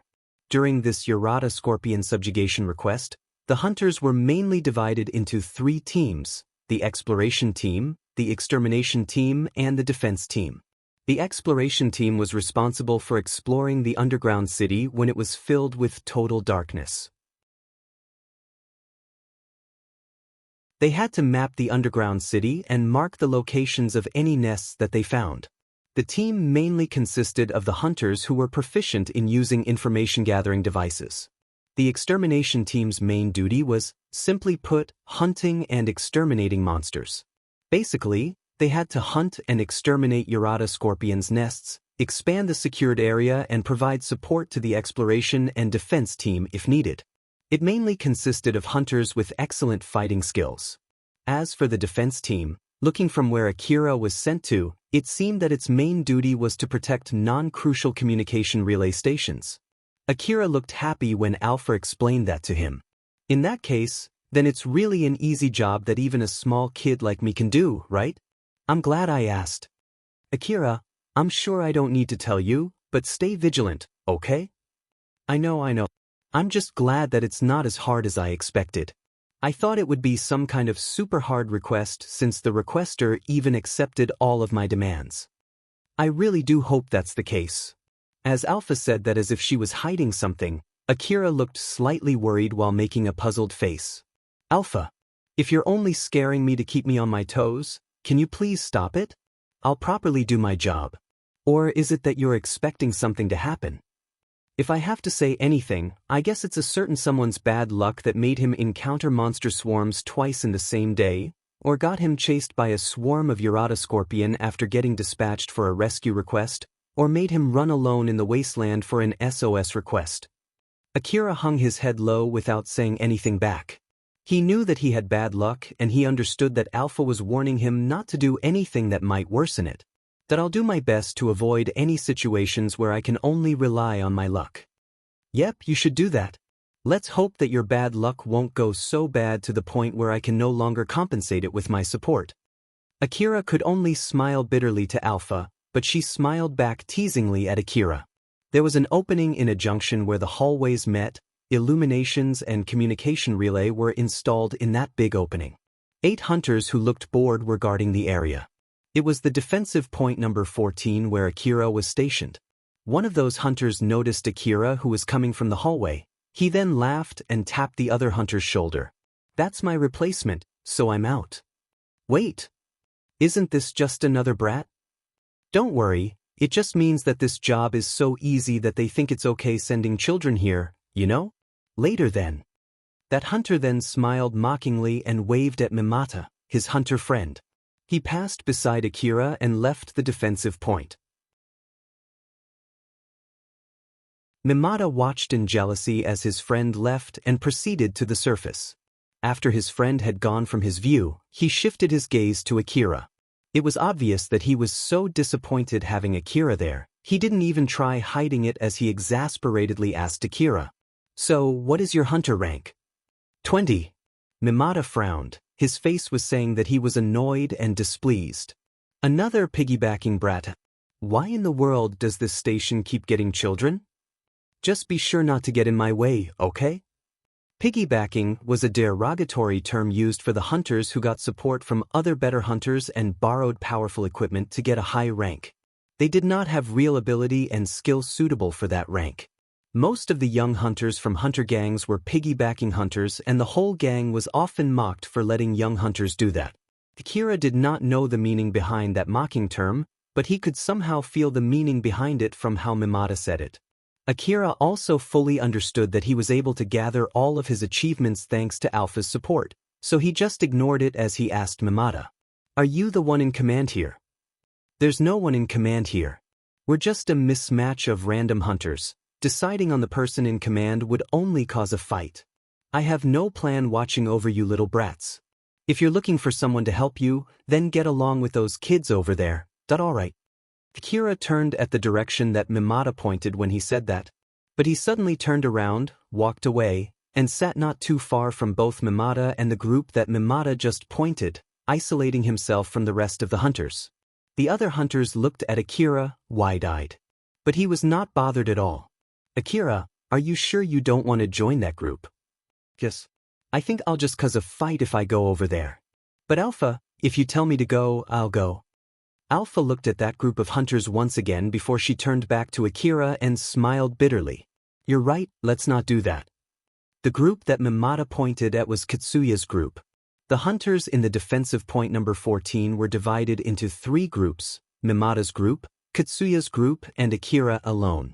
Katsuya's group consisted of Katsuya, Yamaina, Eri, a young girl by the name Reina, and an adult woman by the name Shirori.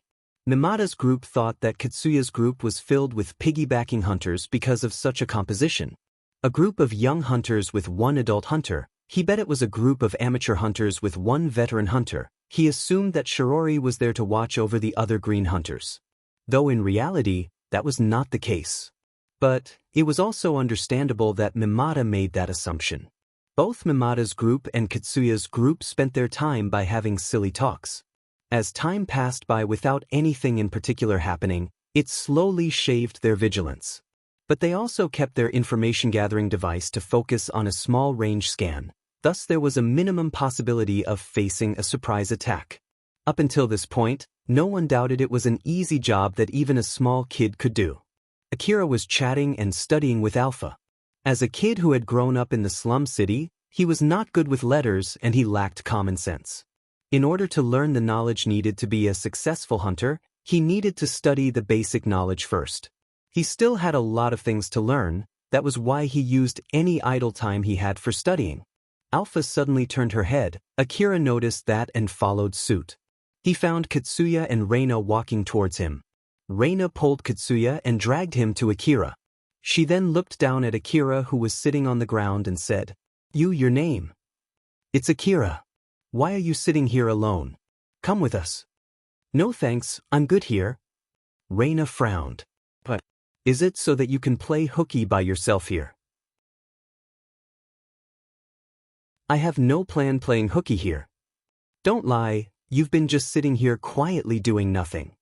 Both Katsuya's and Mimata's groups were at least still watching their surroundings, but Akira did not seem like he was monitoring his surroundings at all. Or at least, that was how it looked from outside, so it was understandable why Reina thought he was playing hooky. But Akira just answered back swiftly but casually. "I keep my eyes on the scan result of my information-gathering device. That was why I noticed when you guys came over here." To be more precise, it was Alpha who was keeping eyes on the scan result and not Akira. Alpha just smiled at Akira, but he ignored it. Reina was obviously annoyed, but she was convinced by what Akira said and decided to stop pursuing that line of thinking. Instead, she tried to come up with another excuse to make Akira listen to her. Akira, what is your hunter rank? Rank 20. Reina looked smug as she stated her rank. Mine is 23. There was a moment of silence between them. Akira showed no change in his behavior and did not say anything back to Reina. She was very upset by that as she yelled to Akira. Are you listening to me? I'm rank 23. I'm above you, you know. So, don't give me that. I'm above you, so you should listen to what I say. Just get on your feet and come with me. No one told me to follow the orders from the hunters who are ranked higher than me, and the request description doesn't say anything about that too. So I don't have any reason to obey you. No reason? That might be true, but... Reina raised her voice when she said that. As Katsuya saw Reina getting heated, he thought that it would be bad to let her continue, so he interrupted her. Well, what can I say? Although she said all of that, she's actually just worrying about you. Isn't it safer to be in a group than being alone if something bad happens? I'm not worried about him. Not even the slightest. Katsuya was actually not trying to help Akira. He said that in order to calm Reina down. But in the end, Reina vented at him too. Akira then casually said, I'll take care of myself if anything happens. When the push comes to shove, you can just abandon me to die. Katsuya was surprised by what Akira just said, but he somehow tried to continue the conversation. Even if you tell us so, it's still safer to be in a group, right? Just leave him alone. Brats like him can just go ahead and die all by himself. Reina immediately turned and walked away. She was even half running. It was completely visible even from behind that she was livid. Katsuya actually wanted to ask Akira about his relationship with Elena and Sarah. But if he kept standing there, Reina would get angry at him too, and he wanted to avoid that. Not to mention, Akira also did not seem to be in the mood to talk. So he had no other choice but to return back following Reina. Alpha just smiled as she was watching Katsuya and Reina walk away. Well, they're very lively, aren't they? You can say that again. I bet they were so lively that they even got into a fight with the other group before I came here. Mimata's group was looking down at Katsuya's group. It was obvious from how they were behaving. The hunters here already broke into two groups when Akira came, so he thought that it must be right after they had a fight between them. And his guess was spot on. It was doubtful whether they would even help each other if they were attacked by a swarm of Urata scorpions at this moment. It could be considered lucky if they were just abandoning each other. In the worst-case scenario, they might even accidentally shoot at each other.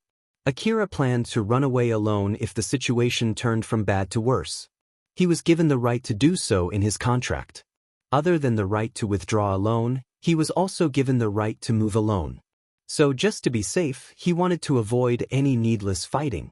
Akira frowned and sighed. And here I thought I was assigned to a safe place where I can take it easy. Alpha smiled mischievously. Just give your best so that you can wrap up today's request as a lucky hit since you're assigned here. Yeah, I know. Akira grumbled. He was forgetting to count himself in his consideration. But in contrast to that, Alpha knew well that Akira was the biggest threat here who might worsen their situation. Forget about accidental shots. He shot and killed the person who threatened him without even a trace of hesitation. He was probably the most volatile person in this place in case a problem arose. Alpha judged that she needed more observation data to understand the principles behind Akira's actions. Alpha was observing Akira while still smiling like usual, but she has always been watching him closely. Nothing in particular happened after that. Akira had no complaints about it, but that was not the case for the people who were seeking a big reward. As the calmness continued, those people started complaining and talking about what they could do to solve the problem. Mimata's group started talking more specifically about their complaints. We really have nothing to do, huh? Nothing is happening. I bet those hunters in the exploration team are also collecting relics while exploring the underground ruin, but we're in the defense team right now. Even if you want to look for relics, there are only cheap relics left in the outskirts of the ruin, you know? That might be true on the surface, but I heard that might not be the case down here. There are not that many hunters who would come to the underground city to look for relics since this place is always filled with total darkness. I also heard that the shockwave from the explosions used by the defense squad during that big fight not too long ago had opened a path to an undiscovered area inside the ruin, you know? It seems that the Yarata Scorpions used that new route connected to the unexplored area to come to the surface. Wait, doesn't that mean that the exploration team can have all the relics in the unexplored area for themselves? Yep. It's not that strange to find a big load of untouched relics inside an unexplored area. I bet they'll get a whole lot of money from the relics that they bring back from here. Damn it, I should have joined the exploration team. As Mimata heard his friend complaining, he joined in their conversation. About that, you see, it seems that they can't bring home relics that they find during this request. It'll be an infringement to their contracts, after all. And if they are found out, the city staff would seize their relics and the penalty is pretty harsh too. But with that being said, it's not like they would leave the relics that they have found, so what do you think they will do in this case? That if it's me, I would hide the relics somewhere safe where only I can find them. Exactly, I'll do the same too. So in short, there might be relics hidden around here by those people. So, want to try searching the area? Mimata and his friends made greedy smiles as they looked at each other. As Mimata's group was trying to sneak away from the area, Reina saw them and rebuked. Hold it! Where do you think you're going? Mimata answered back apathetically. Where, you ask? We're just going to patrol around the area. Reina could feel that Mimata was mocking her from his random excuse. There's no need to patrol the area if you're in standby here. Moreover, that's the exploration team's job. Our job is to guard this area. So don't go wandering around without permission. That'll only bring us trouble, you know. Reina shouted at Mimata's group, her voice echoed deep into the underground city. But Mimata did not show any concern at all as he replied back. Don't worry, we'll be back in no time. It's not like there are any monsters coming here anyway, and if there's any movement, I'm sure the people in the HQ will inform us. That's not the problem here. Reina was yelling at Mimata's group, but they were ignoring her. It did not seem that any of them were trying to find a middle ground. As their unproductive argument continued, everyone's attention was on them.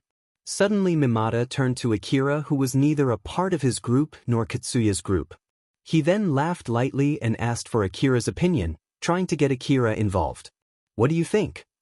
Everyone there shifted their gaze to Akira. Mimata was looking at him with the eyes showing that he's looking down at Akira while Reina was glaring intensely at him. Both of them were waiting for his opinion. Akira, who was suddenly pulled into the conversation, thought for a bit before answering back. Just go and return back quickly if it's just for the toilet. After all, we wouldn't want you to do that here. If you take too long, I'll assume that you met some monsters and ask for confirmation from the HQ.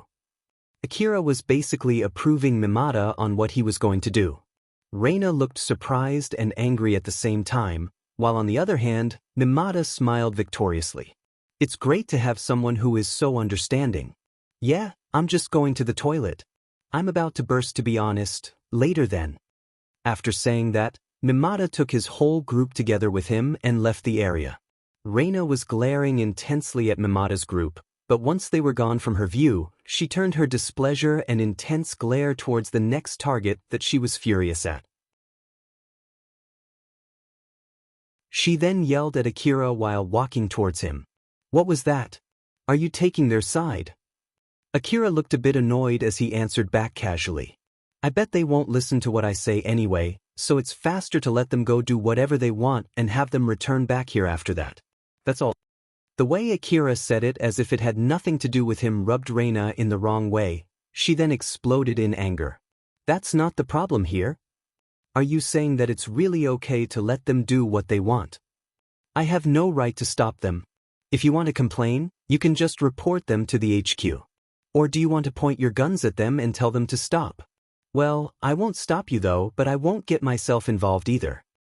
Not to mention that Akira was planning to act alone depending on the situation, so he was not in a position where he could complain about what they were going to do. Moreover, if there were any important notifications like an order to withdraw from the HQ while they were still gone, Akira was not planning to wait for them to return back before withdrawing. To put it bluntly, he did not give a rat's ass if they were left behind to become the monster's meal. Akira thought they left that place fully knowing about this fact. So, relatively speaking, Akira's status and position here was closer to Mimata's group rather than to Reina's group. Reina was still yelling at Akira after that, but he just ignored her. He thought that it would only worsen the situation if he said anything back to Reina. As Reina realized that it would be pointless to keep yelling at Akira, she just glared at him with rage before returning back to Katsuya's group. Akira sighed. I guess the only time when they don't cause a fight is when they die or something similar to that happens, huh? As Akira did not seem to realize that he was also at fault, Alpha just smiled bitterly at him and said, "Some people just don't get along with other people. It might be just that your way of thinking doesn't fit well with theirs. I guess that must be the case. If they always picked a fight with other people no matter who they were, they would not be able to work as a group." But Katsuya and his friends formed a group and worked together in their group. So Akira thought that it must be that they were not compatible with people like him or Mimata. After coming to this conclusion, Akira decided to just stop thinking about them.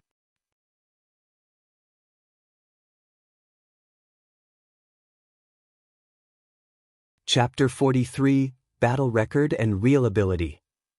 Akira and Katsuya's group were standing on guard inside the hall while Mimata's group left to search around the area and return back for a few times.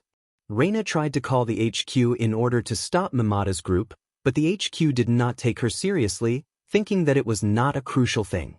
The defensive point number 14 was not an important position, that was why the HQ did not even bother giving them specific orders. It did not take long for Katsuya's group to realize that Mimata's group did not leave the hall only to take a break. Reina was getting more irritated each passing second. They had to watch the hall and shut their mouth while the other group was not taking their job seriously and going around the area looking for relics. "Katsuya, why don't we go around looking for relics too?" "No." Katsuya answered back swiftly and without any hesitation, but it only worsened Reina's mood. Since it was an order from Katsuya, who was the leader of the group, so as a member of his group, she had the duty to obey him. She understood that well, but her piled-up irritation gnawed at her. "But why? Why should we stand guard while they don't? I know how you feel, but hold yourself back. We've decided from the start that we'll always move in a group to ensure our safety, remember? Moreover, if 5 out of 8 people in this place, 7 if you count them too, leave their station, I'm sure the HQ will not be happy about it. They'll send their complaint to Drankum and will be penalized because of that. That's why we have to stay here." Reina stayed shut. She could not deny Katsuya's logic. But even so, it was not like it could clear her displeasure. She obviously was still annoyed. Katsuya, who noticed that, looked at Reina's eyes. His stare was filled with seriousness and with a hint of affection. "But more than that, I don't want you to do the same thing as those scum." As Katsuya kept staring at Reina, she looked a bit intimidated, but then she relaxed. Her expression turned from being irritated to slightly embarrassed. At first, Reina did not acknowledge Katsuya's ability. But after hearing that Katsuya and his friends took out a greedy crocodile with their own power, Reina offered to join their team herself to confirm their ability. Around the time she joined Katsuya's team, she still did not recognize their ability, but it did not take long before she recognized their real ability. And since then she somehow got interested in Katsuya. Even for this request too, it was originally taken by Katsuya, Yamaina and Eri. But Reina went out of her way to bring Shiori with her and joined Katsuya's team, and Katsuya gladly welcomed them. Shiori then gently scolded Reina. "Milady, please don't bother Katsuya-sama too much. I don't agree with that idea too. Please keep in mind that I'm here to make sure of Katsuya-sama's and Milady's safety." "Okay." Reina was weak against Shiori. Shiori was Reina's servant. She served Reina for quite a long time and Reina trusted her. As a requirement, when Reina left her house to work as a hunter, Shiori was to act as Reina's bodyguard. So she decided to give up and stop being persistent. Shiori then continued. "And as I've said to you before, please refrain from making unnecessary contact with other people. There are many other things that you have to be careful of other than the monsters. Since I'm the only person here assigned as your bodyguard, I know it's rather pathetic, but I cannot guarantee your safety. So please refrain from making contact with other hunters outside Drankum. Your fiery nature is prone to cause unnecessary fighting as such. Reina felt that it was going to be a long lecture, so she interjected, trying to stop Shirori. I know. But aren't you being too overprotective? Milady, I believe I don't need to remind you, but we are in the wasteland. It's an extremely dangerous place compared to the area inside the city walls. The moment you think that I'm overprotective shows that you are still too naive. Please understand this, milady.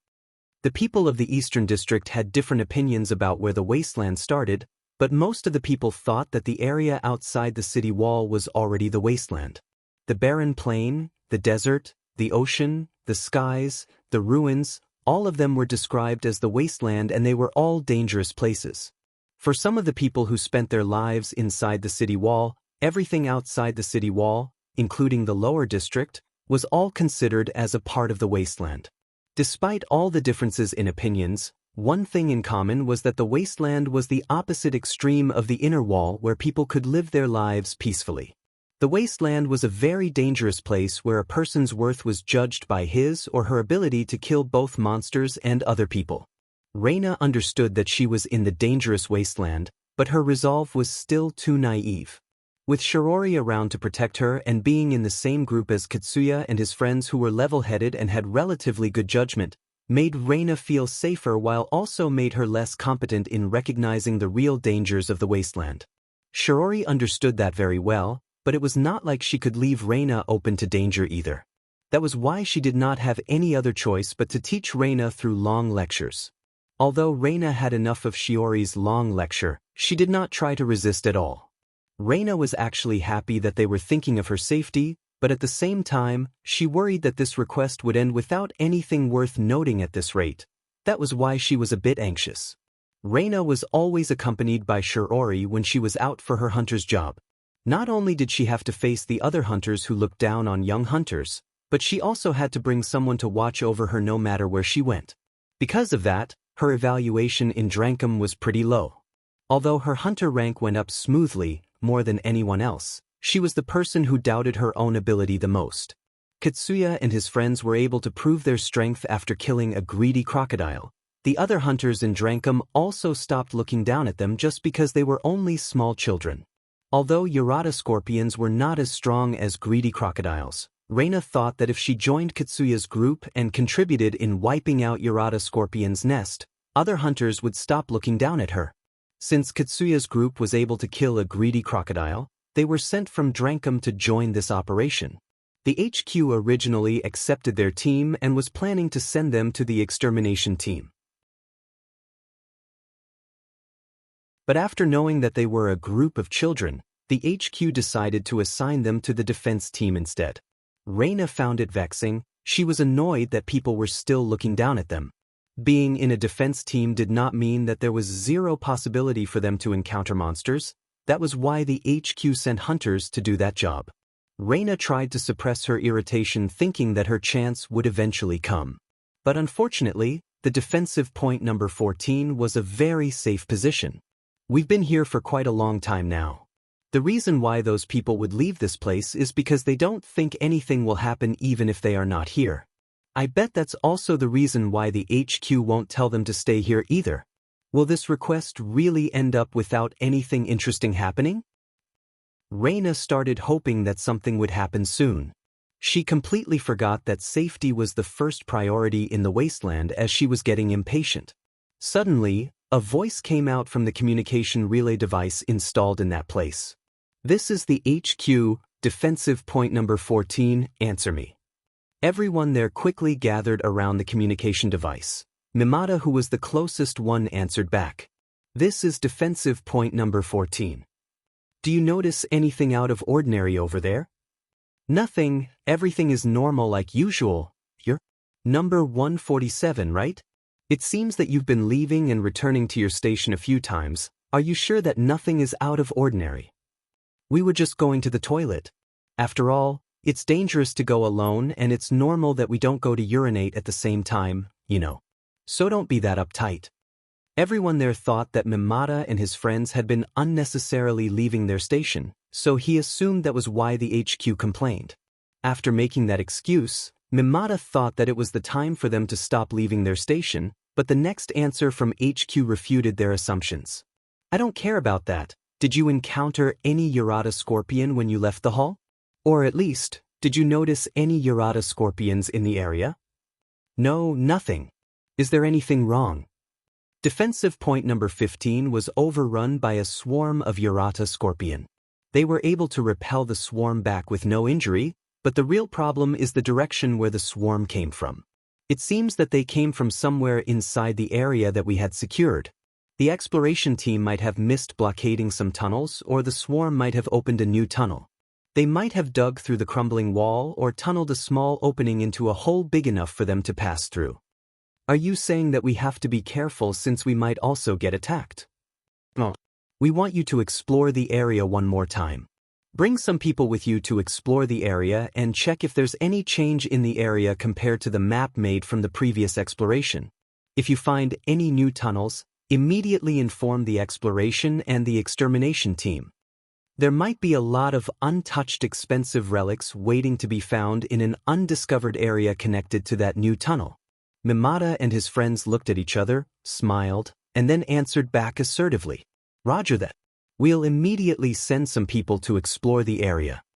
No, you guys stay there. Just shut up and guard the area. I bet you guys are planning to look for relics rather than exploring the area. That of course we won't. You guys just stay there. Mimata clicked his tongue and obviously looked annoyed. Looking at that, Reina snickered and said, Serves you right. Mimata turned to Kitsuya's group and looked at them. He then answered the HQ back in a fashion as if he was mocking Kitsuya's group. Humph. Who should we send then? Other than us, there are only children and a hunter assigned to watch over those children, you know. Kitsuya, Eri, and Reina glared at Mimata. Yamaina seemed annoyed by Mimata's remark too. Shirori stood quietly beside Reina and Akira looked like he did not give two shits at all. The HQ staff then answered back. Number 27 should go. You can pick anyone else but you can only take 2 other people, max. It's fine if you want to go alone too. Mimata's group and Kitsuya's group only knew the number of people in their own group. So they did not know who was the number 27 as they looked at each other, puzzled. This is number 27, roger that. Everyone turned their gaze at the source of that voice. It was number 27, it was Akira. Akira. They said that you can take 2 other people if you want, so, who do you want to take? Nah, Alpha, I'll go alone. I don't want to cause any needless fighting after all. That's true, but it's dangerous to go alone, you see. Although you got permission to go alone, it's meaningless in this situation, isn't it? You can say that again. If I get another request like this, I'll need to rethink about my demands. Akira grabbed his rucksack and left the hall. The other hunters there were shocked and stared at Akira's back as he was leaving that place. Some of them were simply surprised, some of them were displeased, but Akira did not bat an eyelash as he kept walking away from that place, disappearing into the tunnels. Mimata snapped back to his senses and immediately asked the HQ. He sounded puzzled. Why that boy? Is this some kind of mistake or something? You're not mistaking number 27 for someone else, aren't you? There's no mistake, it is number 27. After the HQ denied Mimata's suspicion, this time Kitsuya was the one asking a question. Any particular reason why you picked number 27? If you picked it at random, I want you to let us choose instead. If the HQ randomly chose the people to send, it might cause a problem afterwards. That was Kitsuya's thoughts, so as the team leader, he asked HQ to rethink its decision. But HQ denied that too. It's no problem, we picked number 27 because of his record. But you can go ahead and pick the other 2. Kitsuya was shocked. He remembered the time when he was looked down upon and got assigned to the defense team instead of the extermination team by someone from the HQ. That person might be the same person who he was talking with right now. But that man sounded as if he recognized Akira, who was also a young hunter like him. It was just like the time he first met Akira. This time Shirori joined the conversation. What do you mean by his record? Kitsuya-sama and his two other friends took out a greedy crocodile on their own. If it's picked based on the record, shouldn't you pick them instead? Kitsuya? Oh, the leader of the Drankum team. Fighting Yurata scorpions is not like fighting greedy crocodiles. The situation that you are in is also different, so based on the record, number 27 is more suitable in this situation. Stop complaining about every single little thing, or is it Drankum's way of working to question the decision of your superiors? Drankum used its powerful influence to send some young hunters for this request. But because there were numerous cases where the hunters that Drankum sent did not have the ability or skill to handle the request, this staff had a bad impression about Drankum. And even after that, he was questioned 2 times in a row by hunters affiliated with Drankum about the decision that the HQ made. That was why he sounded annoyed and snappy when he gave his answer. The staff's answer made the hunters in that place wonder just how strong this Akira actually was. But Mimata was not fully convinced as he asked, "What exactly is his record like?" He was able to evacuate and rescue a group of hunters from a building filled with monsters and was able to fend off a swarm of Yurata scorpions that attacked them while evacuating those hunters. Moreover, including the Yurata scorpions killed in that building when he saved those hunters and the Yurata scorpions from the swarm that chased them, number 27 took out at least 60 Yurata scorpions. He did all of these alone. The underground city is similar to an abandoned building filled with monsters, and he had once fought against a swarm of Yurata scorpions in such a situation. I think these are good enough reasons to pick him. Compared to that, shooting and killing a big greedy crocodile from afar with some help from an external party is nowhere nearly as good as his record. Or is it? Mimata mumbled out his amazement, showing what the other hunters were thinking after hearing that explanation. That why you gotta be kidding me, right? It's the information from the hunter office. At least you understand that it's not some kind of joke. I don't care if you believe it or not, just stand guard in that place, that's all. The call from HQ ended soon after. Mimata, Kitsuya, and the other hunters were dumbfounded as they looked at each other. Although the shock had subsided from Reina's head, she still could not get Akira off from her mind. But she was better compared to Kitsuya, who felt some level of rivalry towards Akira. And after hearing about Akira's record, he felt that his assumption about Akira was actually correct. Kitsuya was seeking for Akira's strength, and Akira was the one who fueled his competitive spirit. So Reina thought that if she followed Akira, she might be able to gain something. Something that would make her proud of her own strength, a trigger, an opportunity, a chance, anything. As Reina thought of that, she ignored the fact that safety was the #1 priority in the wasteland, and there was a high chance that she might bring danger to herself. That we can still send 2 other people, right? Shirori quickly understood the meaning behind Reina's question. "Milady, we'll go after him, so get ready." Reina made her decision. Whether it was a decision that she carelessly made or it was a decision she made fully knowing its repercussion, she had to take full responsibility for her decision. But she was only a naive girl who did not fully understand this point. Not only did the underground tunnels form a labyrinth, but the walls of the tunnels could also crumble anytime, which made it easier for anyone exploring it to get lost. Akira used the terminal lent to him to browse the map made by the exploration team and combined it together with the communication relay device to check his location.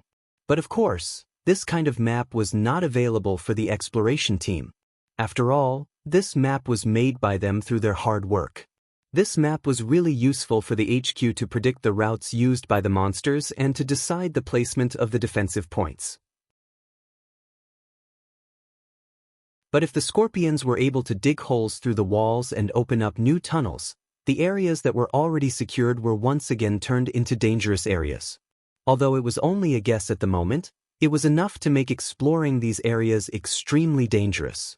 And Akira was about to step into this life-threatening zone. Even if he had to explore the area, it was not like Akira could just wander around without any objective. After he walked not too far from the defensive point 14, he stopped and asked Alpha what to do next. "What should we do? Should we go to the defensive point 15 for now?" "Any reason why you would do that?" "If there are any scorpions withdrawing back from defensive point 15, They might be injured and leave some blood marks or other traces on their way back to where they came from. And also, in case if I meet another swarm and get overwhelmed, I would be able to run to defensive point 15, which would be closer than defensive point 14, right? They said that the hunters there were able to fend off the swarm without any injuries, so it should be safer than defensive point 14. That's excellent judgment. Especially that last reason, it's a very good reason. Although Alpha was smiling happily at him, Akira felt a slight of annoyance. Alpha, do you also think that defensive point 14 is dangerous? The hunters there are too relaxed and have completely split into two groups. I doubt they can fight well if they get ambushed, and of course, it's more assuring to go to the people who had fought against that swarm before. Yeah, exactly. Although, as the person who split off from the other two groups and basically made the third faction, it was not like he was in a position to say anything about it. Akira understood that, but he just could not help but grumble. Although he would not go as far as to tell them to get along with each other, Akira hoped that they would at least try not to get in each other's way or even cause harm to one another, like shooting the other group from behind their back. He basically did not want to worry about anyone's accidentally shooting someone else. We should go soon. As training, try to explore the area without my support. Training even in this situation, huh? It's exactly because we're in this situation. Of course, I'll keep scanning the surroundings as a training for myself too. Your training? Akira was surprised. He thought that Alpha was an ultimate existence who did not need any more training. She just smiled and said something that he could not ignore. That's right. I'm training myself to see how far I can give you my support only using your current equipment and to find the most effective way to do so.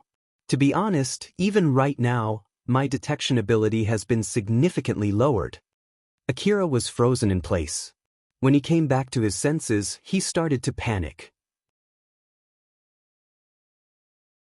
He desperately tried to stay calm, but he just could not do that. What do you mean?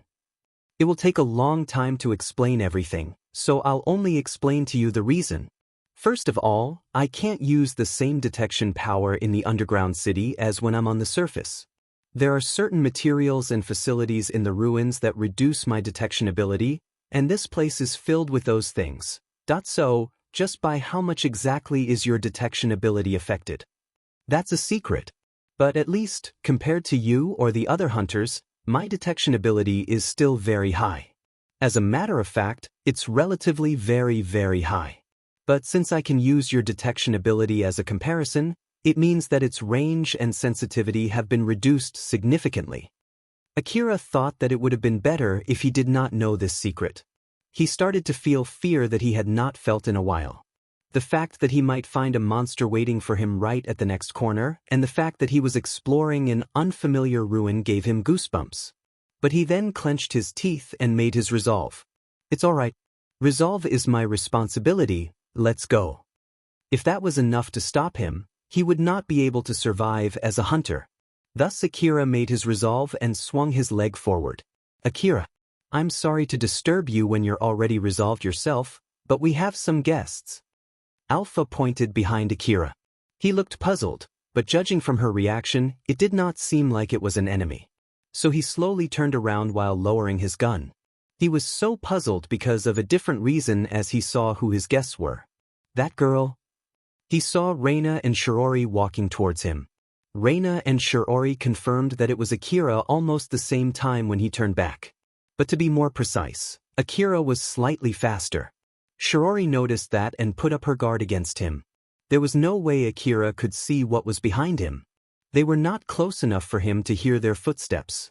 He might be able to notice them using an information-gathering device, but she did not think Akira had such a good information-gathering device. Despite all of that, Akira turned back as if he knew well about their position. Shiori just could not think of that as a mere coincidence.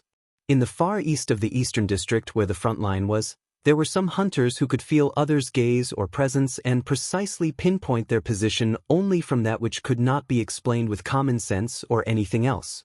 Shiori thought that Akira was one of those people, or at least he had a fraction of the talents of those people. Thus it would be extremely dangerous to antagonize him. Because of that, Shiori asked Reina to rethink her decision. Milady, would you please rethink this? No, it would be very suspicious if we ran away the moment he saw us. It would be bad if he misunderstands and thinks that we're here to ambush him. We have no reason to ambush him, so I'm sure he'll understand if we explain. Akira seems to be waiting for us, so let's hurry up. Reina started running towards Akira. Shiori just gave up trying to convince her and followed behind her. Akira thought that it might cause fewer problems if he just quickly moved away from Reina and Shiori. But inside that unknown ruin where Urata scorpions might be hiding behind the wreckages that were scattered around the area, and with Alpha's lowered detection ability, Akira thought that it was too risky, so he just gave up on running away from Reina and Shiori. And since he stopped where he was standing after seeing them, he had no other choice but to wait until they joined him. When Reina reached him, Akira curtly asked her, "What's wrong?" Reina answered back in a serious tone, "We're here to explore the area too." "I see. I'll be exploring around that area, so you can explore the other area. We're coming with you." Akira was actually trying to indirectly refuse her offer, but it seemed that Reina did not catch that, or maybe she did but ignored it. Unfortunately, he did not have enough social experience to discern it. So then he shifted his gaze to Shiori as if he was blaming her. "Milady, it seems that he has no wish to form a team with us. I believe it's best if we withdraw ourselves here." Reina's face immediately turned grim. She seemed like she was about to say something, but she stopped herself as she sighed and calmed down, or at least she was trying to calm herself down.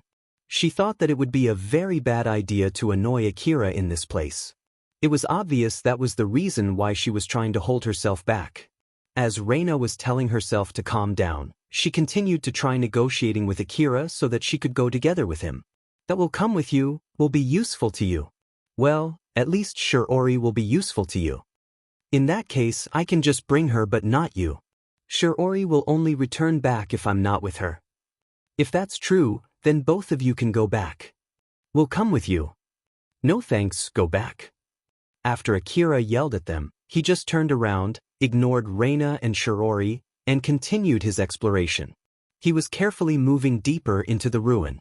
After a few minutes, he turned around since it was bothering him, and as he expected, he found Reina and Shiori still tailing him. Moreover, they kept a pretty close distance to him as if they were exploring the area together with him. Akira walked towards them. He then sighed exasperatedly and said, "Is that it? Are you not going to leave me unless I point my rifle at you and threaten you to leave me alone?" Shiori answered back swiftly with a serious face. "In that case, I'll do all I can to fight back. Since it'll cause an unnecessary loss for both of us, I hope you would reconsider." Shiori's eyes were saying that she was serious. Akira could feel her strong will to protect Reina no matter what, even if she had to sacrifice herself. Akira was frankly amazed by her strong will, but he thought that this was not the right place to show that resolve, so he exasperatedly glared at Shiori. "If you would even go that far, then you should do all you can to drag this girl back, right? My position is under Milady, thus I have the duty to respect Milady's will as long as it's acceptable. The only time when I'm allowed to ignore Milady's wish is when her life is in danger." Akira sighed again and was tearing his hairs out. "Alpha, is there anything I can do about this? It can't be helped. Let's just give up and don't let them bother you too much. Why in the world should I bring something that might bring me trouble in the near future? Because it'll only worsen the situation if you use force to make her go back. That's true, but still. You can at least use them as decoys or shields. I'm sure they'll return back on their own if they get injured. So let's just give up making them leave you alone. After all, it's not like you can really point your gun at them and tell them to go back home, right?" "But you're right." Akira gave up and continued exploring the area. He just ignored Reina and Shiori, who were tailing him, and carefully continued exploring the area while heading to the defensive point number 15. He periodically checked his information-gathering device to confirm if there were any monsters around him. Even if his information-gathering device did not pick up anything, he still remembered what happened the other day when he was ambushed by a swarm of Urata scorpion. So he did not drop his guard down and kept moving carefully. Of course, Alpha would tell him if he missed anything, but since the Urata scorpion might camouflage themselves among the rubbles and wreckages around him, he could not help but move carefully. Because of that, he was moving rather slowly. Alpha, now that I remember it, is there any problem with my information gathering device's current setting? Yes, there is. The optimal setting changes with your surroundings or the aiming device of your gun if you use it in tandem with the information gathering device. There are some types of monsters that specialize in hiding themselves, so you need to adjust your information gathering device to be able to detect those monsters. It's also important to adjust its scanning range. If you make it smaller, monsters might be able to notice you before you notice them, but if you make it wider, its sensitivity will fall and you might get ambushed. So you need to consider all of these factors and carefully readjust your setting. So in short, it's not something that the current me can do, right? So Alpha, can you do that for me? Certainly. Yep, it has been readjusted. But you'll have to do it yourself eventually, okay? After Alpha's readjustment, the sensitivity and effectiveness of Akira's information gathering device increased exponentially. Because of that, the information displayed in Akira's visors suddenly changed. Signals coming from Reina and Shirori who were behind him became clear and the blurry map that was showing his current position was updated. It even showed and indicated the differences between the current condition and the map made by the exploration team down to even the precise locations of the crumbled rubbles. It used echolocation and other means to widen the detection range to detect what was behind wreckages, rubbles, and corners. Akira was very surprised. Whoa, that was a huge change. I would only get the previous levels of information had I not asked you to readjust it. You need to learn to question yourself whether it's showing the correct information or not, or that it needs adjustment or not. Akira hung his head low. That I'll give my best. Yep, you should. Alpha smiled at Akira just like always as she replied.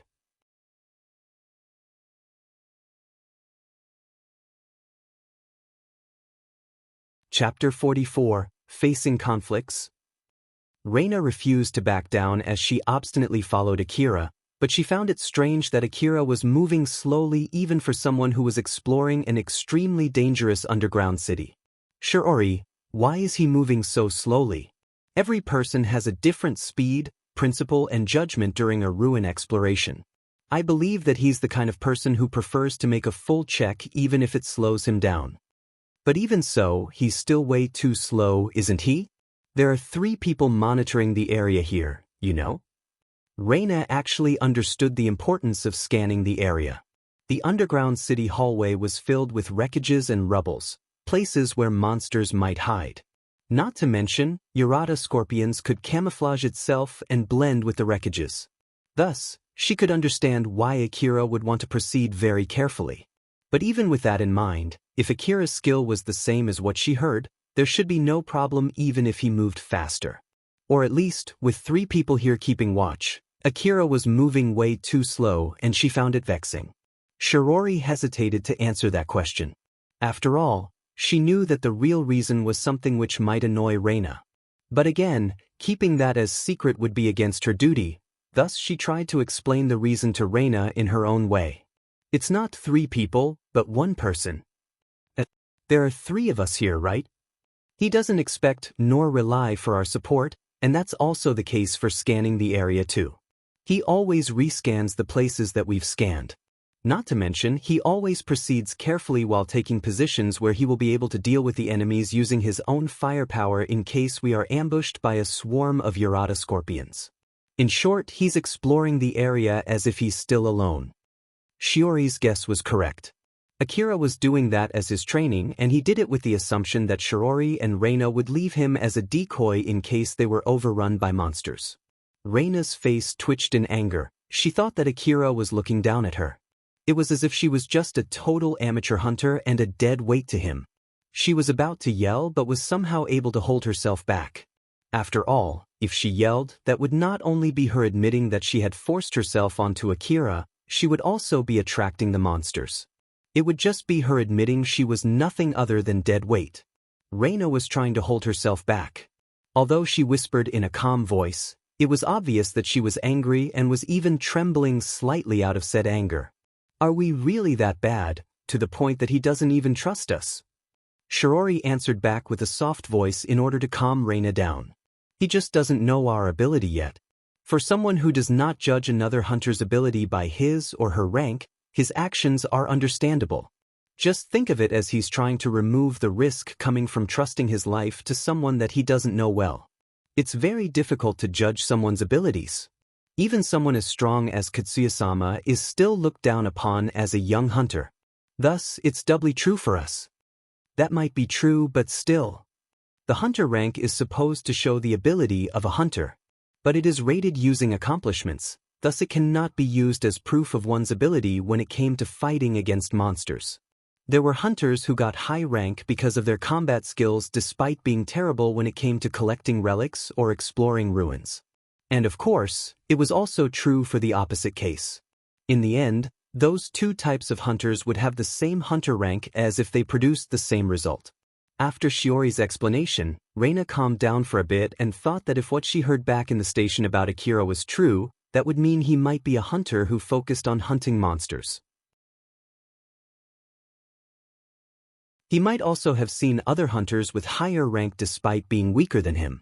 If that was the case, then it was only to be expected for him to treat her and Shiori like he did. Reina was able to calm down after she thought about it, but it was not like it could completely erase her displeasure. "Milady, as I thought, we should return back. Even if we're to accompany him, I don't think it would bring any benefit for us. No, I refuse." Reina felt that if she turned back here, it would only mean that she came all the way there just to bother Akira before turning back and returning without producing any results.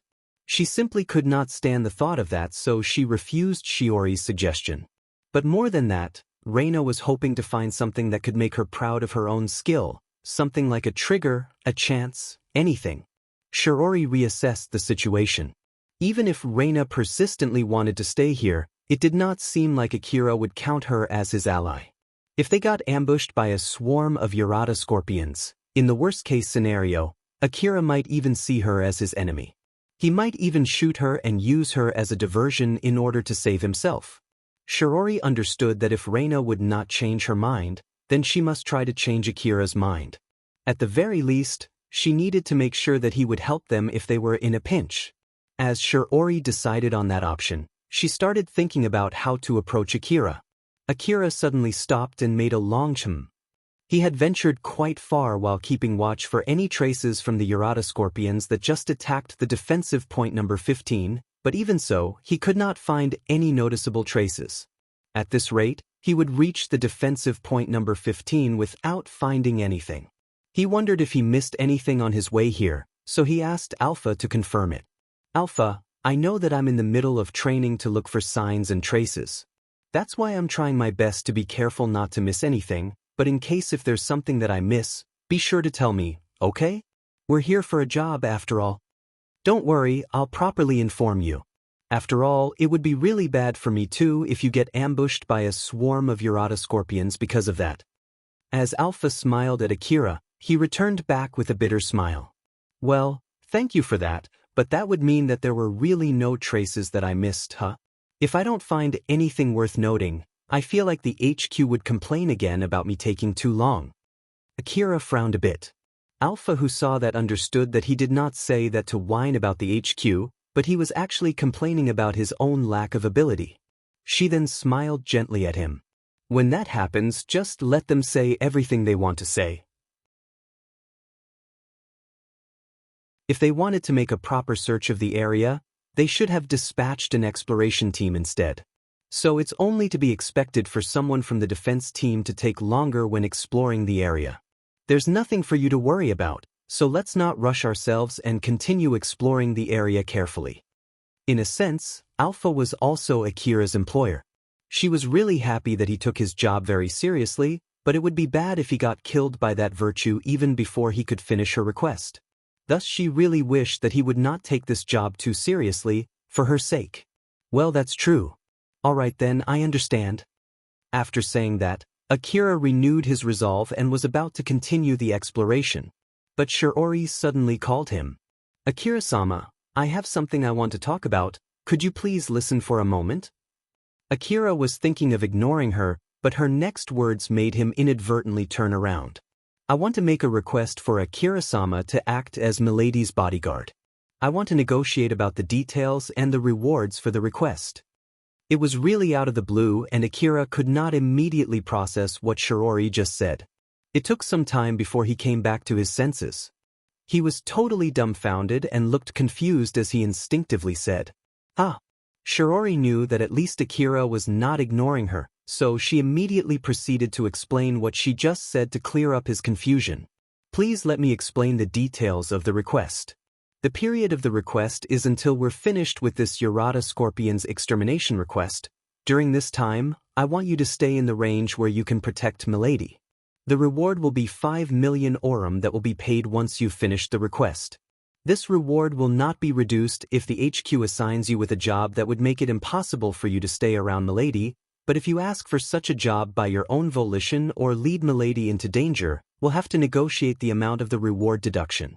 Reina was also shocked and frozen, just like Akira when she heard that sudden suggestion from Shirori. But when she was back to her senses, she immediately protested. "Wait for SEC. What the heck are you saying out of the blue? I'm requesting for Milady's bodyguard. If Milady has no wish of returning back to defensive point 14, I have to look for another way to guarantee Milady's safety. But if Milady decides to return back, then I shall take back my request. But even if you want to employ an outsider, there's no way Drankum would let us pay him 5 million orum? Please don't worry, I'll pay him with my own money. It might be a huge sum, but Milady's safety takes the utmost importance." Reina understood from Shiori's serious expression that she was really planning to pay that using her own money. Reina also understood well that it would be futile even if she told Shirori to rethink about it. After all, it would be the same as telling Shirori to rethink about her own safety, which obviously she would not take any chances on. Of course, even for Reina, she felt bad making Shirori go that far for her own selfishness.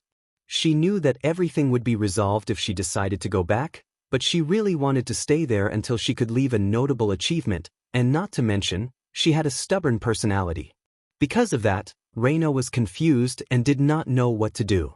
An unwavering heart and a wavering heart, Reina and Shirori looked at each other with gazes full of meaning, their respective wills contradicted with the available options. Akira was unconsciously sucked into the mood while still being stunned, but Alpha suddenly spoke to him. "Akira, if you leave them alone, you would not be able to rectify whether you are going to take that request or not, you know?" Akira quickly snapped back and said in a panic, "Wait for a sec. Leaving aside whether you'll return back or not, I can't take that request, but I'm willing to negotiate if the reward is not enough." Shirori was thinking of increasing the reward, but Akira just shook his head. "No, I'm not saying that the reward is not enough. The real problem is my ability. I have my hands full protecting myself, so I don't think I can guarantee others' safety. That's why even if you increase the reward, I still can't accept your request." Reina was surprised. "But you have saved a group of hunters from a swarm of Urata scorpions all by yourself, right? The HQ staff said that himself, you know. But even then, you're still saying that you don't have enough skill. I barely survived that, you know. I even exhausted all of my ammo and was so close to getting killed back then. I'm definitely not going to do that again even if someone told me to." "Then why did you do that?" "It was because the hunters who I saved didn't convey the right information to the HQ. At that time, it seems that they only told HQ they were ambushed by insect-like monsters. I only knew that they were stuck inside a Urata scorpion nest after arriving there. What happened after that was nothing more than me trying to deal with what I was facing. If it was really that bad, then why did you take this request to eliminate the Urata scorpion nest?" Akira started getting annoyed. It was not like he took this request because he wanted to. There's no way I can just refuse a request from the Kagomayama City Long-Term Strategic Division, you know. Of course, I would have refused this request if I could. I see, I'm sorry to hear that." Reina was taken aback when Akira yelled at her, but she tried to hide it with a smile.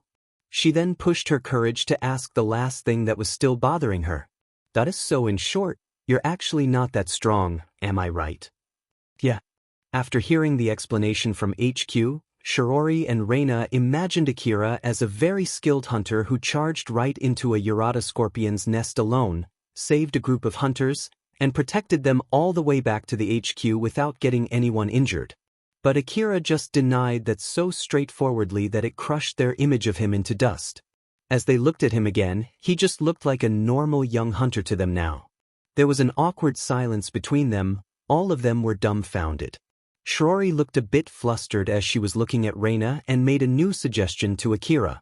In that case, please let me change the details of the request. I want to ask you to provide support to Milady. The duration of the request is until Milady returns back to the defensive point. The reward will be 100,000 aurum. So, will you accept it? Shirori. Reina could not understand what Shirori was trying to convey as she was making a puzzled face, but Shirori returned it with a gentle gaze as if she was trying to calm her down. It was like a gaze from an older sister who was worried because of her troublesome little sister. I'll retract that request if Milady decides to return back, but Milady has no wish of doing so, right, Dada? Reina stubbornly followed Akira, thinking that he was a very skilled hunter. It would be pathetic if she immediately decided to go back the moment she knew that her assumption was not true. She would go back if she was told to, but she really did not want to say that herself. Shirori understood Reina's thoughts and decided to make a new suggestion to Akira instead. If Akira refused that request, Shirori was planning to use that as an excuse to return back. And if Akira took that request, she would pay him some money for roping him into this awkward situation and build a good relationship with him. Both outcomes were not bad, so Shirori decided to make that request. Shirori looked back at Akira and waited for his answer. Akira was at loss on what to do, but Alpha suddenly said to him, "It would be troublesome if it caused another fight if you refuse it, so how about you accept their request instead? This request can also be used as an excuse so that we won't be fighting against each other while we're exploring the ruin together, and it was not like you have to proactively protect them. So let's just accept the request and end this argument here. But of course, you can say no too if you want. That you're right, I guess I'll do that." Akira thought that it was not like Shirori and Reina were expecting something from his ability. He could just provide them with some help while still focusing on his exploration.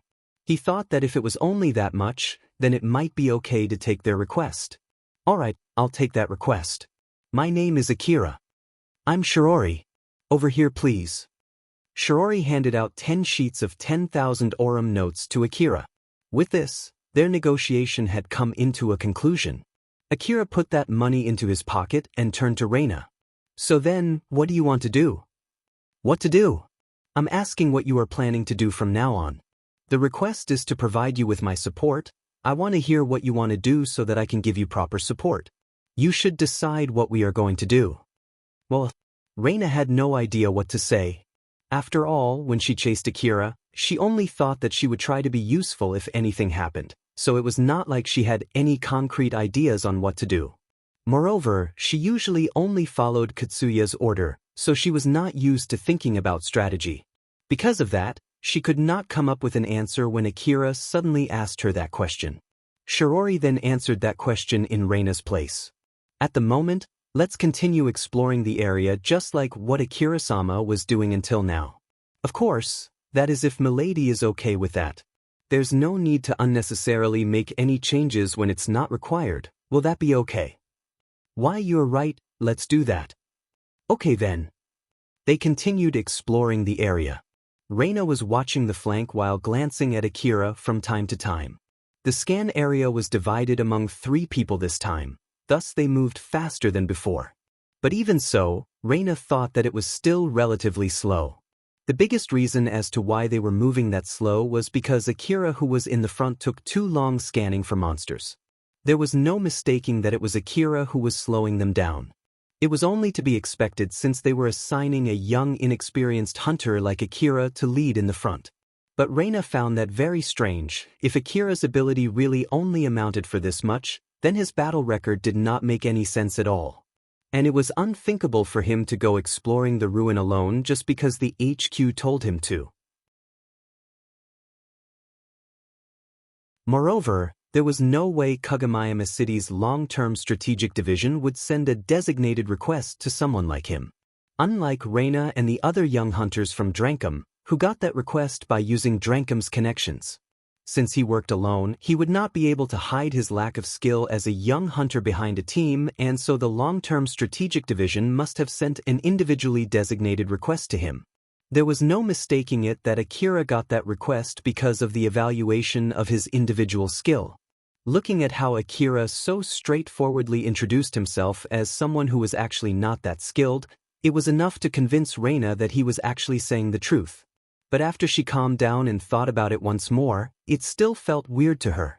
Even if she assumed that Akira's ability was completely tilted towards his fighting skill to make the story fit, he looked nothing but a young, inexperienced hunter to her. It just did not make sense for her. In the end, it was still a huge mystery as to how good Akira's fighting ability was. Reina just could not help but to wonder. Shiori noticed Reina's behavior, so she rebuked Reina since she was so deep in thought that she started losing focus. "Milady, is there something that's bothering you?" Sorry, it's nothing." Reina snapped back to reality, but it did not take long before she started losing focus again. It could be said that Shiori understood better than Reina herself about what she was actually thinking. The reason why Reina wanted to know Akira's ability was that she wanted to use it as a reference to evaluate her own ability. So strictly speaking, it was actually not that important for her to know Akira's real ability. But Reina did not realize that as her thinking veered away from her real intention, Shiori thought that Reina would keep getting distracted unless the real source of her distraction was resolved. And so Shiori asked Akira, "Akira-sama, from your point of view, how will you evaluate Milady?" Akira looked puzzled and asked back, "Even if you ask me, I don't really know her, so I can't really answer that question, and it's not like I can judge her ability just by looking at her." "Why do you ask?" "If I do it, it would be biased. And evaluation from Drankum is mixed with her evaluation from working in a team. Since we're together, I thought that this is a good chance to ask for someone else's opinion. Please think of it as a kind of support for Milady and tell us your opinion." "Even if you tell me so." Akira looked confused. Since Shiori said that it was also a type of support for Reina, he had to answer it seriously.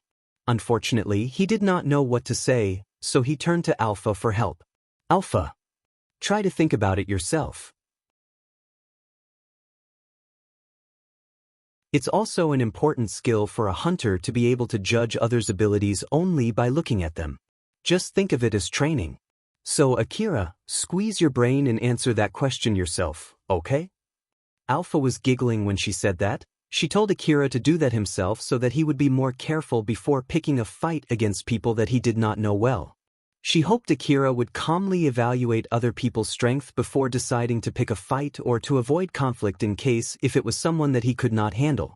Back then when Akira killed someone from a gang in the slum city, or when he saved Elena and Sarah in the ruin, he quickly registered those people as his enemies from the start and then asked for Alpha's support to take care of the rest. As for her, in order to avoid any needless fighting, she hoped that he would ask for her support first before deciding on fighting.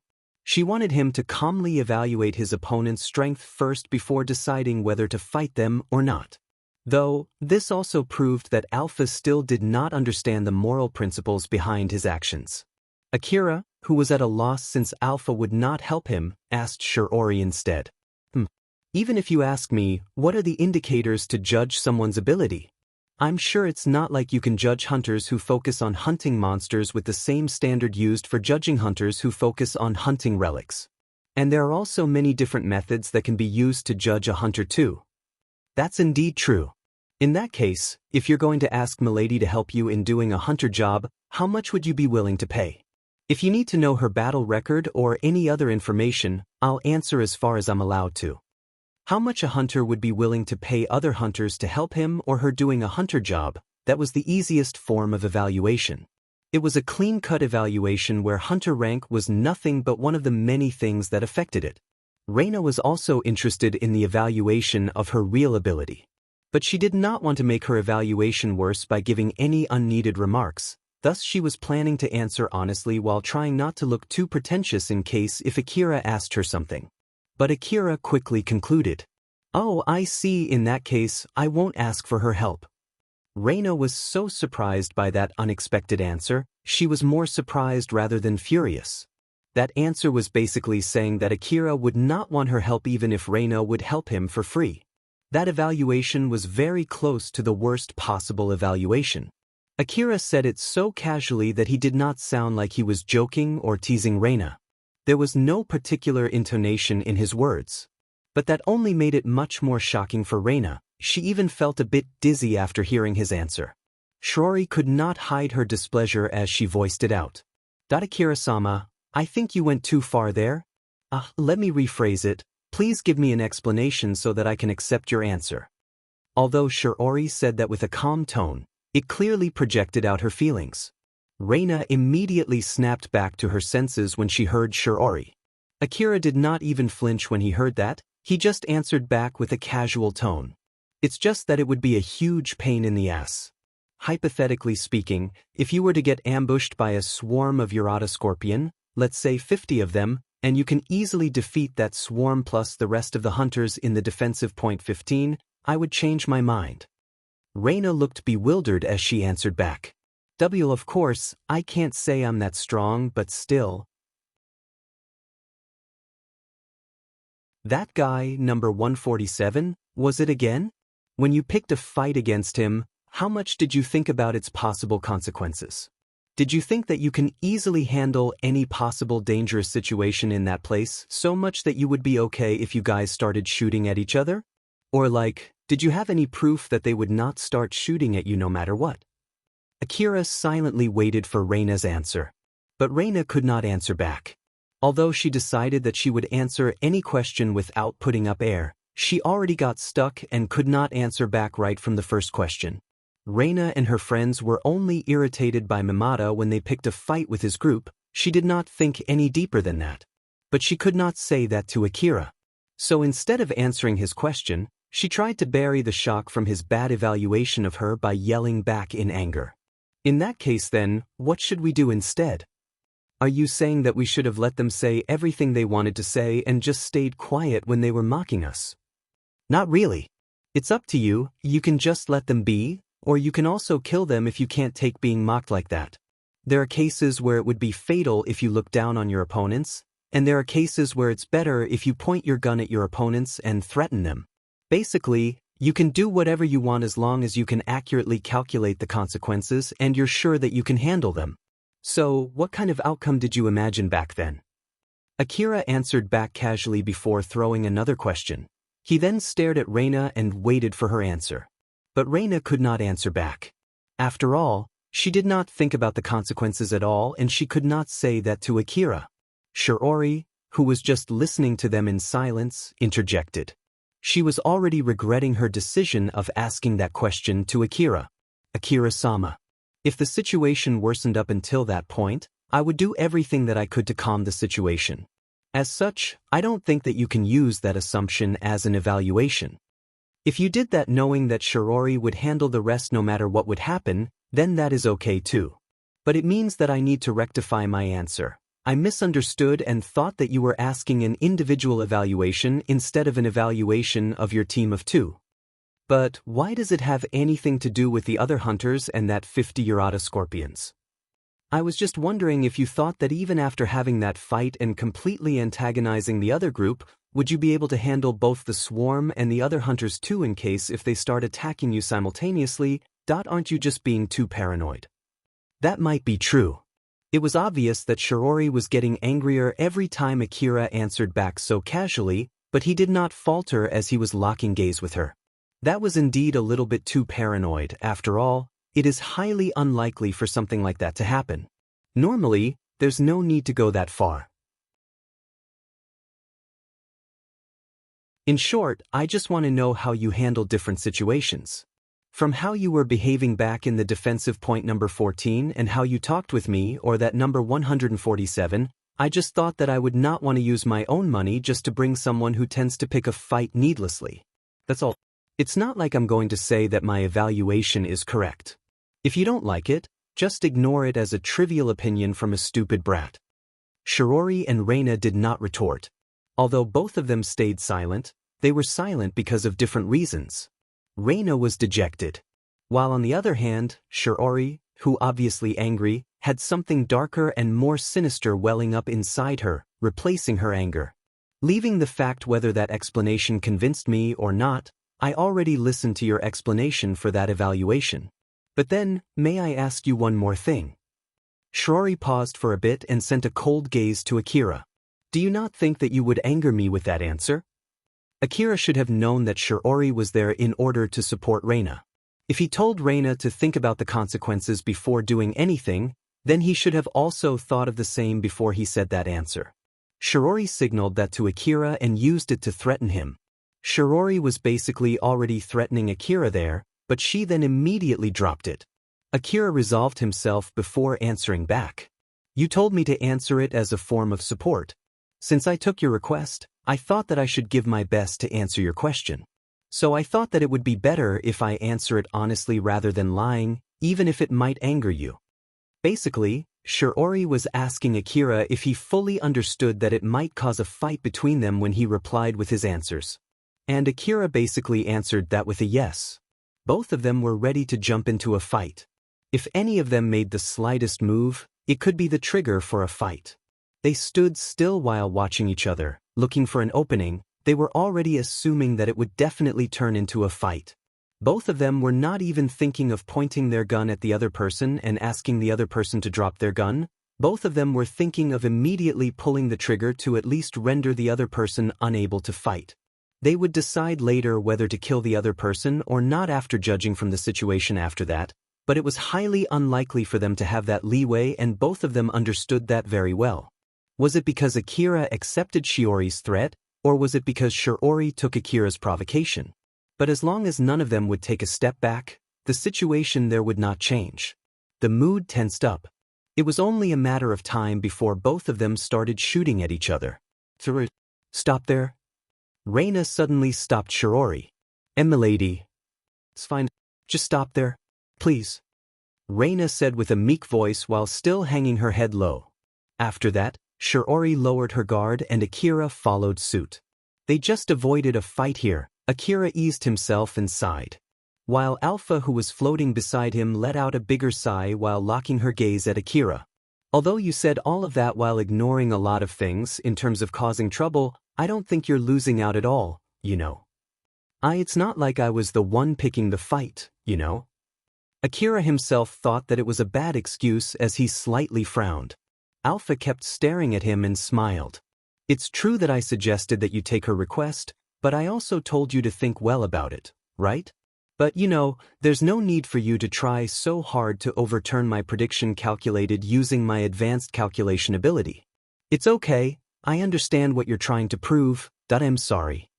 Akira tried to run away from that subject by apologizing, and Alpha just smiled back at him. If Alpha had told Akira to give a good evaluation, although it was just an empty compliment, they would have been able to avoid this conflict without causing any trouble.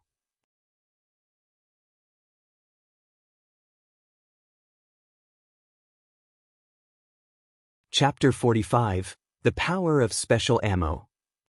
After a short argument with Reina and Shiori about his evaluation of Reina, Akira quickly turned back to continue exploring the underground city.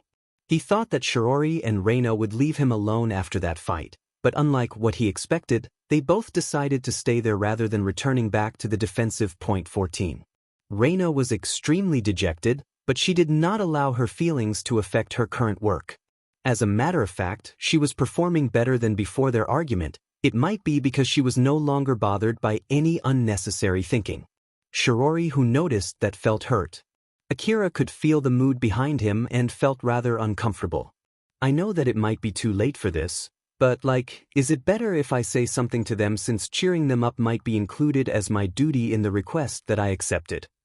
To be honest, this mood was the result of Akira trying to take his job, which was to give Reina his support, too seriously that it caused a fight instead. So looking at the outcome, Akira wondered if he had actually done a bad job back then. Alpha smiled bitterly. If you think that you should have prioritized avoiding a fight from the beginning, then your actions were wrong. Or at least, you should have told them your opinion using gentler words. So in short, that fight was basically because of your lack of skill. Well, that's true. But putting that aside, I think it was more important that you're taking your request very seriously. To be honest, I was happy to be able to confirm that you're someone who takes requests very seriously, since I'm also someone who made a request to you. And also by doing that, they'll be more careful when they want to get involved with you next time. So looking from this point of view, what you did back there was not entirely bad. So, there's no need for you to be this much bothered. People in the slum city were forced to beg with all they had if they did not want to die. Although it was not like he had to go that far, Akira lived a difficult life for years. The reason why he became a hunter was to gain power so he could escape from living in such an environment. And then Akira became a hunter, gained a small amount of power, and finally was able to struggle against the environment he was in. That was exactly why he refused to do the same thing that he always did if he was faced with the same situation as before. He was actually scared if he did the same thing as before, it would mean he returned back to his previous self. He was so afraid of that happening that he would rather risk his life than beg for it. Akira himself did not realize it, that was why he was troubled with the way he was acting. And in order to take advantage of it, Alpha smiled gently to Akira and encouraged him. There was a dead corpse of Urata scorpion scattered in the underground hallway. It had bullet holes in its torso and some of its legs were blasted to pieces.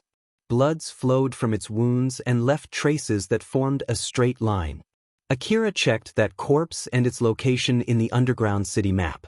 Looking at the direction of the traces left by this corpse, it seems that this is one of the Urata scorpions that attacked defensive point number 15, Assuming that it was dead on its way back to its nest, I might be able to find more dead scorpions which died the same way around here. If I tracked their traces, I might be able to find their nest, but, Alpha, do you notice any other Urata scorpions around the area? I can't find any alive or dead Urata scorpions around the area. I see. It's not like I can finish the exploration just because I found one dead Urata scorpion. I guess I have no other choice but to keep looking for more,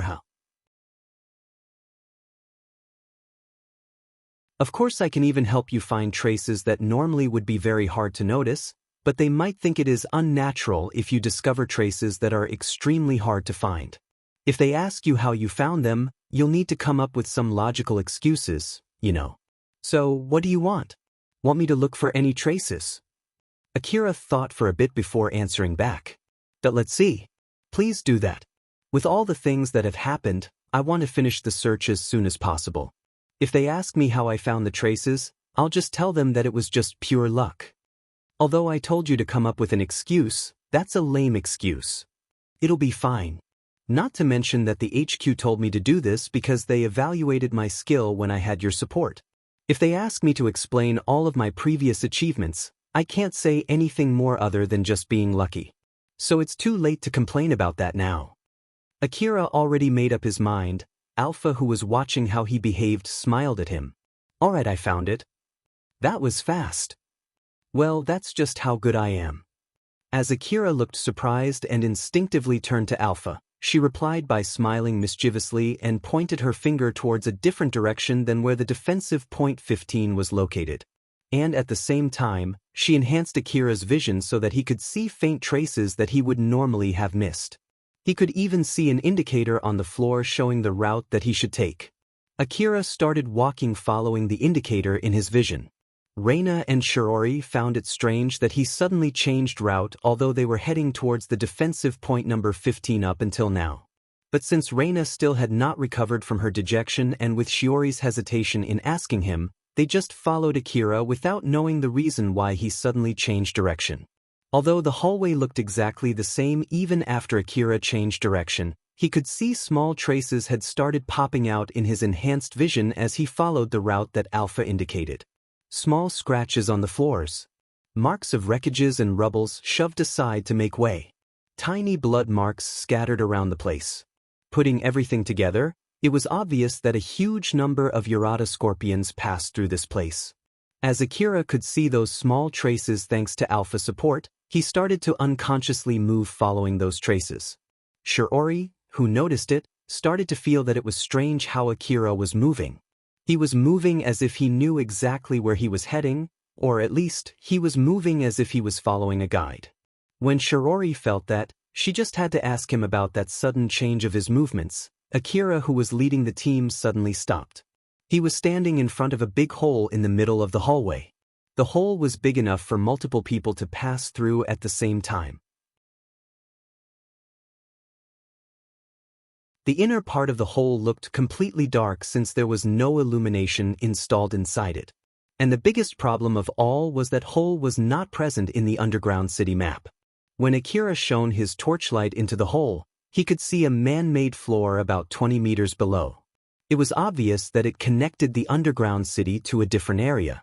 But the map also had no information about the area that hole was connected to. Akira quickly picked up his terminal and contacted the HQ. This is number 27. HQ, you there? This is HQ. What's wrong?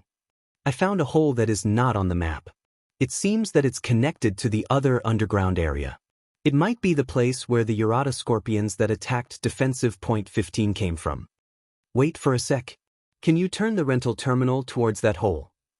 Akira then turned the rental terminal's camera towards the hole just like he was told to. The terminal then sent the image and the other data to the HQ. We've confirmed it. That hole leads to an uncharted area. I bet there are Urata scorpions down there. So there is more than one Urata scorpion nest down here? Yes. There are countless Urata scorpions breeding grounds located in the underground city. At the moment, we already took out 17 nests. I'm sure there are still other nests out there. I think it's not an exaggeration to say that the whole underground city itself is their nest. Akira remembered the building he was in when he was ambushed by a swarm of Urata scorpion. He frowned as it looked similar, just that this was inside the underground city. Did I see? With this, my job to search the area is finished. I'll be heading back to the defensive point 14. Oh. We have to build another defensive point there. Stand by over there and wait for reinforcements to arrive. Stop any monsters that try to come out from that hole. Wait for a sec. Only with the 3 of us? Isn't that a bit impossible? Whoa there, you decided to go out alone, so it means that you have enough confidence in your own ability, right? Not to mention that among the 2 people that came with you, one of them is a skilled hunter among the other hunters in the defensive point 14. I think you have enough firepower there. Securing the safety of the area is also the defense team's job. So just do it. This is number 27, roger that. Of course, Akira could not tell the HQ that he was so close to killing the other 2 hunters who were with him, so he just obediently accepted that order from HQ. They started installing temporal illumination around the hallway. Although it was not that bright, it was still better than the total darkness that wrapped the underground city. The big hole on the hallway peered into the darkness. The dim light that illuminated the area around its entrance seemed as if it was showing the people who looked at it about the danger it housed. Compared to when you were in an explored area, the possibility of meeting monsters in an uncharted area was far higher. In the middle of the current scene, Akira was seen sitting in front of the big hole staring into the darkness. Normally, one would only be able to see total darkness inside that tunnel, but due to Alpha's support, he could see shapes and distances within his monochromatic vision. This vision is really useful. You did this when we were in the Higuraka residence ruin too, right? Yep. It's better than total darkness, right? Yeah, it is. With this vision, I wonder if I can recognize a Urata scorpion from afar if one of them decides to crawl out from this hole. When that happens, I'll let you know before you can see them, so don't worry. Then I'll be relying on you. Akira chatted with Alpha and did some studying too while waiting for the arrival of people who would properly secure the area. Reina and Shirori were watching Akira's flank. They stood facing the opposite direction while watching the hallways. There was no guarantee that monsters would only come attacking from that hole. As Akira was monitoring the hole, Shirori and Reina were monitoring other places. While keeping watch on her side, Shirori occasionally glanced at Akira. Now that she was calm, she tried to reassess the person who she was about to fight not too long ago. Shirori had been sharpening her skill to judge other people's real ability in order to protect Reina. On the basis of that skill which she developed through her devotion, she could only see Akira as nothing more than a common young hunter, just like the other young hunters who she had met. Or at least, Akira did not look like someone who could accomplish the achievements listed in his battle record. But Shiori somehow was still doubting her own judgment and tried to observe Akira more closely. At least for now, she admitted that his resolve was not something to scoff at. But she did not expect that he would even go as far as to risk a fight where he might get killed just to stick to his principles. While on the other hand, she also had a feeling that it was not just a foolish action taken by an amateur who did not know the real power of his opponent. So, was Akira really the skilled hunter given his battle record? Was he just only acting in order to hide his real ability? Did he do what he did back there because he knew for sure that he would have won if they really tried to kill each other? So many questions were floating inside Shiori's mind as she kept glancing back at him. But she immediately rejected those possibilities and cleared up her mind. After going around in circles, she tried to wrap up a conclusion. It was still not clear whether he was a strong or a weak hunter. Although so many things about him did not make sense at all, one thing for sure was that he was not someone who would step back when threatened. Something unexpected or even unwanted might happen if he fought beside Reina. Thus she thought that she had to be cautious not to do anything careless. It was a big blunder that I unconsciously looked down on him and threatened him thinking that he would back down. I bet it would have gone really wrong if Milady didn't stop me. I should have been more careful. Shiori reevaluated her loyalty and reflected on how she should act, while on the other hand, she also became more cautious toward Akira. Reina was extremely dejected, but as the time passed by and with Shiori trying to cheer her up, she started to calm down. She was in a place that had a low risk of getting ambushed, there were 2 good hunters with her, the area around her was very silent, and there were some illuminations installed in the area. It was a perfect place to calm herself down. The leeway created after she calmed down made her think back. I couldn't answer back there whether I properly thought about the consequences before picking a fight or did I pick a fight knowing that it might turn into a shootout. She just saw one of the possible consequences not too long ago when Shiori and Akira were so close on trying to kill each other. If Mimata's group did not laugh it off when she picked a fight with them, something similar or maybe even worse would have happened. He wouldn't want to employ someone who picks needless fights even if it's for free, huh? Well, that's to be expected though. Reina calmly looked back to what she did until now. This was not the first time she picked a fight against someone else. There must have been so many instances in the past where she crossed through dangerous bridges, she might have trod all the way here through landmines without realizing it. Nothing went horribly wrong up until now, but it was not like everything went smoothly either. There were cases where she mistakenly crossed the limit when she got into an argument with someone else just to force her opinion on that person and stepped on each other's feet, although no one wanted for that to happen. Reina thought that Shiori must have done all the work to make sure that she did not mistakenly step on any landmines. But today, Shiori herself almost stepped on one. Although they were able to barely avoid it, Reina imagined what would have happened if Shiori had completely stepped on that landmine. Just thinking of that possibility made her dejected again. Shiori noticed Reina's expression and gently said to her, "Milady, please don't let it bother you too much. It's important to be able to let it go and move on. Moreover, that was because I made a mistake of provoking Akira-sama. Let's use the experience that we got today to be more careful next time." Reina thought that Shiori provoked Akira because she was angry on Reina's place. She felt both grateful and apologetic for it. Now that I think about it, I haven't properly said my thanks to you lately. I'm sorry that I always put you in trouble and thank you very much for always helping me out. I'm sure I'll be giving you more trouble in the future, so, is it okay if I keep relying on you? "Oh, of course. Just leave it to me." Shiori was so moved and surprised when Reina said that, but she quickly pulled herself together with willpower and was somehow able to hold back her tears. She understood well that she was in the middle of a battlefield, and there was no way she would be able to perform well in a battle if she did not pull herself together. "Thank you, Shiori. I'll be in your care." Looking at Reina who got cheered up, Shiori tried her best to make a smile to let Reina feel at ease. Akira was watching his surroundings with his information-gathering device. While doing so, he was also watching Reina and Shiori who were behind him. He knew that he had a big fight with them not too long ago, so he was watching them in case they suddenly shoot him from behind. What are they doing? As Akira mumbled that question with a puzzled face, Alpha just smiled and answered. I think they're deepening their friendship. I wasn't asking about that. Well, never mind. Akira quickly lost interest in what was transpiring behind him, thinking that it did not matter what they were doing so long as it would not cause him any trouble. Alpha kept her smile as always while watching Akira closely.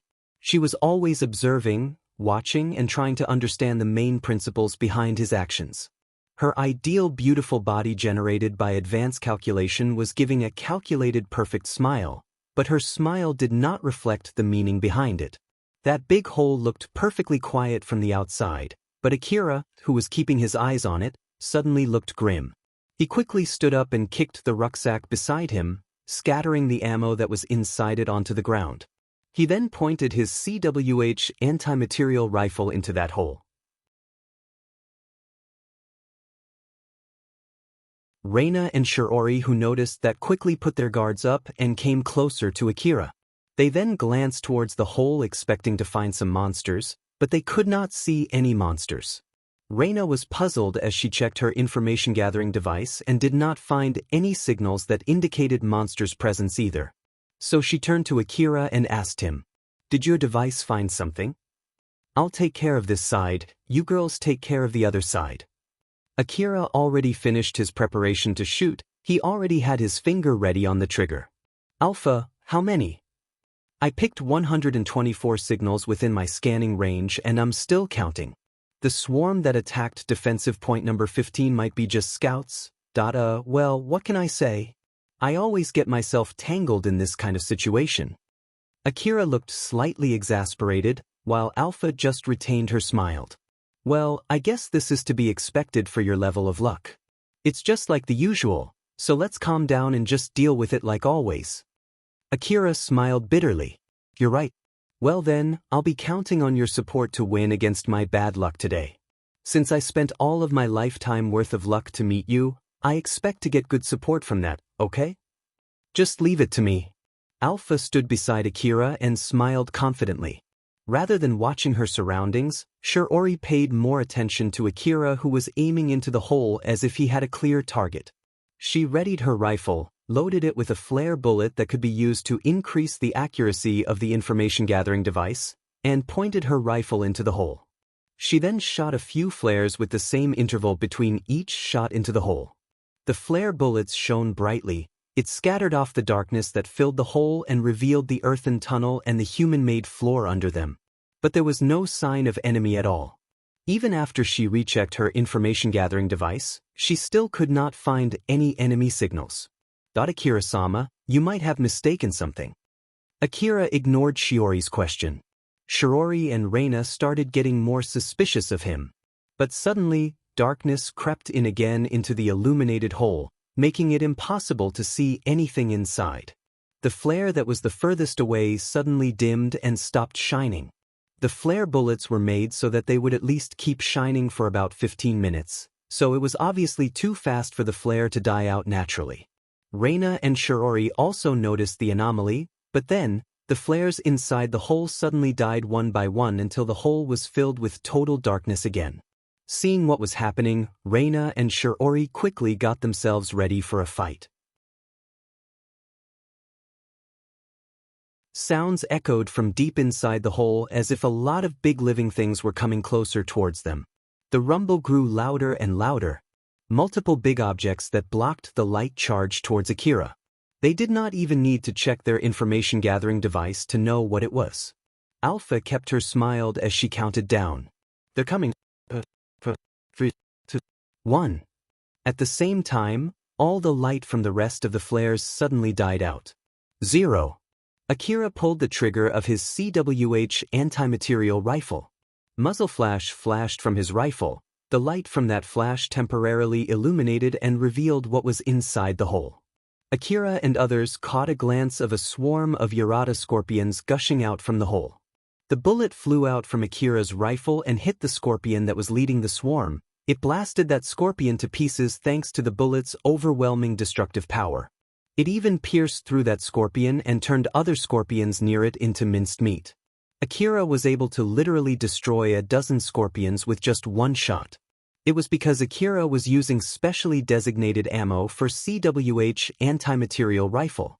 Normally, people would not use such a bullet to hunt Urata scorpions since it was too powerful and too expensive for that. But Akira did not hesitate to use this ammo. Of course, it was also because the requester paid for his ammo, but more than that, he was not in a situation where he could hesitate using that bullet. Whoa, amazing! As expected of designated ammo. No wonder they're so expensive. It's also great that it has a long effective range. Let's defeat as many scorpions as we can before they can get close. Roger that. Akira's body shifted backwards every time he pulled the trigger. The kickback from the designated ammo was actually relatively small considering its firepower. It was thanks to its complex design made using advanced technologies. But even so, it had enough kickback to blow one's body all the way back to the wall.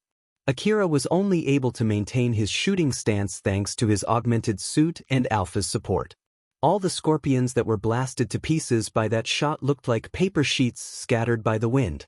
Akira was amazed by that scene, but he did not think even for a bit that it was because of his skill as he kept shooting while making a grim face. The Urata scorpions just ignored the pieces of their dead brethren that showered down at them as they continued marching toward Akira. They trampled on the corpses of their dead friends, and the same thing also happened to the scorpions that were badly wounded and could not move. There was no sign that they were slowing down at all. But still, it doesn't seem like they're withdrawing back at all. Don't they feel fear or something? They're biological monsters, right? Maybe they don't. But the scorpions that attacked the defensive point 15 withdrew, right? That is, maybe they returned back to report their enemies' locations and firepower to the rest of the swarm. I don't think they withdrew out of fear. They might have been just scouts after all. And so this is the main swarm. Its possibility is not zero. If it's really the main swarm, there should be a limit on how bad my luck can be, you know? Stop the silly talk and get back to shooting, more of them are coming. Damn it! Akira kept on shooting at the scorpions desperately.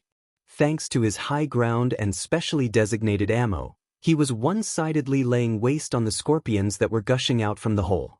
When he ran out of ammo and reloaded a new magazine, the swarm would quickly close their distance, so he would immediately start shooting again in panic and push them back until he ran out of ammo again. This cycle continued as he held the swarm back all by himself. Reina and Shiori readied their gun and were watching the other angles just like Akira told them to. They were ready in case they were ambushed by more monsters from the hallway. Of course, they would jump to help if Akira requested their help. But he did not request for any assistance. Although he looked a bit desperate, he was able to properly hold off the scorpions all by himself. Reina and Shiori were taken aback by Akira, who was desperately holding back the scorpions on his own. This scene was the very proof that his skills and his battle record were genuine. You're tuning in to the Passion Pages YouTube channel. We're so grateful for your support, and don't forget to subscribe to join us on this incredible journey through captivating stories. Your generosity through donations truly makes a world of difference, as it's the primary source of revenue that allows me to expand and enhance this channel for you. Thank you from the bottom of my heart for being a part of this adventure.